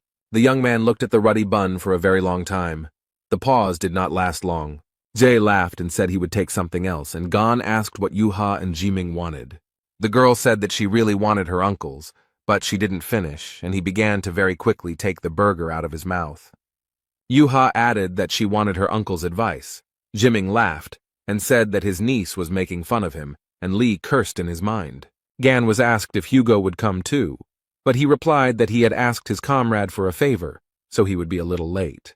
They stood in front of a very strong relic case that contained the Spirit Queen. Lee told her that he advised her to answer all questions honestly, and she broke out in a sweat and agreed. The guy told her that it was much better to be locked in a transparent box than in a book, and told the Queen of Spirits to think carefully. She agreed. Gan said that bitchy purple witch still hadn't shown up and asked if she found it strange, then noticed that she was unable to make herself known. The guy noticed that he was most likely imprisoned somewhere in Songjae's house. The Spirit Queen answered this question affirmatively. Lee took the book in his hands and said he was giving it one chance, then asked where it was. The captive understood perfectly well that she had no other choice, but she was in no hurry to be frank. The guy was very angry. He asked the Queen of Spirits through his teeth whether she would tell him herself or whether he had to force her. She was shaking with fear like an aspen leaf and pointed her finger somewhere and answered that it was there. The guys followed where she was pointing with her fingers and saw a beautiful figurine on the shelf near the TV. Gan realized with surprise that this was the statue that had recently broken, but now it was whole. The guy took it in his hands and said with a smile that he knew it, because this figurine had a very strong stench. Lee asked Jiming about him mentioning that she kissed a statue or something like that, and noted that it was most likely that witch's coordinate mark magic. The guy opened his eyes and mouth wide in surprise and remembered how he said that the figurines were not his, but she personally kissed and blessed them. Gan activated the power of the 13th in order to interact with the spiritual world. And then the statuette turned to Lily Quinn and asked why she had gone and blabbed everything to them. Chung Yuha was very surprised. She opened her mouth and eyes wide in surprise and began to guess about something.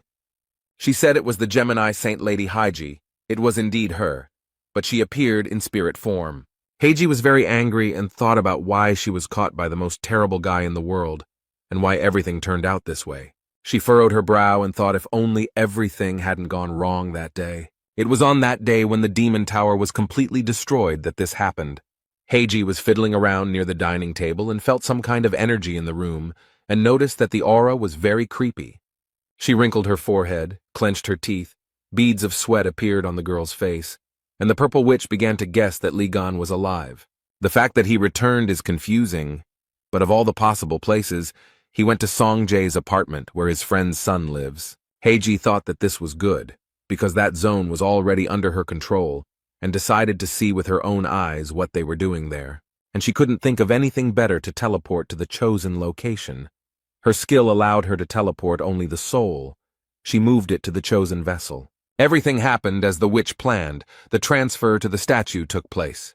But everything was ruined by Gon, who began to spin all the figurines that were in Z's apartment.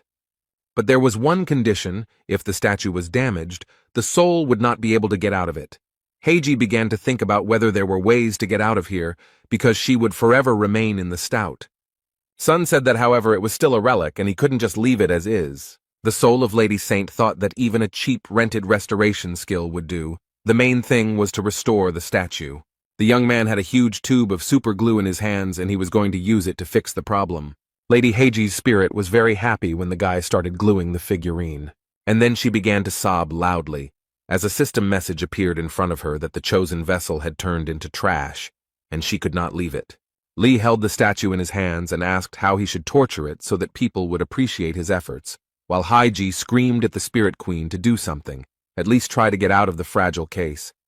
Lily Quinn stood up and replied that she would not do that because if she tried to escape, Mr. Gan would catch her and asked him not to ask her to do something so senseless.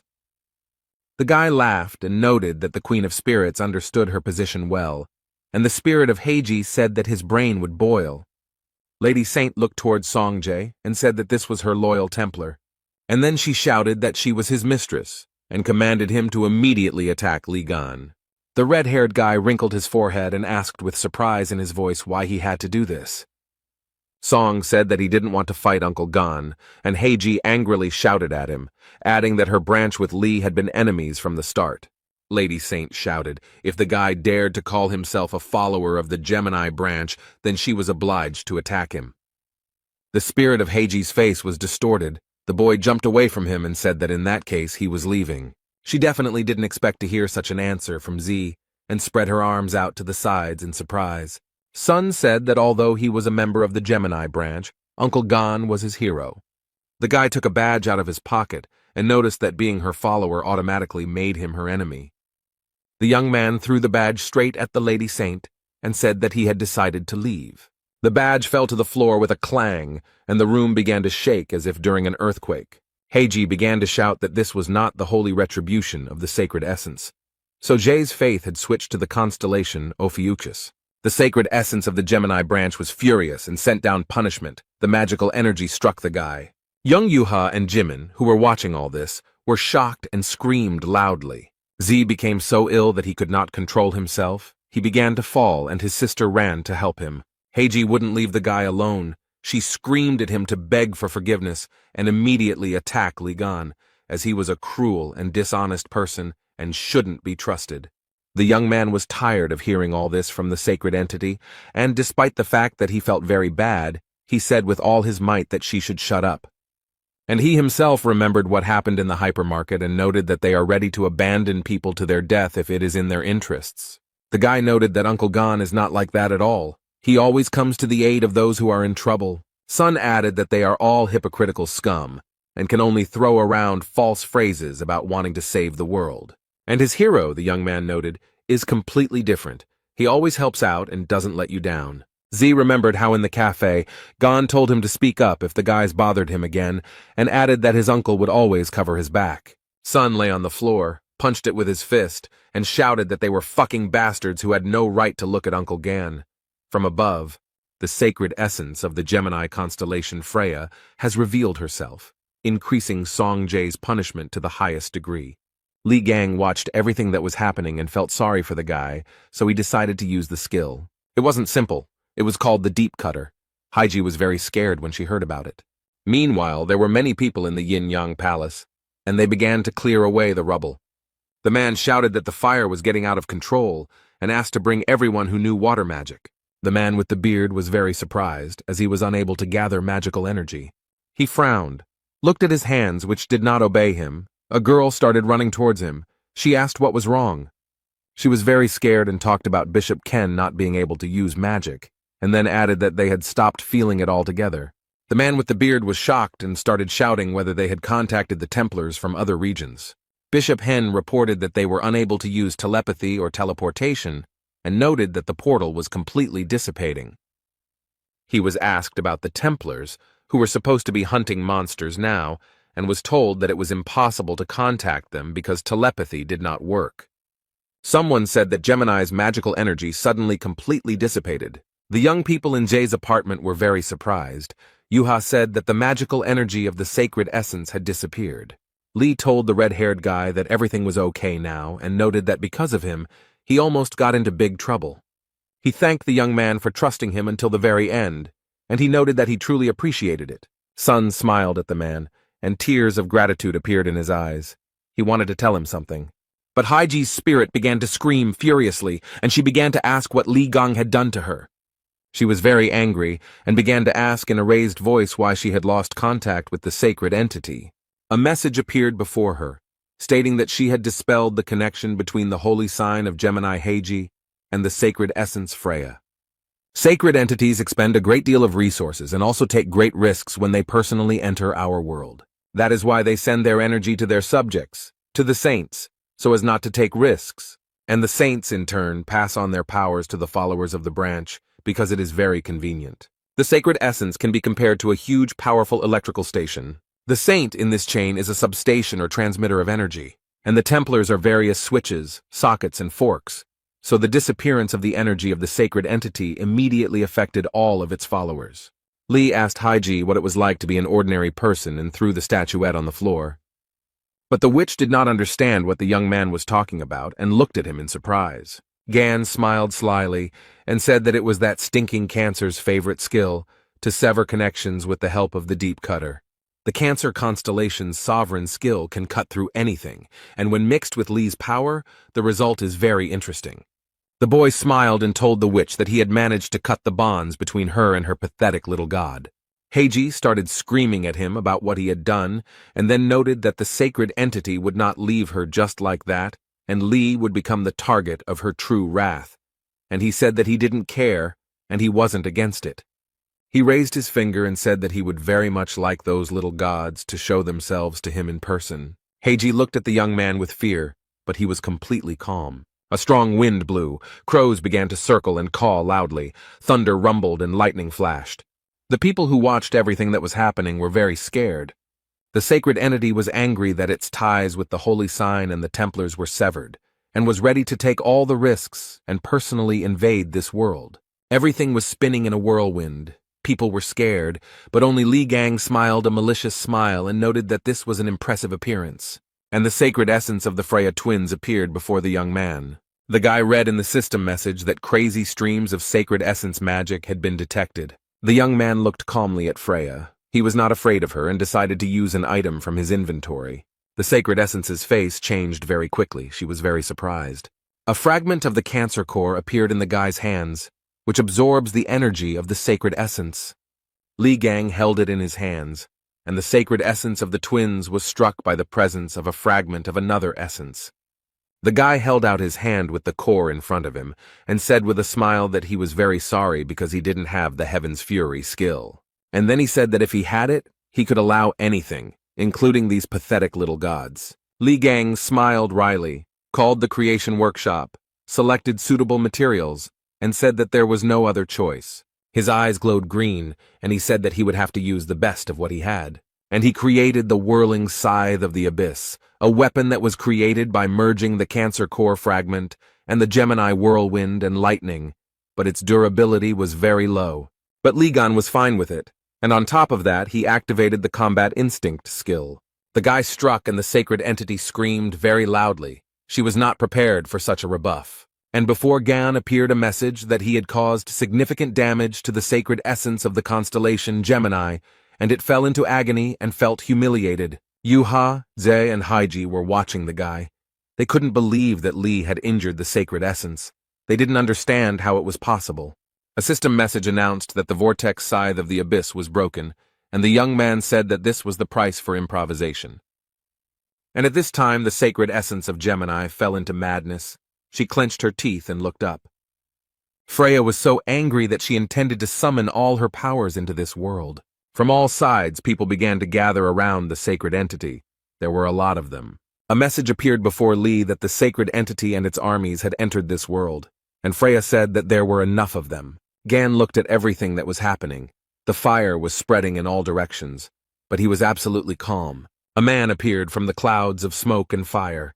He was dressed in brown clothes, His head was covered by a hood, and his face was not visible. Sung Jae and young Yuha opened their mouths and eyes wide in surprise, and beads of sweat appeared on their faces. The man, who hid his face and was dressed in a cloak, which he soon threw off, turned out to be their father. He looked at Freya and told her to stop her intrusion immediately. Otis's eyes were burning with fire, and he said that a little more and all this could be regarded as a violation of the rules. He asked Freya to retreat, and then asked if she had forgotten that sacred entities were forbidden to invade this world in their true form. But the sacred essence of the constellation Gemini believed that the pitiful constellation Sagittarius was not able to stop her. She burst into laughter and asked what the awakened and insignificant constellation could do to her. Hugo lowered his head and noted that with his current powers, he would not be able to stop her, then asked if she thought they were the only ones who did not like her intrusion. The countless entities that watch over this world stop the Gemini constellation. They are dissatisfied with the violation of the rules. The Gemini army was forcibly thrown back. The remaining sacred entities who were unhappy with what was happening activated the seals, and Freya needs to invest a lot of faith, experience, and characteristics to continue to stay in this world. The young people watched everything that was happening because the hostility of the other sacred entities was growing. Otis told the sacred entity Gemini that the other entities did not like her antics. The blonde man furrowed his brow and asked Freya if she was willing to take on even greater risks. But she didn't like what was happening. The sacred entity was trying to get rid of the shackles. Freya screamed so loudly that glass began to fall out of the windows. She did not want to give up. The sacred essence of the Gemini constellation bared its teeth and declared that it would never forget this day. Gan started laughing and said that he could argue, but Freya felt like shit and added that next time she should bring an adult with her. The holy entity was very angry, and a system message appeared in front of the guy, telling him that he had trampled on her pride and gained a high reputation among countless entities. Hugo also read that his location had been accumulated and a special quest based on his location had been activated.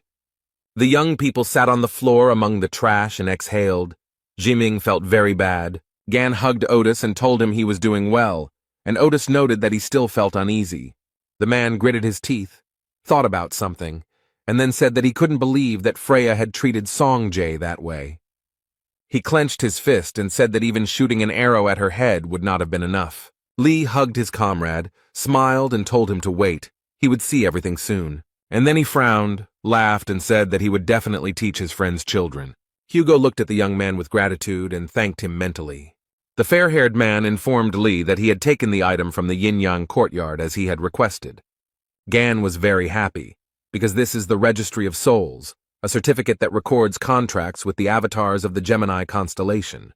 Heiji, who saw Hugo handing over the registry to Lee and started screaming where he got it from, because the registry must be very well guarded. Otis laughed and said that stealth and infiltration were the most important skills for any archer, and he himself thought that it was not necessary to say that he had the Gemini branching symbol.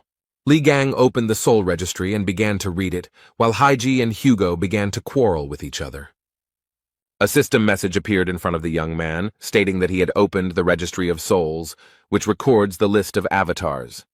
The first name the boy saw was Berserk, the crazy one-eyed warrior. He belonged to the legendary class. The second name that interested him was Jotun, the king of giants. He belonged to the legendary class. Also from the Registry of Souls, the young man read about the warrior king Jarl. The light of the brightest god, he also belongs to the legendary class. A message appeared before Lee that the Gemini avatars were now under the control of Ophiuchus, and he could obtain them as slaves or as his own avatars. The patron avatar, who is imprisoned deep in the sea, under the yin-yang palace, also came under the power of Ophiuchus. Gan thought that he had a mythical class. The guy looked at the registry and said why he should believe that they really surrendered. First, they need to show their loyalty. And then something incredible began to happen. Even Gan Li did not expect it and screamed in horror. Everyone who was with the guy opened their mouths in surprise. No one was prepared for such a turn of events. Heiji was flying from a great height, and everyone looked at her carefully, unable to understand what was happening. The Holy Spirit who was imprisoned in the statue was distorted with horror, and a message appeared before Li that the avatars of the constellation Gemini presented him with the body of the saint. Lee Gang and Hugo Otis came closer to him to take a closer look and realized that it was definitely a witch in front of them. The guy had a fit of hysterics. He grabbed his head. After a while, he replied that this prank counted as evidence. Thus, he accepted the loyalty of the avatars of the Gemini constellation. Gan was very pleased with the fact that the avatars of the constellation Gemini came under the power of the constellation Ophiuchus. He was asked to give names to his avatars, but the guy was too lazy to do it. So he named them Man 1, Man 2, and Man 3 in order of hierarchy. Heiji's spirit watched everything that was happening. He grabbed his head and screamed that all this was nonsense and a nightmare. Lee grabbed her by the neck and said that everyone had turned their backs on her, including her pathetic little god. He angrily advised her to answer his question honestly, and asked if it was she who had stabbed him in the demon tower. Heiji started laughing, repeated Lee's phrase, and said that she didn't understand what he was talking about. After such an answer, the young man suddenly released her, but she did not expect this and was very scared. The guy said that it was a fragment of the vortex scythe of the abyss that he had used earlier, and it was capable of frying Heiji's soul, which had shattered into pieces. The young man was very angry. He shouted like a madman for her to answer the question and not make a fool of herself. Tears began to well up in Heiji's spirit's eyes, and she began to scream that she really didn't know anything. Lee shouted so loudly that he would torture her to death in her spiritual state that the young people became afraid. Heiji began to say that she guessed that it was most likely Virgo. She explained why she thought so. Since she had not seen anything with her own eyes, she noted that it was the Virgin who was assigned the condemnation of heaven. Li Gang released Heiji's spirit from his hands again. She flew down and screamed loudly. The guy smiled. His eyes glowed with green fire, and he said that there was nothing complicated. She could have avoided the torment by telling everything at the very beginning. The young man noted that since she shared useful information, he would return her body to her. Heiji grabbed her head and thought that she was alive. She looked down and saw feet on a huge platform and was very surprised. Lily Quinn raised her hands and said that she was grateful that Gan had given her freedom, even in this form. The young man looked around, then laughed and noted that he had been slightly mistaken. The guy told Heiji that he accidentally gave her body to Lily Quion and thanked her, and she threw herself into Lee's arms and began to thank him. The bunny that Yang Wei was enchanted into told the girl that there was no point in trying to restore them, and she became angry that he was interfering with her. Lily approached Gan to borrow the soul registry. She was confident that she could improve all contacts. The guy agreed with her. The young man heard some sound and began to look around. He could not understand where it came from. His attention was drawn to a huge plastic box, which was where the sounds were coming from. Heiji, whose soul was enchanted into the statue, began to beg the boy to let her go. A system message appeared in front of Gan, telling him that he had a new skill available, snake contract. He could skip it once or not skip it 3 times. The boys heard someone talking about how they had become Li Gan's avatars, and they praised him in their speeches. After all, becoming avatars is truly a great honor. They talked to each other about what excites them from just one look at Li Gan. Otis said that this was the first time he had seen something like this, because usually avatars are very proud. How then the avatars started pointing their fingers at Hugo and talking about how a human servant dares to interfere when Mr. Li Gang is standing in front of him. Otis's face twisted. He opened his mouth wide in surprise and couldn't believe his ears. While Hugo was freaking out, Lee folded his arms and told the avatars that they had messed up a bit. The guy smiled, raised his finger up and said that this was not a servant, but his slave. Otis fell off his feet from such words. The avatars said how dare a pathetic slave open his mouth in front of their master, and they, along with Gon, laughed. Lee said that enough was enough about Otis. He would tell a little about himself. And he asked the avatars why they had turned away from the constellation Gemini in his favor. They reported that they could no longer stand the fiery nature of the holy branch of Gemini. Gan was surprised, and the avatars said that they were very surprised when he finished off the holy essence, and the guy noted that he encourages honesty. One of the avatars said that not only they, but also other avatars, including their commander, want to serve Li Gan. He added that the captain was trapped deep under the sea and therefore could not be present. Avatar reported that at the moment the attractors have already taken half the planet from humanity. He noted that at first glance it may seem that the power of the two sides is approximately equal, but in fact they are no longer able to regain their lost territories. Gan listened to the story. and thought that if the avatar was trapped under the sea near the Yin-Yang Palace, then it must be the Pacific Ocean. The guy thought about the fact that it was located close to the territory of the attractors, and he would have to visit there. At this time, the avatars were saying something to the young man, but he did not hear, as he was thinking about how to save their captain. And they began to bow to him and say that since from now on he was their patron, they would swear allegiance to him. The young man smiled broadly at them and said that he relied on them and called them brothers. Song-jae and young Yuha watched what was happening. The boy said that he expected nothing less from his uncle. And then he added that avatars of such a high class are afraid of Gan, and that's cool. The sister agreed with him. Yuha told Zae that she was very glad that she had finally decided to propose to her uncle. This conversation was heard by Lee Gang, who opened his mouth in surprise, and Hugo Otis, who did not immediately understand everything and thought about it. He came closer to his friend and asked what had happened and what his daughter was talking about. Otis's eyes narrowed very much. They became like a dot, and the man began asking again and again what proposal he was talking about. The bunny that contained Yang Wei's soul shouted that Hugo was Gan's father-in-law, and then remarked that it was an interesting family tree. There was silence, and suddenly, unexpectedly, a toy, but not a simple, soft toy, began to burn. The hair began to scream as if he was being cut, and he caught fire because Hugo Otis shot him with an arrow. Beads of sweat appeared on Gan's face, and he began to tell his comrade that it would be better to lower the bow, but he refused to do so. The blond man started shouting that his daughter never said she loved him even on Father's Day. The holy sign of Sagittarius was furious. Hugo held the bow tightly in his hands. He was so angry that if he touched it he would explode, and Lee was confused. He understood that in such a state his comrade could cause trouble, so he shouted for him to calm down. The man exhaled, his eyes were burning with fire, and he told Gan in a calm tone to forgive him, but he could not leave him alive. Without waiting for any answer, the holy sign of Sagittarius began to use such a skill as stealth. Lee said through gritted teeth that it looked like Hugo was seriously angry. He used the skill God's gaze to detect his comrade's magical energy. And a fight began between the old comrades. Otis attacked with all his might, driven by anger. Gan parried the blows and said discontentedly to Hugo that he was very annoying, just like a fly. And many system messages began to appear in front of the guy. They informed him that Lee had shaken the honor of Sagittarius, his disposition had increased, and he had received the experience of the divine throne. But Otis had no intention of retreating. He was going to use such a sovereign skill as the Ring of the Sun God.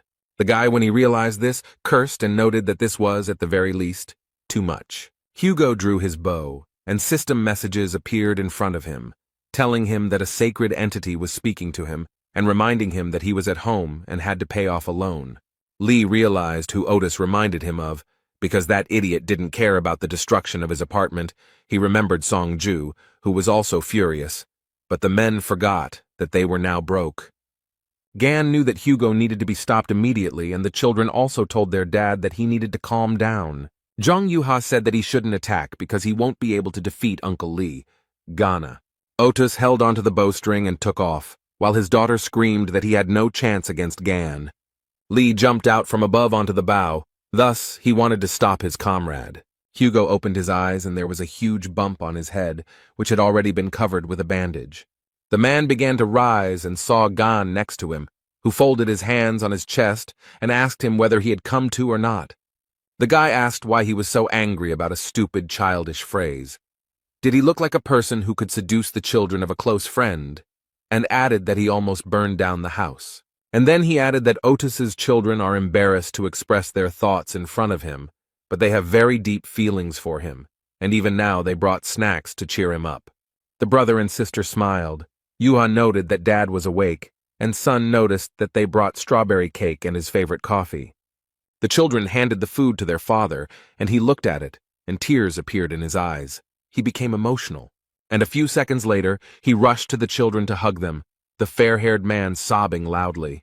Song approached Lee and said that he had sent the video of the battle to reporters as he had requested, and his uncle praised him for the work he had done.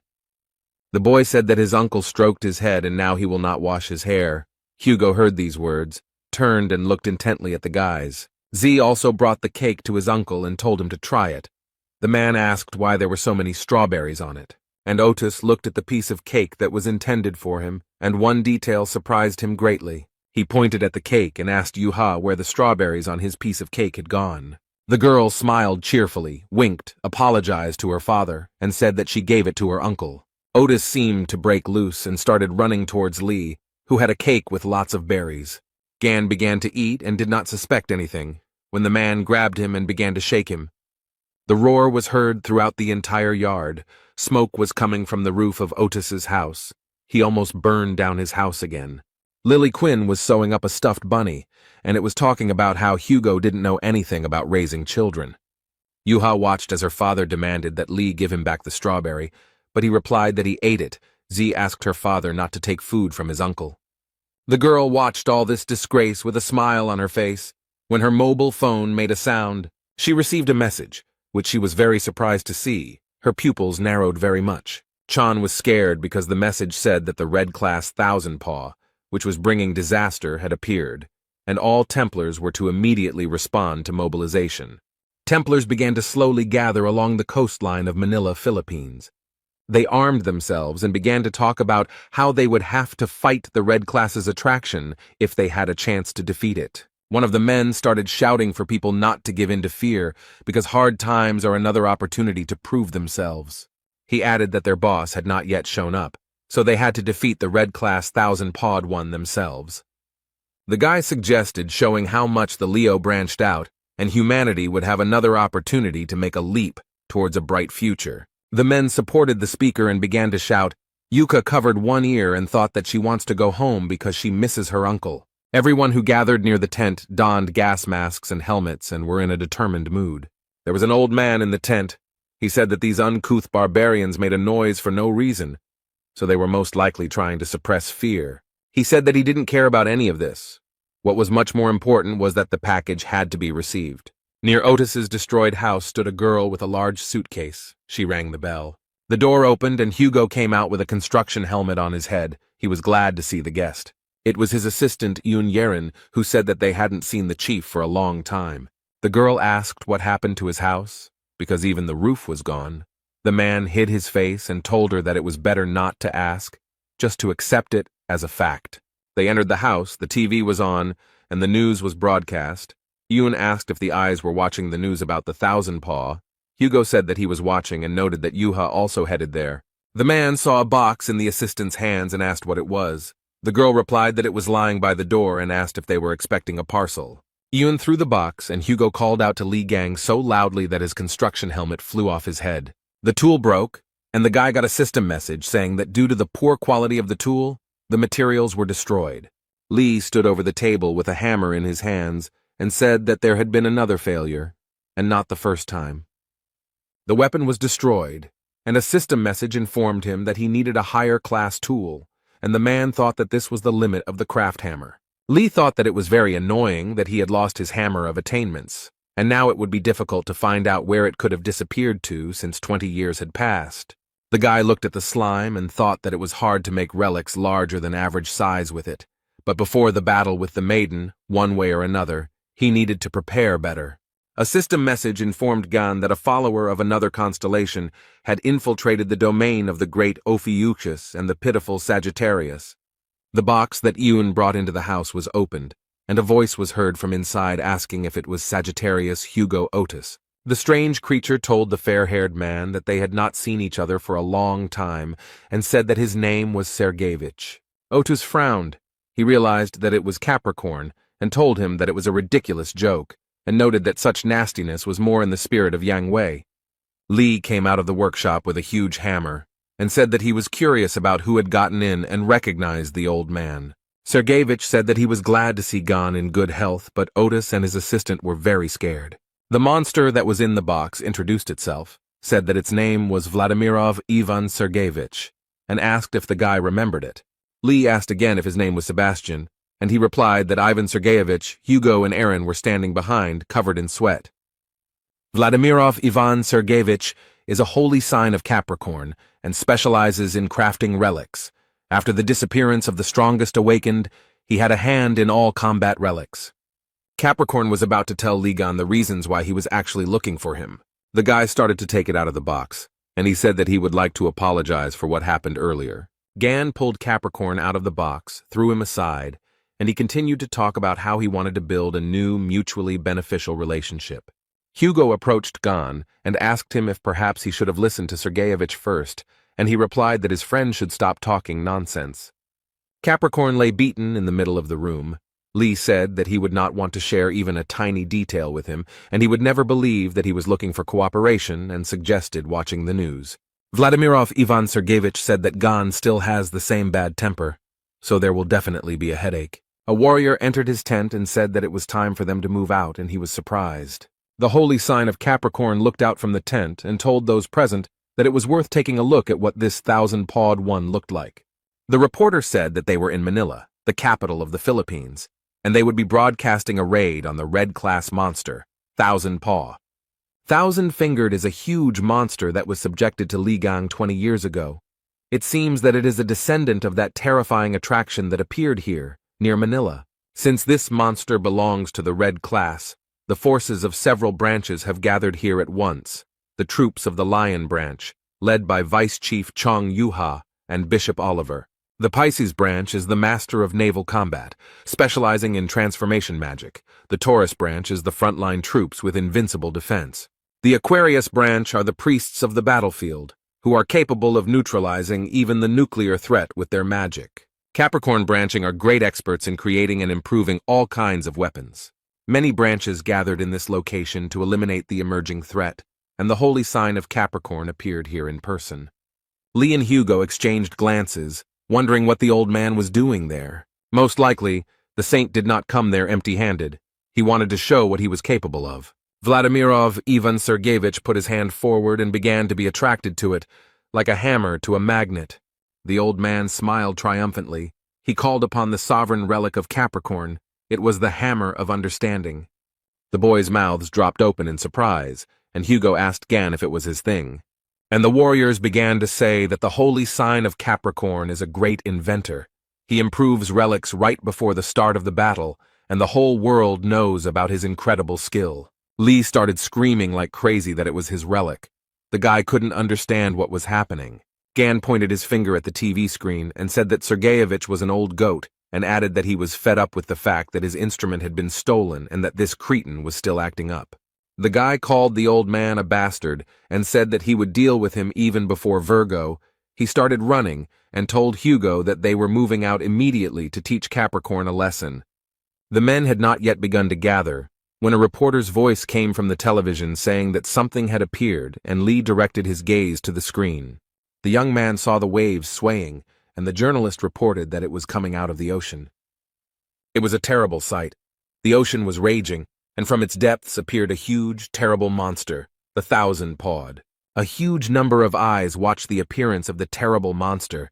They were all tense and scared.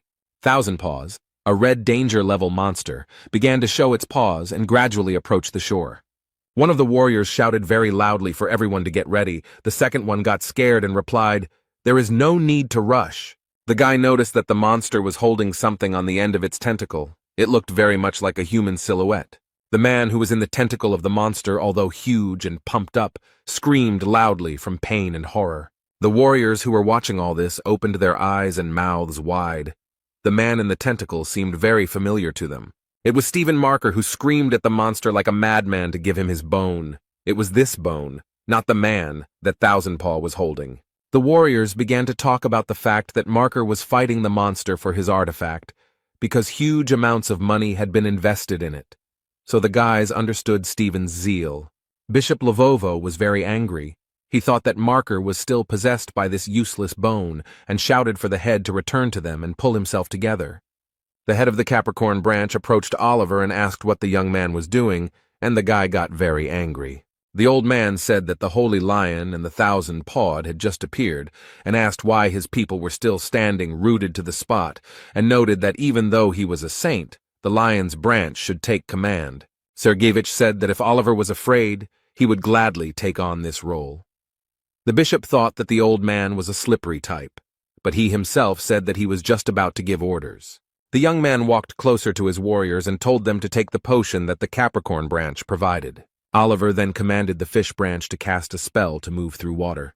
and Bishop Elvov ordered Aquarius to be given buffs to their combat skills and survivability. The Taurus had to create a line of defense along the coast to keep the monster out. Then the bishop asked if everyone was ready and noted that it was time to finish off this vile monster and ordered the lions to attack him. And all the warriors of the lion branch immediately rushed to attack the monster. They ran and screamed very loudly. Oliver then ordered his charges to use a skill called brutality. The brutality skill was activated and the warriors gained insane beast power. Vice Prime Minister of the LV branch, Chong Yu-ha, reported that the LV advance force had entered the battle. The girl then ordered all the Templars to release their magical energy. They began to carry out the command, and Yu-ha began to use the single branching skill Midnight Beast Charge. Chon shouted that the Midnight Beast had worked and ordered all the warriors to move forward. And the Templars, all as one, began to advance on the terrible monster Thousand-Pawed. The monster was so huge that the warriors on it were like fleas on a dog. He could feel their movements. And Stephen Marker, screaming like a madman that the warriors were idiots and they should stand there until he took his bone back. They told him to stop talking nonsense and wait quietly, and the jock was yelling that he had almost taken her. They kept shouting at the Marker to let go of the bone, but he resisted like a ram. The Templars watched everything that was happening and thought that all the guys would die senselessly. Yu-ha overheard this conversation and said that she didn't want to go out of her way to save Stephen, but it seemed she had no other choice. The warriors began to stop her. They said that they needed to put buffs on her first, but the girl replied that there was no need for that. And without thinking twice, Chon Yu-ha went to help her warriors.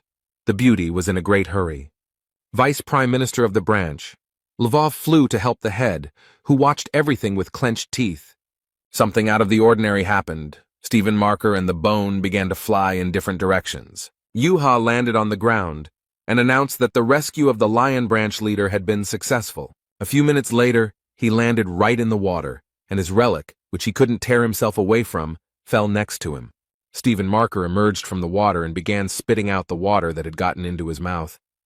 The young man was feeling great when suddenly someone jumped right on his face. The people who stood nearby and watched everything that was happening were shocked.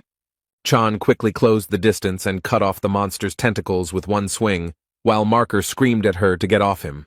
The warriors joyfully shouted that the leader of the lions was finally saved, and it was time for them to rush into battle. They ran so fast that dust flew, because they didn't want the lions to take all the glory for themselves. Someone shouted to cut off the tentacles, because they were in the way. Others commanded to aim for weak spots. Some warriors shouted that the one who was pulling had already moderated his ardor, while others insisted that they had to continue pressing. Then, something out of the ordinary and unplanned happened. The warriors began to run away. It was a tsunami that disrupted all the warriors' plans. Screams were heard from different sides. For everyone present, this was all very unexpected, but they quickly gathered and began to block the wave. The Taurus branch Templars quickly used the impenetrable wall skill. The warriors of the Taurus branch asked each other if this was really a volcanic eruption. But the answer to the question never came. Someone shouted for everyone to look forward. A monster appeared in front of them. The warriors couldn't understand what the hell was going on, because they had only dealt with one monster. In front of them appeared the titanic, misfortune-bringing 10,000 paws. It also belonged to the Red Hazard class. The Templars began to discuss where this monster came from. The head of the Capricorn branch stood near the tent. He looked at the monster and could not say anything clear. He recovered from the shock a little and said that since such a creature had appeared, there was no other choice. Someone asked Sergeyevich what he was holding, and he noted that it was a detonator. He had prepared Mormont missiles in advance to strike the coastline. The old man turned around to see who he was talking to, but there was no one nearby. He was very surprised. The head of the Capricorn branch began to look around. He was very scared. Just then, the detonator that was in his hand suddenly exploded and shattered into pieces. The old man looked at his hand and could not understand what was happening, as a slime began to approach him very imperceptibly. Literally a few seconds later, it swallowed up Ivan Sergeyevich Vasiliev and stopped on the shore. Someone nearby said that Sebastian, aka Sergeyevich, is a real headache. He knows about it. The guy said he understood that those kids were just splashing around in the water, unable to kill the octopus, but he didn't think that destroying them along with the monsters was too much. Li Gang advised Sergeyevich to sit still on his ass and added that this was the first lesson in the last 20 years, and he would show him how to properly cut meat into sashimi. Chon Yu-ha ran to fight the monsters. She thought that the main forces were already exhausted after the first skirmish with the Thousand Paw. The girl looked at the monsters and understood that the smaller monsters could be dealt with later, but first the strongest one should be eliminated. And she used the Lotus Walk skill, Swift. Yuha thought that she had watched the recording of Uncle Gan's battle with Thousand Paw enough times to remember everything.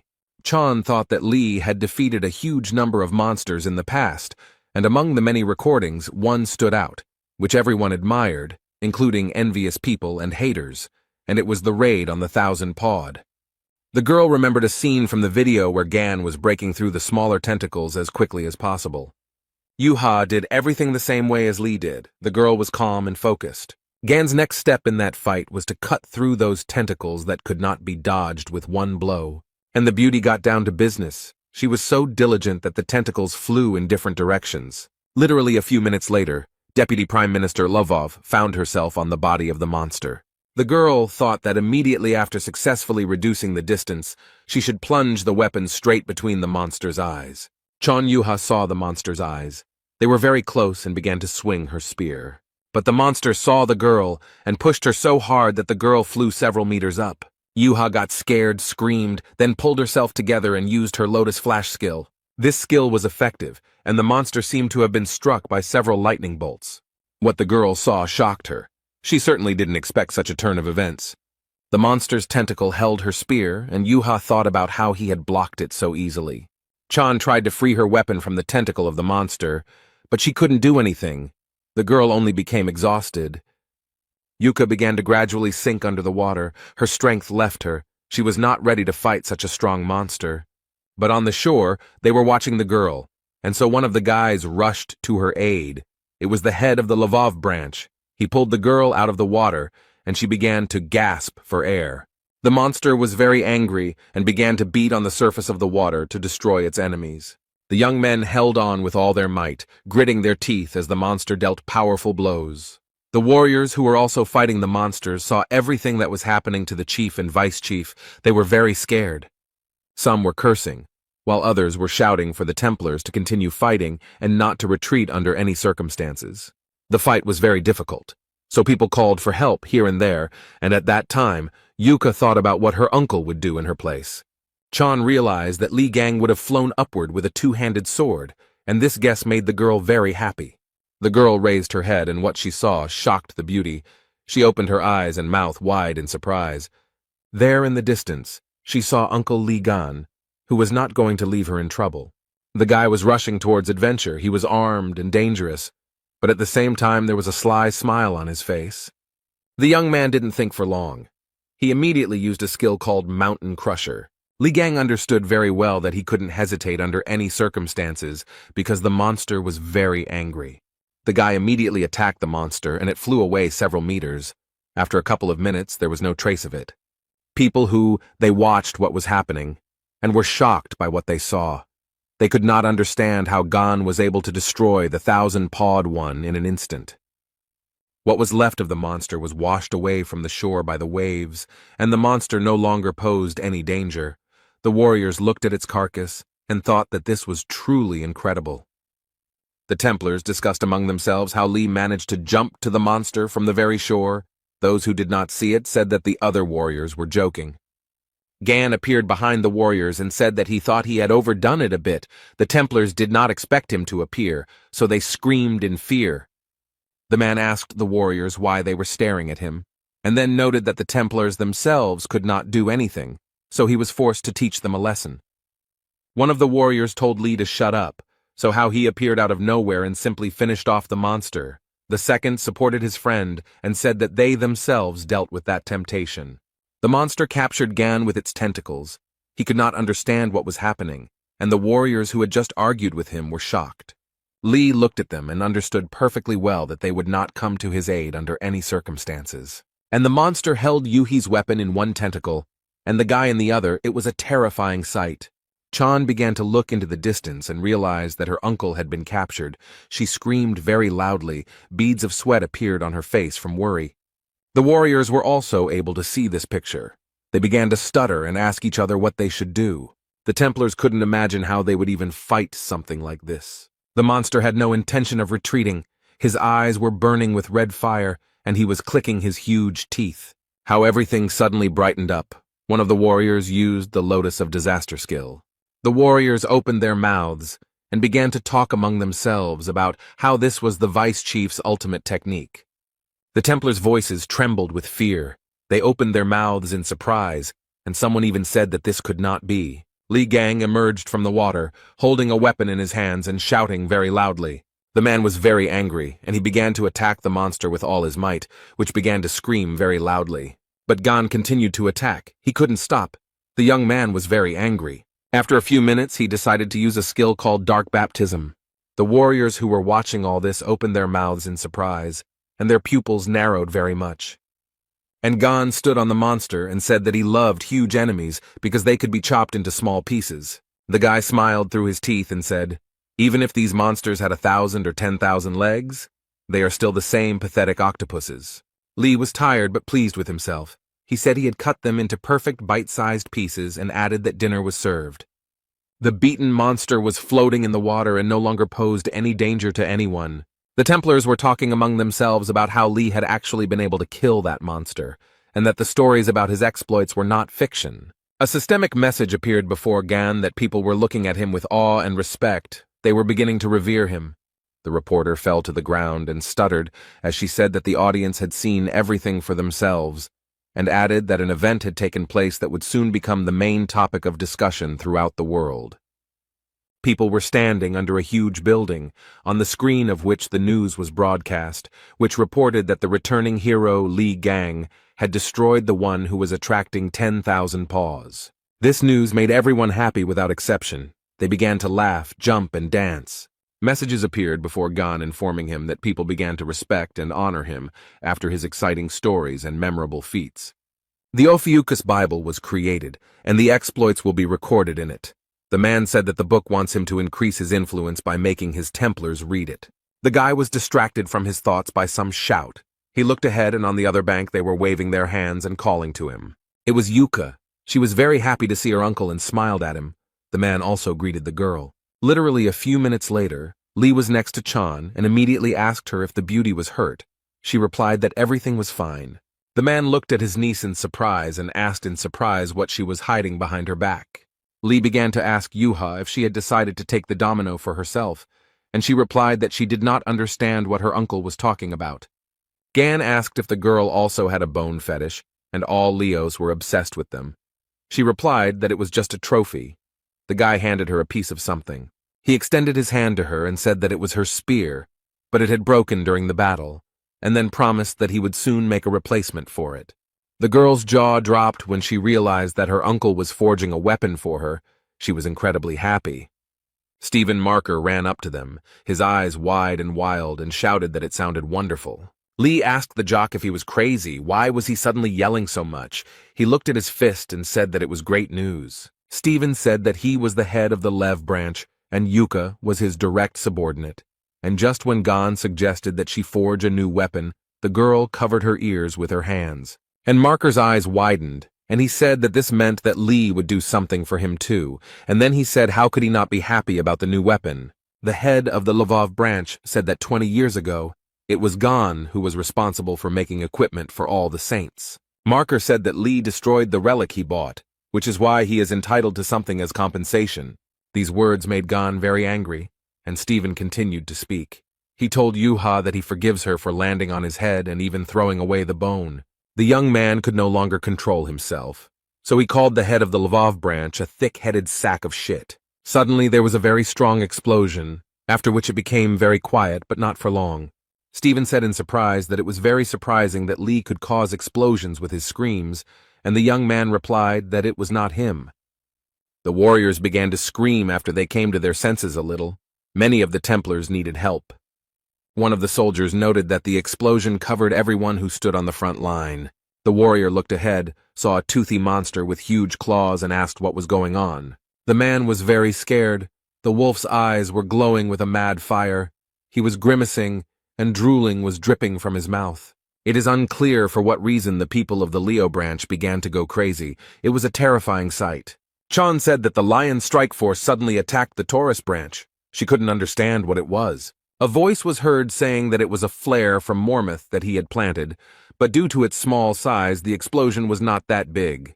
The young people heard some noise to the side. They turned their heads, and what they saw shocked them greatly. Vladimirov Ivan Sergeyevich, aka Sebastian, aka the head of the Capricorn branch, was heading towards them. In his robotic hand was a slime called Ghana, whose appearance left much to be desired. Lee got very angry. He asked what Sebastian did with the slime, and Stephen asked what Mormor meant, and asked Sergeyevich if he really installed a dangerous bomb in the area where his people were supposed to fight. The Capricorn branch leader told Marker to calm down and noted that he hadn't even started yet, and that the explosion was just a cannon salute before the main show.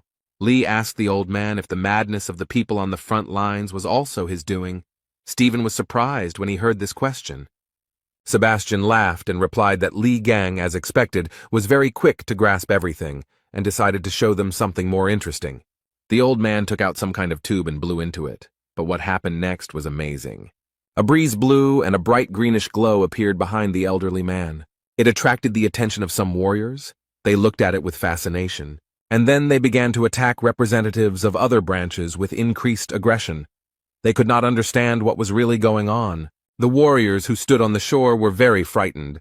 They shouted that the representatives of the Lion branch were running towards them and asking them to stop. Stephen Marker watched everything that was happening. He shouted to his men to finally come to their senses, but they did not hear him. The monsters attacked Chong Yuha. They knocked the girl to the ground, and she quietly called her uncle for help. He would have gladly helped her, but he himself began to be attacked by the maddened representatives of the Leo branch. Sebastian was incredibly pleased with himself, and noted that they hardly had any strength left after the fierce fight with the draggers. Lee Gang was lying face down in the sand. The maddened representatives of the Lion branch were able to knock him down, and the old man was happy. He told the young man that it was nice to see him face down on the ground, and that it was even better than he expected. Stephen Marker clenched his fist and screamed at what the hell the old man had done to his men, and why they weren't responding to his commands. The old man said that neither he nor Yuha had drunk the potion, and then added that his men were excited due to the combination of the potions they had drunk and the influence of Mormouth, and could hear the commands of his whistle. The head of the Lvov branch began to shout for Sebastian to return his people to normal, and he asked him to be quieter, and said that if he wanted his subordinates returned to him, he needed to listen to him carefully. An unusual weapon appeared in front of Stephen, and he looked at it in surprise. He asked with surprise in his voice if this sword belonged to Gon, and the old man replied that it really did, and the boy forged it with his own hands. Sergeyevich said that he had an offer for Marker that he definitely couldn't refuse, and told the jock to use the sword. The old man then added that the weapon should be used to kill Lee Gun. Stephen folded his arms and asked if Sebastian wanted him to finish Lee off, then asked why he would listen to the old man. He calmly replied that the head of the Lev branch had no other choice. Otherwise, he would lose his people forever. The old man said that everything was fine and they should understand each other perfectly. He then noted that they had something in common, and that was a huge envy of Lee Gang. Stephen Marker said that this was complete nonsense, and Sebastian asked how the guy would then explain his obsession with the artifacts created by Lee Gang. The old man added that the muscle man was trying his best to get rid of his inferiority complex, and seeing Lee Gang's strength was like running into an insurmountable wall. Sebastian noted that this also applied to his skills in creating various artifacts. The old man noted that the harder they try to overcome that very wall, the bigger and stronger it becomes. It is impossible to destroy or jump over it. Sergeyevich, foaming at the mouth, shouted that such a chance only comes once in a lifetime and it should not be missed. And then he added that he was not as petty as Lee Gang and this was not a one-sided proposal. The old man smiled slyly and said that he would create for Marker the most powerful weapon in the history of mankind. He also noted that if they joined forces, they would be able to get rid of Gon, and then they would very quickly become the most influential saints. He handed the sword to Marker and told him to take it and kill Lee Gon as quickly as possible. Stephen didn't think for very long. He took the weapon from the hands of the head of the Capricorn branch. Yuka screamed with all her might that the chief shouldn't, because it was an obvious trap, and this old man was too slippery to be trusted. Stevenson looked towards Lee Gang, and Chung continued to scream, the girl asking if Marker could hear her or not. Yuka screamed at the top of her lungs that she would never forgive him if he harmed Uncle Gon. Marker came very close to Lee, who was being held by his enraged charges. holding a sword a few centimeters from his face. The jock frowned, raised his sword, and said that he had the most powerful weapon in his hands. The head of the Capricorn branch frowned, and in an unctuous voice began to tell Stephen to finish off Gan. And the young man pointed the weapon, but not at Lee, but straight at Sebastian. Yuka, who was lying on the ground, crushed by the members of her branch, opened her mouth in surprise. The old man began to call Marker a cretin because he decided to give up his only opportunity. But Stephen shouted at Sergeyevich to shut up and tell him why he should be trusted, considering what he had done to his people. The guy added that he put all his efforts into surpassing Ligan, so he has no time for any complexes.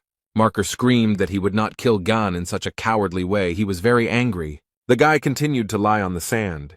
He was held very tightly so that he could not break free. He listened as Stephen talked about how he had already surpassed him, and all he needed was a worthy weapon. The head of the Lvov branch began to beat his chest with his fist. He told the old man not to compare him to him. He shouted at Sebastian at the top of his lungs that he was promising to create the strongest weapon, but at the same time, he admitted that he was not capable of surpassing Ligan. The marker noted that with such an attitude he would never create anything worthwhile. The elderly man only responded to his opponent that he was behaving very impudently. The head of the Capricorn branch came to his senses a little and told Stephen that he would regret it very much. It would seem that the guy did not hear him or did not want to hear him. He began to attack the old man, but he defended himself in advance. The marker hit the metal armor the old man was wearing with all his might, and he screamed furiously for the guy not to overestimate himself. Literally a few minutes later, Sebastian used the rocket launch skill, firing from all guns. Explosions were heard. Columns of dust rose up, and nothing could be seen because of it. The old man began to laugh. He said that even the great Leo could not withstand the onslaught of his little ones. He looked ahead and saw a huge, terrifying beast gnawing on ammunition, its eyes burning with fire. It was Marker. He was gnawing and thinking about how 20 years ago, as the old man had said, he had been drowning in his own inferiority complex, but had gotten up from his horse again and again, and he was able to overcome his own limits to simply surpass Li Gang, who was his role model. The head of the Lvov branch used his unique skill, Thousand Claws, against the old man. He tirelessly scratched even the metal armor of his opponent. The marker called the old man names and noted that, admittedly, he really did have a nice suit. And the head of the Lvov branch put his foot on Sebastian, who clenched his teeth and could barely breathe. The jock continued to hit the old man one after another. He was very angry. The marker screamed like a madman that even the cowardly Aquarius fights without armor. The head of the Capricorn branch wrinkled his forehead, clenched his teeth, and began to beg Stephen to stop, but he was as if he had gone deaf. Lee furrowed his brow, took a deep breath, then exhaled through his teeth and asked if the boys were going to stop fighting. The men stopped arguing with each other and looked in the direction from which the voice came. They opened their eyes wide and their mouths were so surprised, and the guy looked at them calmly. Sergeyevich asked how he ended up here. The young man said that he allowed himself to be captured to find out what Sebastian had in mind, but they were dragging it out too long. He got tired of falling over, and then he noticed that the beastmen were very weak, and Yuha was smiling contentedly. The men replied that it was impossible, and Lee kicked Stephen and told him to get out of there. The boy smiled at the old man and told him that he wanted to ask a few questions. The Capricorn branch leader furrowed his brow, beads of sweat appearing on his face from fear, and Gan invited him to chat. Lee was being held back by the beastmen, and he heard about Marker talking to the old man, about how he would give him the strongest weapon. The subordinates of the head of the branch, Leo, were drooling. The guy was yawning to such an extent that he was bored. After a while, the guy said that he was going to die of boredom, and the beastmen bared their huge teeth. The young man very quickly freed himself from the Templars of the Lion branch, and noted that it was very difficult to call it a fight. The beastmen lay aside, and the guy said that it was too early to wait for Marker and Sebastian to finish talking. They both needed to be knocked out and finished with it. The young man walked forward, and behind him the beastmen bared their teeth and shone with evil eyes. The guy dealt with them without any problems and went to Sebastian and Stephen. Lee wasn't hurt at all, and he asked the men how much longer they intended to continue this meaningless conversation. Then Marker and Sergeyevich looked at the young man in surprise. No one thought that he would defeat so many beastmen. 20 years ago, just before the Demon Tower raid, a man propped his head in his hands and said that the tower would become Ligan's grave. Stevenson asked in surprise if this prophecy was conveyed to Hugo Otis by the sacred entity. The man noted that those words were nothing more than a prediction. He smiled wickedly, clasped his hands in front of him, and said that he was talking about a plan that they would put into action. The head of the Capricorn branch seemed to be struck by electricity, and the reason why the man approached him did not bother him. He thought that Li Gang would die, and that this was a once-in-a-lifetime chance, because not only would they destroy him, but they would then extract all the potential from his body for their own benefit. Gan was very angry. He said that he didn't need their flashbacks and demanded that Sergeyevich simply say what kind of scumbag stuck a knife in his back. The guy noted that he didn't care about his past. The old man replied that he would tell him everything, but in return he demanded that the boy guarantee his safety. The guy grabbed Sebastian by the neck. He began to wheeze. He did not expect such a trick from Lee. And Gan asked the old man if he understood the situation he was in, and noted that he was not in a position to bargain. The guy told his opponent that if he started talking nonsense again, he would immediately rip out his jaw along with his tongue, and asked again who had stabbed him in the back. The old man began to shake very much from fear, he stuttered. Since the boy's finger was under his tongue, he noted that it was the Virgin. Gan let him go, narrowed his eyes, and thought about Sebastian's words. But the purple witch said the same thing. The young man recalled past events and thought that it was the Virgin who was behind everything. The guy thought about going to see Jin Man again so that he could examine the dagger that had stabbed him. Lee never let the old man go. He told him that he thought that was enough, and noted that it was time for him to return his thing, and emphasized that the hammer of understanding was his. The old man was surprised by such a request, since he did not want to give up the weapon, but the guy asked if Sebastian had any problems, and he immediately said that he would immediately return the hammer of understanding. And the holy sign of Capricorn Sebastian handed over the relic of the hammer of understanding. Gan held it in his hands and was very happy. Vladimirov Ivan Sergeyevich was very nervous about losing his hammer. He was definitely not prepared for this. Lee asked Sebastian why he made such a sour face, whether he was upset about something, and then told the three brothers to come out to him. They immediately showed up.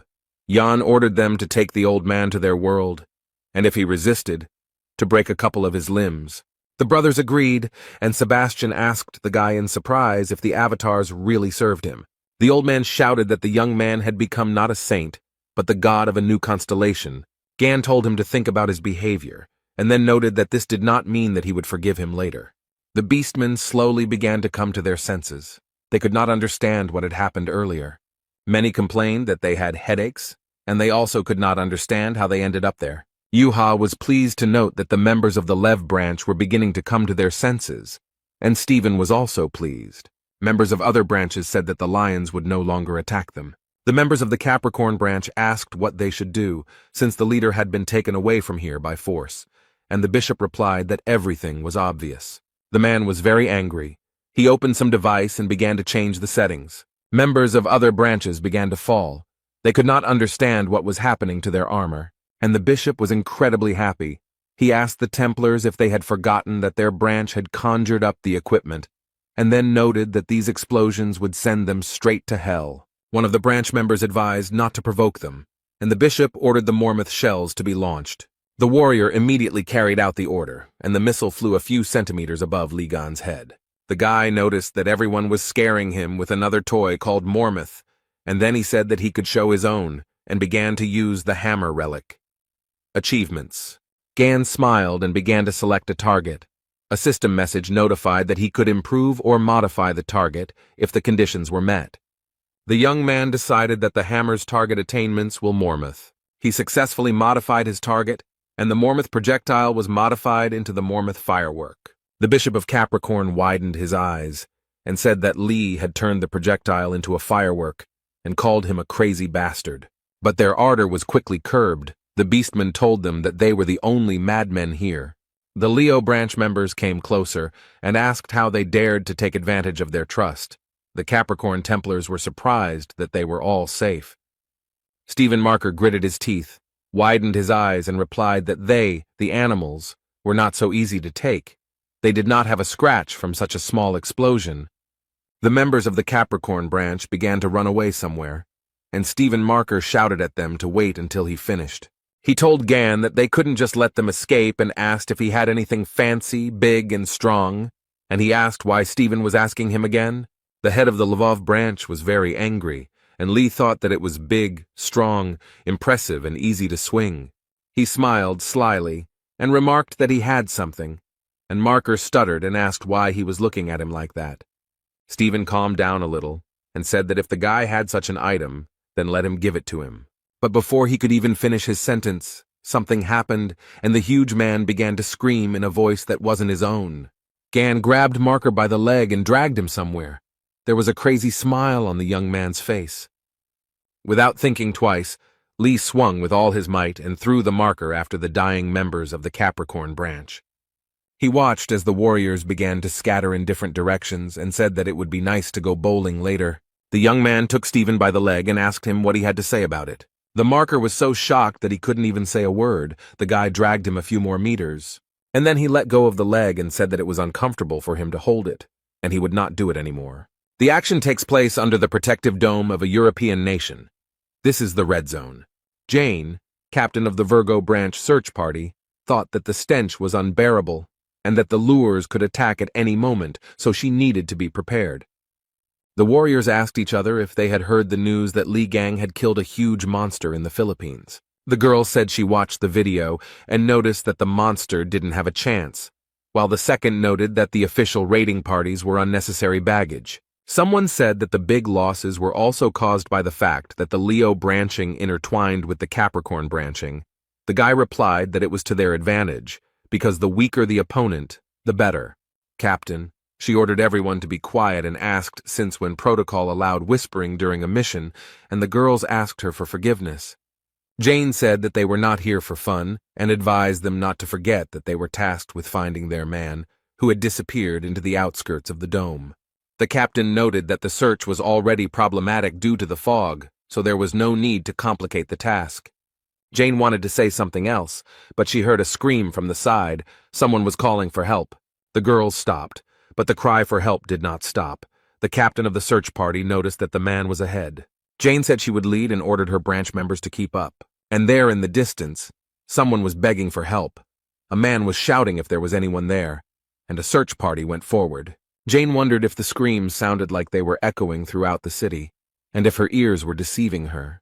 The captain ran forward and thought about how it felt like these were artificial repetitions, like some kind of recording. Jane slammed on her brakes, turned around and shouted for everyone to stop. The captain of the search party looked ahead and thought that something was wrong here. She began to ask where everyone had disappeared to, asking for an answer, but no one answered her.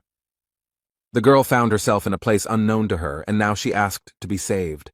In Hugo Otus's house, the television was on, from which one could hear the news that several days had passed since Ligan's victory over the enticed 10,000 paws and 1,000 pawed.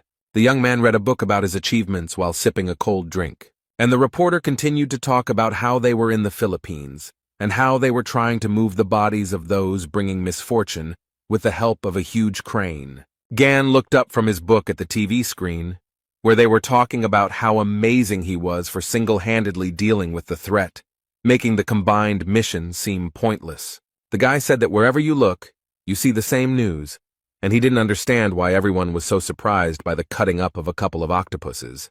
He then noted that at least the news was being told in a positive light. Interestingly, the news was also broadcast on the streets of the city, and people were interested to see that the returning hero Lee Gang had destroyed the one who was luring 10,000 paws.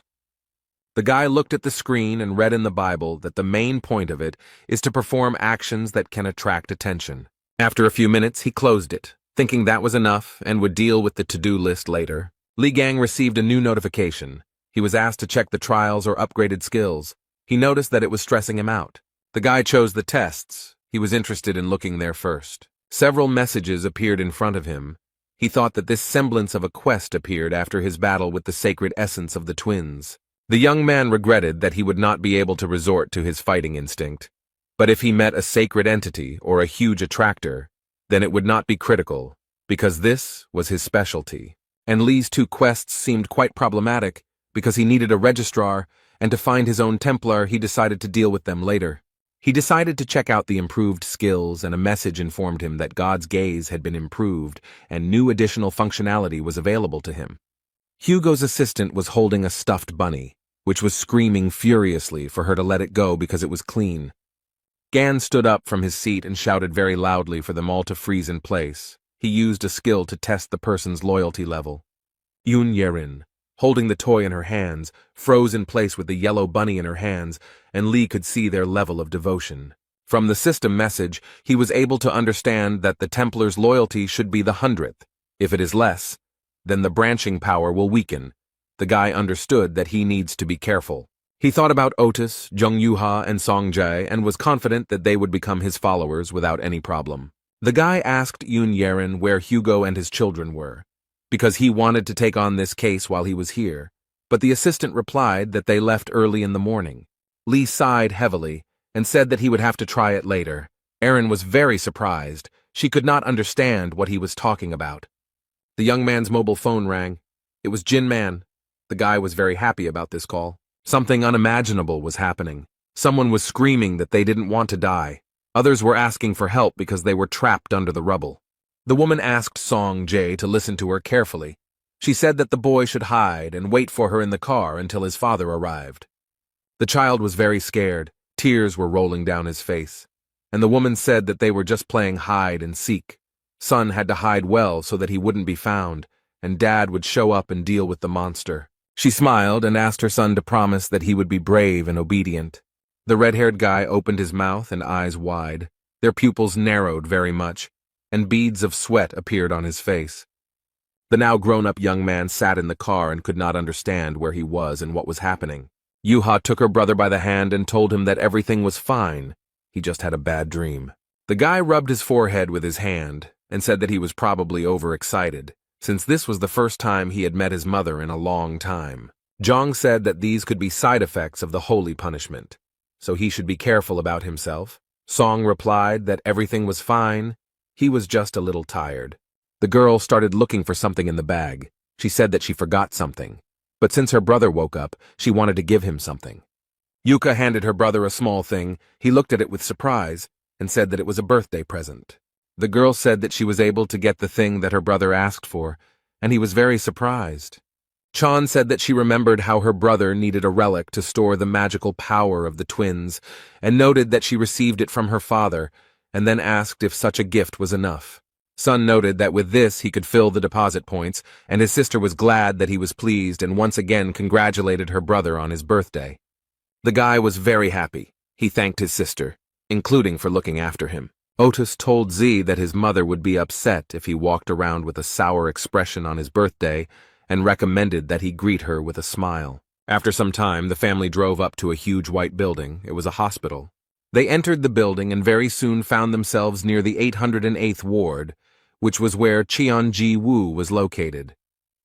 The children told their mother that Uncle Gon was able to leave a wound of the sacred essence right on his forehead, and added that he became even cooler than he was before. Yuha said that it would be great if Mom had the opportunity to meet him, and added that when she woke up, they would have a lot to discuss. The woman did not answer, because she was not just sleeping, but was in a coma. The children were standing next to her bed. Young Yuha was holding her mother's hand, and Song Jae was looking at her intently. Hugo Otis did not enter the room. He stood in the corridor. The man bowed his head and thought about something. Suddenly, a phone call distracted him from his thoughts. Otis opened his eyes and began to take out his phone. The man looked at the screen of his mobile phone. The number was unknown to him. He wondered who could be calling him. Hugo went down to the hospital courtyard to talk on the phone in peace and quiet without disturbing anyone. He told his friend that he planned to put off work, because this day was very important for him. He was surprised that the heads of the European Union needed him. He asked if the problem was only in the attraction, and noted that the headquarters of the Virgo branch was located near the dome. The man told Otis that this was not a simple case of attraction. The Virgo branch announced that they were not able to deal with the monster. Hugo asked again, "Did Kevin Azar really say that?" On the other end, they noted that he had previously encountered that monster, the one that had appeared in Korea 10 years ago and swept through the airport. The man heard the boy tell him that the pink mist and memories had washed over him. The action takes place on the territory European Union. Belgium, in the controlled territory of the Virgo branch. It was damp, cloudy, and rainy outside. People were trying to get into a warm place as quickly as possible. Li Gang was wearing a hood, holding a cup in his hands, smiling and saying how untimely this was. He looked at his mobile phone and thought about how he had made the appointment himself for the first time in a long time, when suddenly it started to rain. Gan read a message from Songjae asking if he wanted to become his Templar, but his nephew refused because he thought it would be problematic. Although he had hoped that he would agree and realized that he didn't know much about him, Lee remembered how Hugo's assistant had said that it was Ji's birthday. The guy got really angry because he thought she should have told him about it. Yun replied that Song doesn't like to celebrate this day. Gan thought that Jae had deliberately not told him. He thought that Yeren was definitely not telling him everything, since something happened to the guy on his birthday. A man approached the guy with a question. He asked what he was thinking about and what was troubling him, and Lee was glad that he had come. It was Jin Man, the Virgo branching appraiser, who took off his hat and said he was glad to meet him. The man told Gan that he should have notified him, apologized for having to come all this way, and Lee noted that it was no big deal since he had business there. The guy told the man that he realized that this area was under the influence of the Virgo branch, and asked why their emblems were literally everywhere here. The appraiser began to talk about how, throughout history, religion has been an integral part of life in many European countries. The man said that after the appearance of the sacred entities, when the branches filled the world, Europe turned from just a part of the continent into one huge believing nation. Jin noted that it is impossible not to believe when you see the dome protecting you every day. Lee smiled and replied that considering how much pride was in man's voice, his faith had weakened greatly. Gan scanned the man and realized that his faith was weakening due to him feeling betrayed by his branch. The guy realized that something very serious had happened. The young man told Manu that he thought he wanted to talk about his branching. The appraiser lowered his head and replied that he knew perfectly well that he should not be surprised that it was impossible to hide anything from Lee. Gan began to use the soundproof barrier skill he rented from the Aquarius branch, which prevented any sounds from leaving the selected area using water magic. Jin started taking something out of his briefcase and told the guy that it was time to get to the main thing, to talk about the blade. He took it out and said that it was this weapon that was stabbed into Gan's back 20 years ago. Information about it was erased by sinister forces. The guy listened carefully, and the appraiser said that he managed to partially see the blade's memories. He analyzed them and realized that the one who attacked Gan in the Demon Tower was the holy sign of Virgo, the branch of which he is a member of, and that is Kevin Azar. The events take place in the house of the holy sign of Sagittarius Hugo Otis, where Li Gang has already returned. The guy was talking about how Lily Quinn and Song Jae had turned down his offer to become Templars and decided to remain part of the Gemini branch. Lee thought about how this was all despite what the red-haired boy had to go through.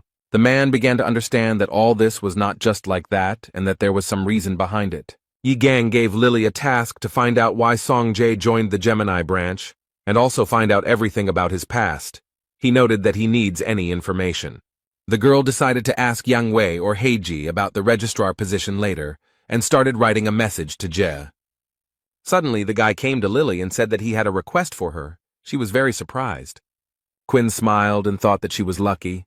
The guy showed up just in time and asked what happened.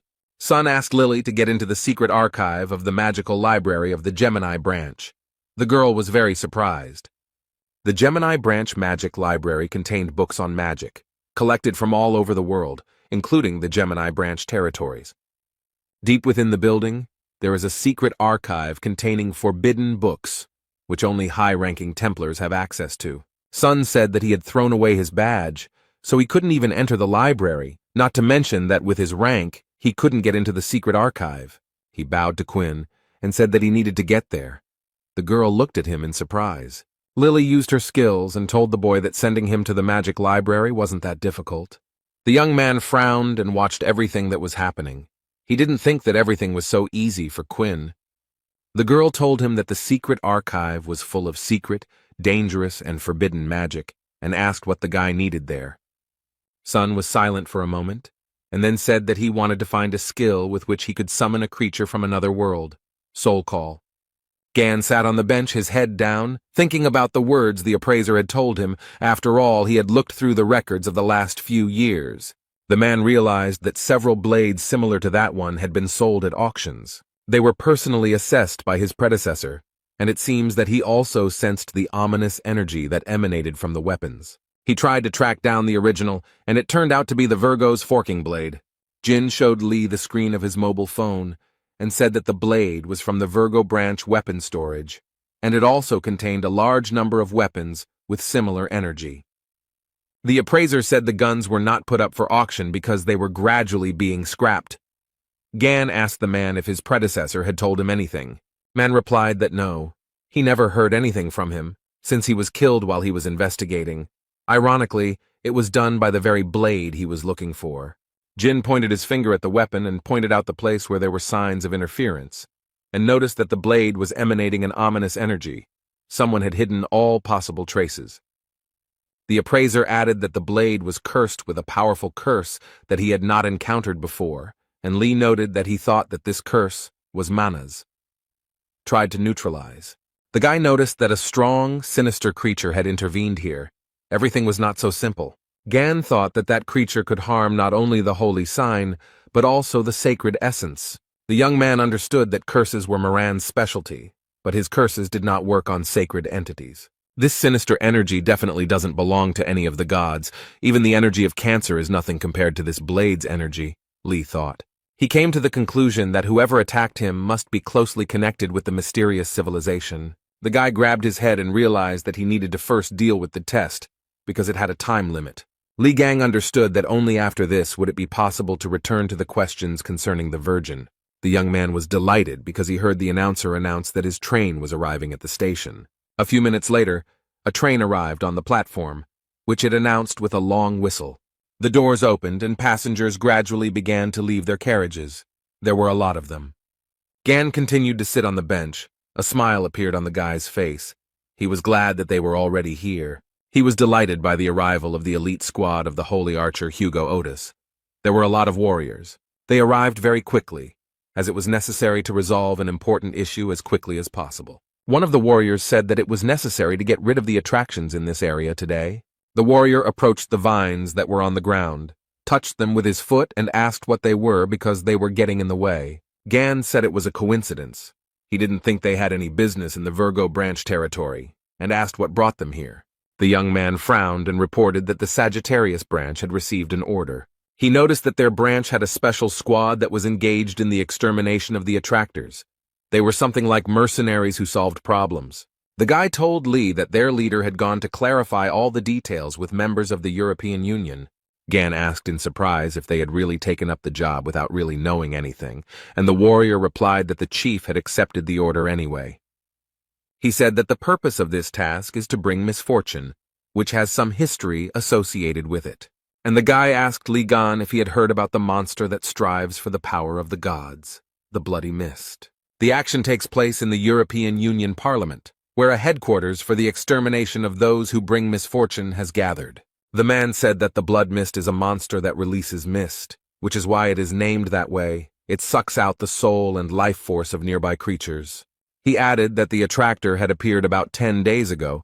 Hugo asked why they had not gathered an army of people from different branches and dealt with it, but had reacted so late. He replied that the monster was officially considered defeated and should not surface again. Otis asked in surprise that everything was hidden despite the fact that the attracting one had already managed to absorb 5,000 people. The man lowered his head and replied that it had been decades since the branches had worried about losses. Hugo asked what about the Virgo branching. He asked why the head Kevin Azar was not doing anything. The guy replied that they had already tried. The man reported that they had repeatedly sent troops there, which consisted of high-ranking Templars. He noted that they all failed because this attractor releases a red mist that causes a powerful status effect. A representative of the EU Parliament noted that the fog is most dangerous for people of the Virgo branch, who specialize in close combat. Also, the Virgo Saint sign went on an expedition to the North Sea to deal with an enticer of the same class as the Bloody Mist, so they can't return anytime soon. That's why the EU Parliament decided to break with tradition and turn to another branch. The man noted that they had studied all the branches and settled on them because the mercenary branch was relatively free of power struggles between the others. He noted that Otis also works with Sir Li Gang. He was very impressed when he saw his actions in the Philippines, and they would be very grateful to them. Hugo listened to the man very carefully. He frowned and came to the conclusion that it was all a lie. And the representative of the European Union Parliament stood in front of him and smiled. His smile was sarcastic. Otis thought that Kevin was too proud to let someone deal with something that was tempting on his territory for reasons like that. The man thought that the bastards from the Virgo branch wanted to get rid of the weapon, and them with the help of the bloody fog. Hugo saw through their plan, but the man still had some doubts. Otis sat in a chair and thought about something. A representative of the European Union Parliament sat opposite him, and there was silence. The man with glasses recalled how he and Kevin discussed whether it would be okay if they used Ligan and Sagittarius. The head of the Virgo branch said that everything was fine. The man should say that Bloody Mist had returned, and Hugo would not be able to refuse if he heard that name. The warrior of the Sagittarius branch told that Otis lost his mistress to the Bloody Mist several years ago. Li Gang asked again and noted that the guy could only call one person that. The guy said that Mrs. Cheon-ji Woo, the wife of the head of the Sagittarius branch, and the mother of Yu Hee and Sung Jae, they met after Gan was imprisoned in the Demon Tower. The warrior said that Lee had never crossed paths with her, then told her that the lady had tried to protect her son from the Bloody Mist, and that the monster had defeated the First Templar and the Bishop of Branching.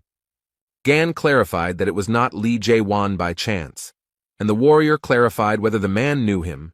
The guy replied that he had carried his and Otis's things 20 years ago. Lee lowered his head, recalled the conversations with his comrade, and thought that his poor friend had been right to avoid talking about family and the past. He had been through so much. The man asked the warriors what Bloody Mist was, and noticed that his comrade was not at all the same as he had been before. He had become unreliable and weak. Lee said he knew his friend's level of preparation better than anyone else because he taught him. And he added that when Hugo was in his prime, he trusted only him with his rear. So he cannot believe that he could not overcome the one who attracts, whom he has not even heard of.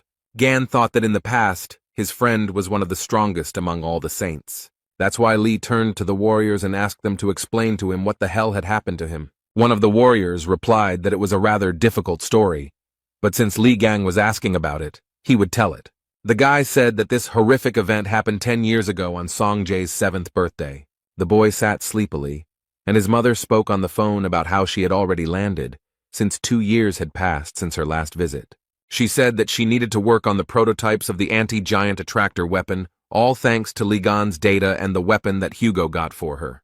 Cheon-ji Woo stroked her son's hair, and said that their son met her at the airport so early. She was so touched that she almost cried.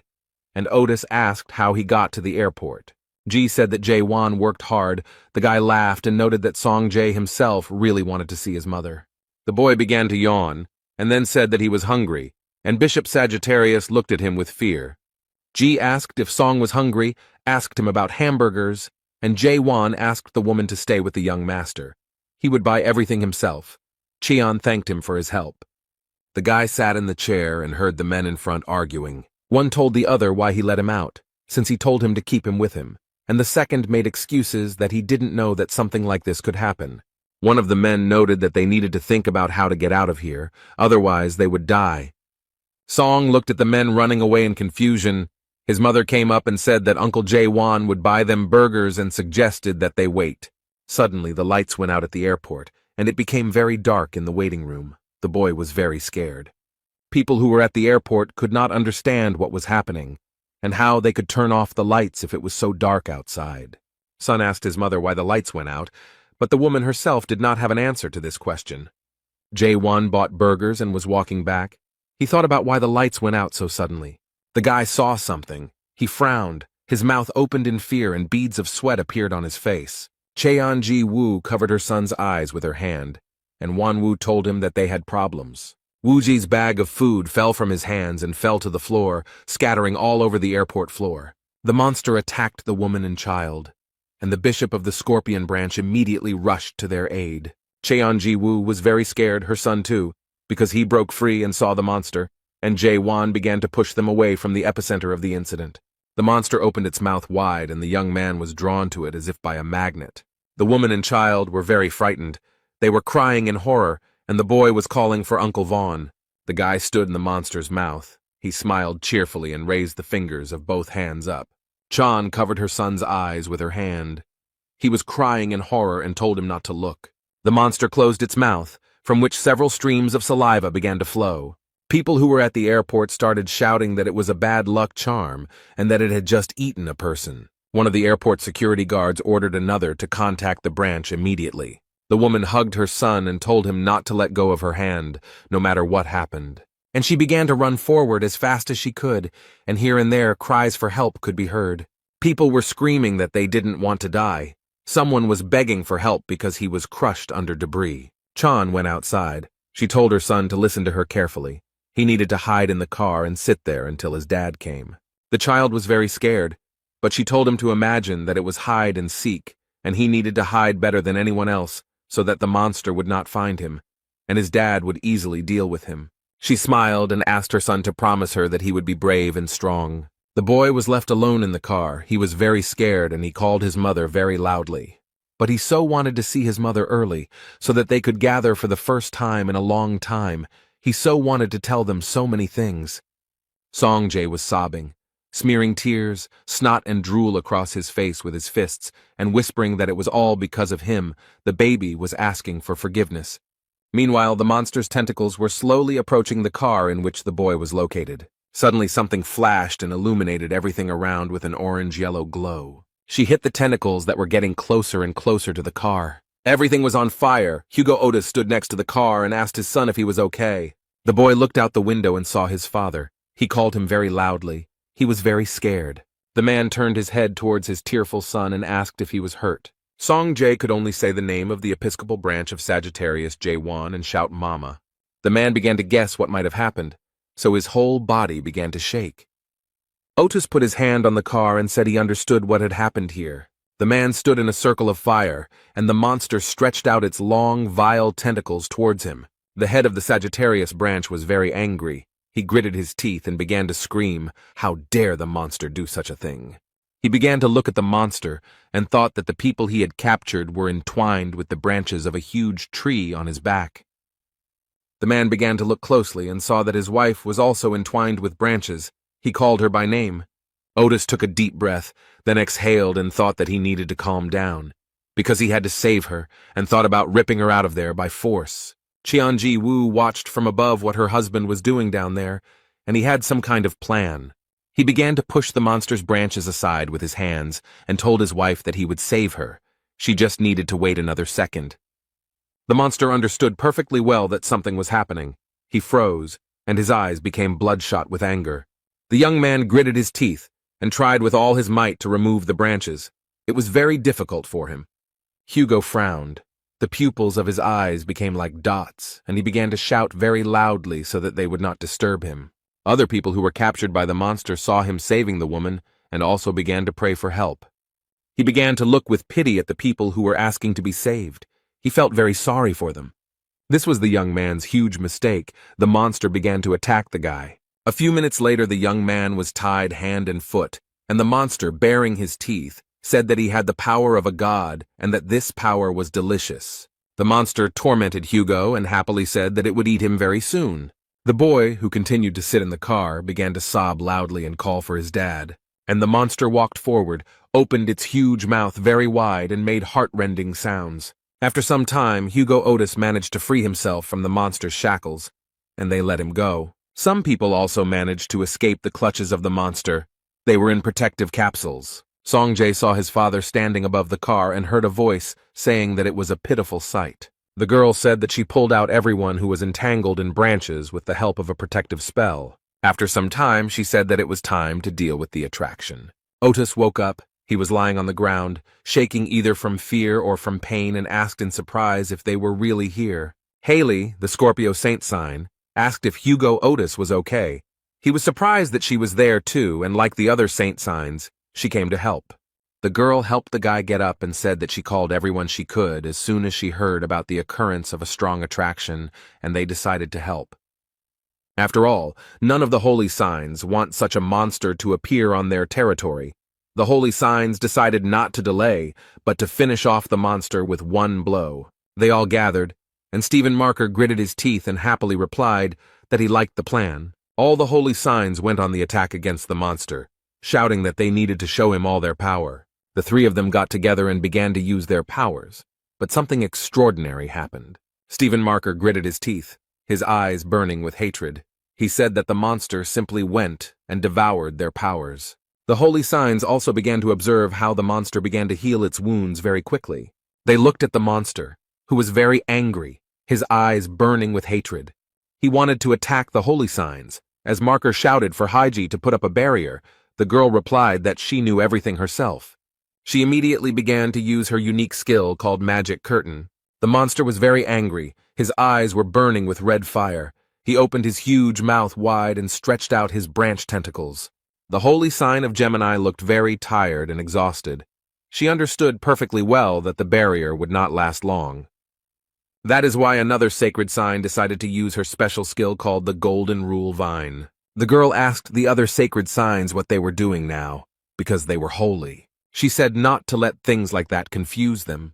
It was Giselle Lawrence, the holy sign of Libra. Otis asked Haley if she even called her, but the holy sign of Scorpio replied that she turned to those three for help. But the monster still wouldn't calm down. It made a face and bared its huge teeth. Giselle turned to the holy sign of Gemini with a request to move this attractant somewhere using teleportation. Heiji couldn't understand what they wanted from her, and Lawrence told her that the monster had absorbed all their powers. They wouldn't be able to defeat it now, otherwise they would lose theirs, just like the sign of Sagittarius. The girl said that she could send him wherever she wanted, even into the depths of the ocean, even into the seething magma, and noted that this was a wonderful way out. The holy sign of Gemini said angrily that the monster would then appear again after some time. Giselle asked what was wrong with that, because it didn't matter. They needed to get rid of the monster here and now. Otis said that this cannot be done, because the attractor has absorbed the souls of people, and those whom they saved are empty shells. They must finish him off and get their souls. The man also noted that there might be more people whose bodies they had not pulled out, and said that he would help, and offered to kill the one who was pulling them together. The guy didn't look very presentable, but he said that he could still fight. The Gemini saint began to scream about the monster sprouting vines, and Giselle noted that her strength was running out.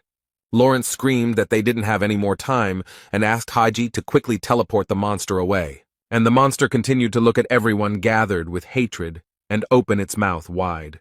And the holy sign of Gemini began to use her unique skill teleport.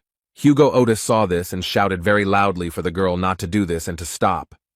But Heiji didn't listen to him and continued. After a few minutes, the teleport was successful.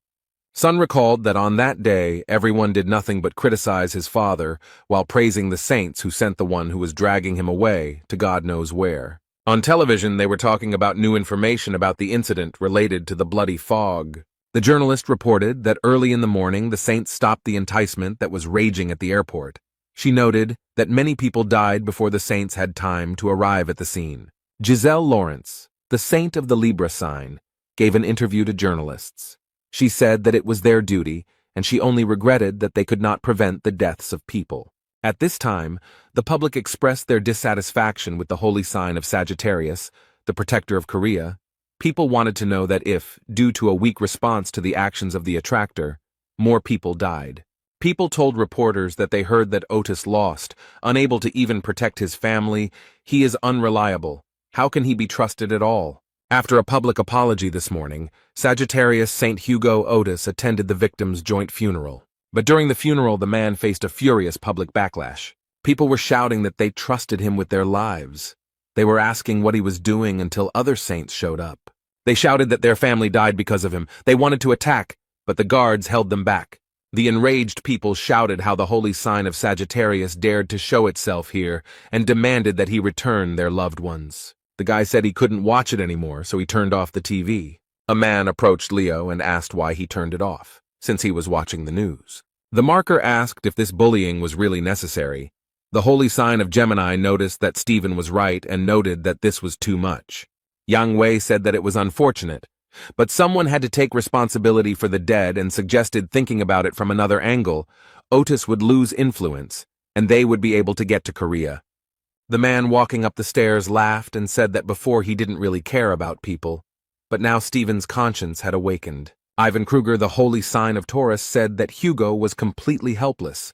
He tried to overcome the one who attracted him, although he himself does not even possess the sovereign relic. The man said that Otus should have been smarter and called them if he didn't have the skills.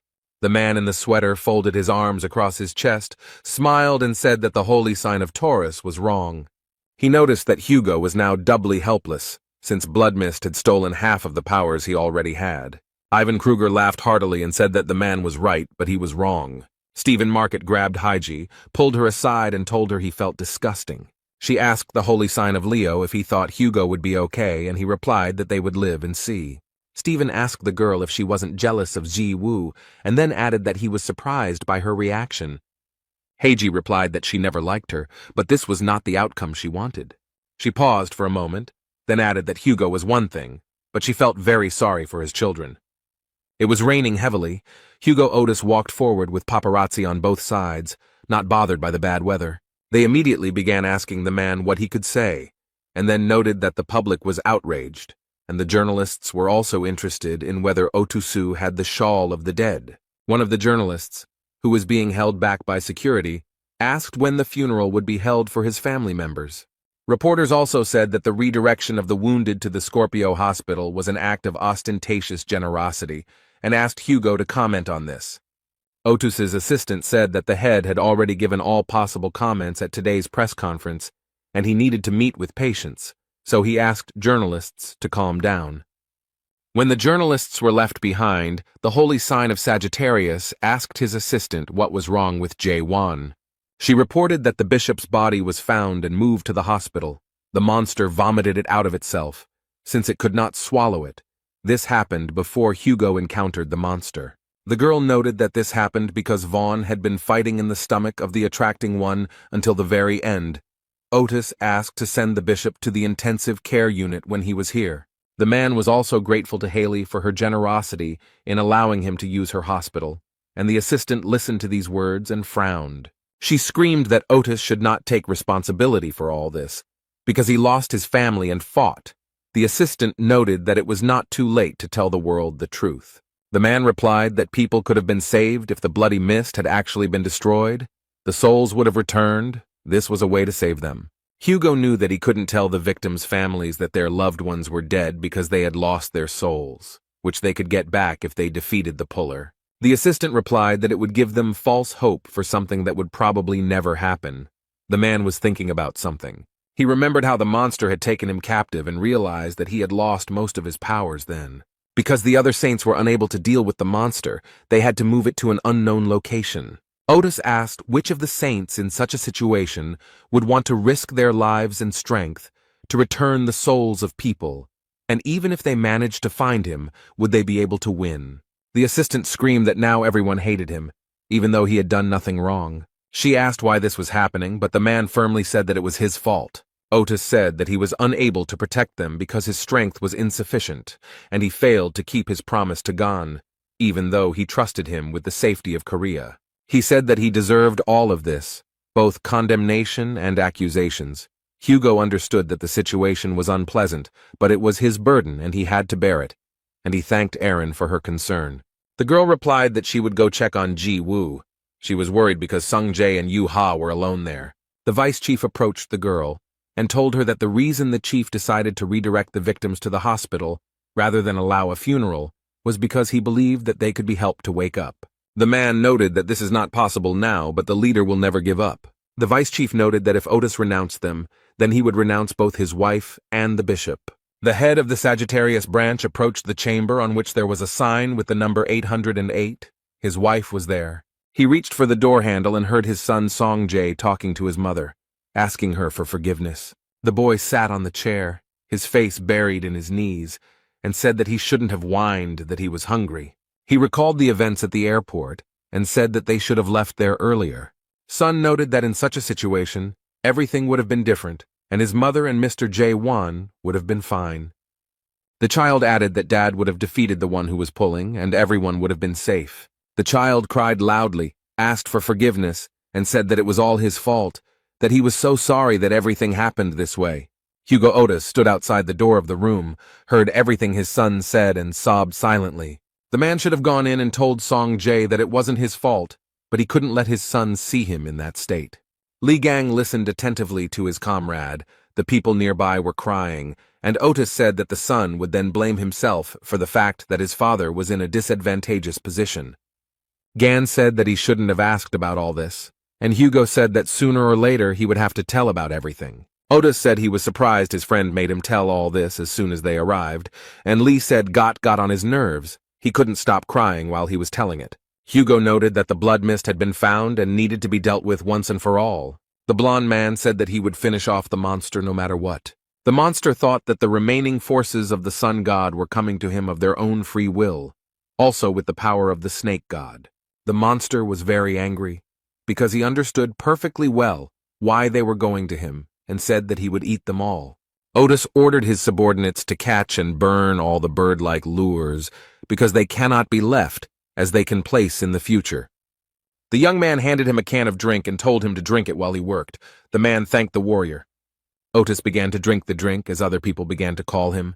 Their faces showed surprise. They handed the man a box of chocolates and told him to eat them while he worked. Hugo thanked them. As soon as he brought the candy to his mouth, other people came up to him and started calling him. From all sides, they presented him with various gifts. The man did not have time to thank them. Hugo started asking what happened to them, and then clarified that it was because of the story he told. They answered that no, they just wanted to share it with him. The warriors told Otis that they were going to expand the radius of the area they were exploring and go on a reconnaissance mission, and Lee told Hugo to eat while he was being taken care of. Gan was eating some candy when he heard Lily Quinn calling his name. He immediately recognized her voice. The girl said that she had just spoken to Song Jae and asked if he had time to listen to her. Lee asked what she had managed to find out, and he also asked where the guy was now. Song Jae stood in front of the entrance to the secret archive of the Gemini Branch Magic Library and thought that he was finally here. The guy frowned and said that he wanted to find a skill in the library that could summon a creature from another world, and that was Soul Call.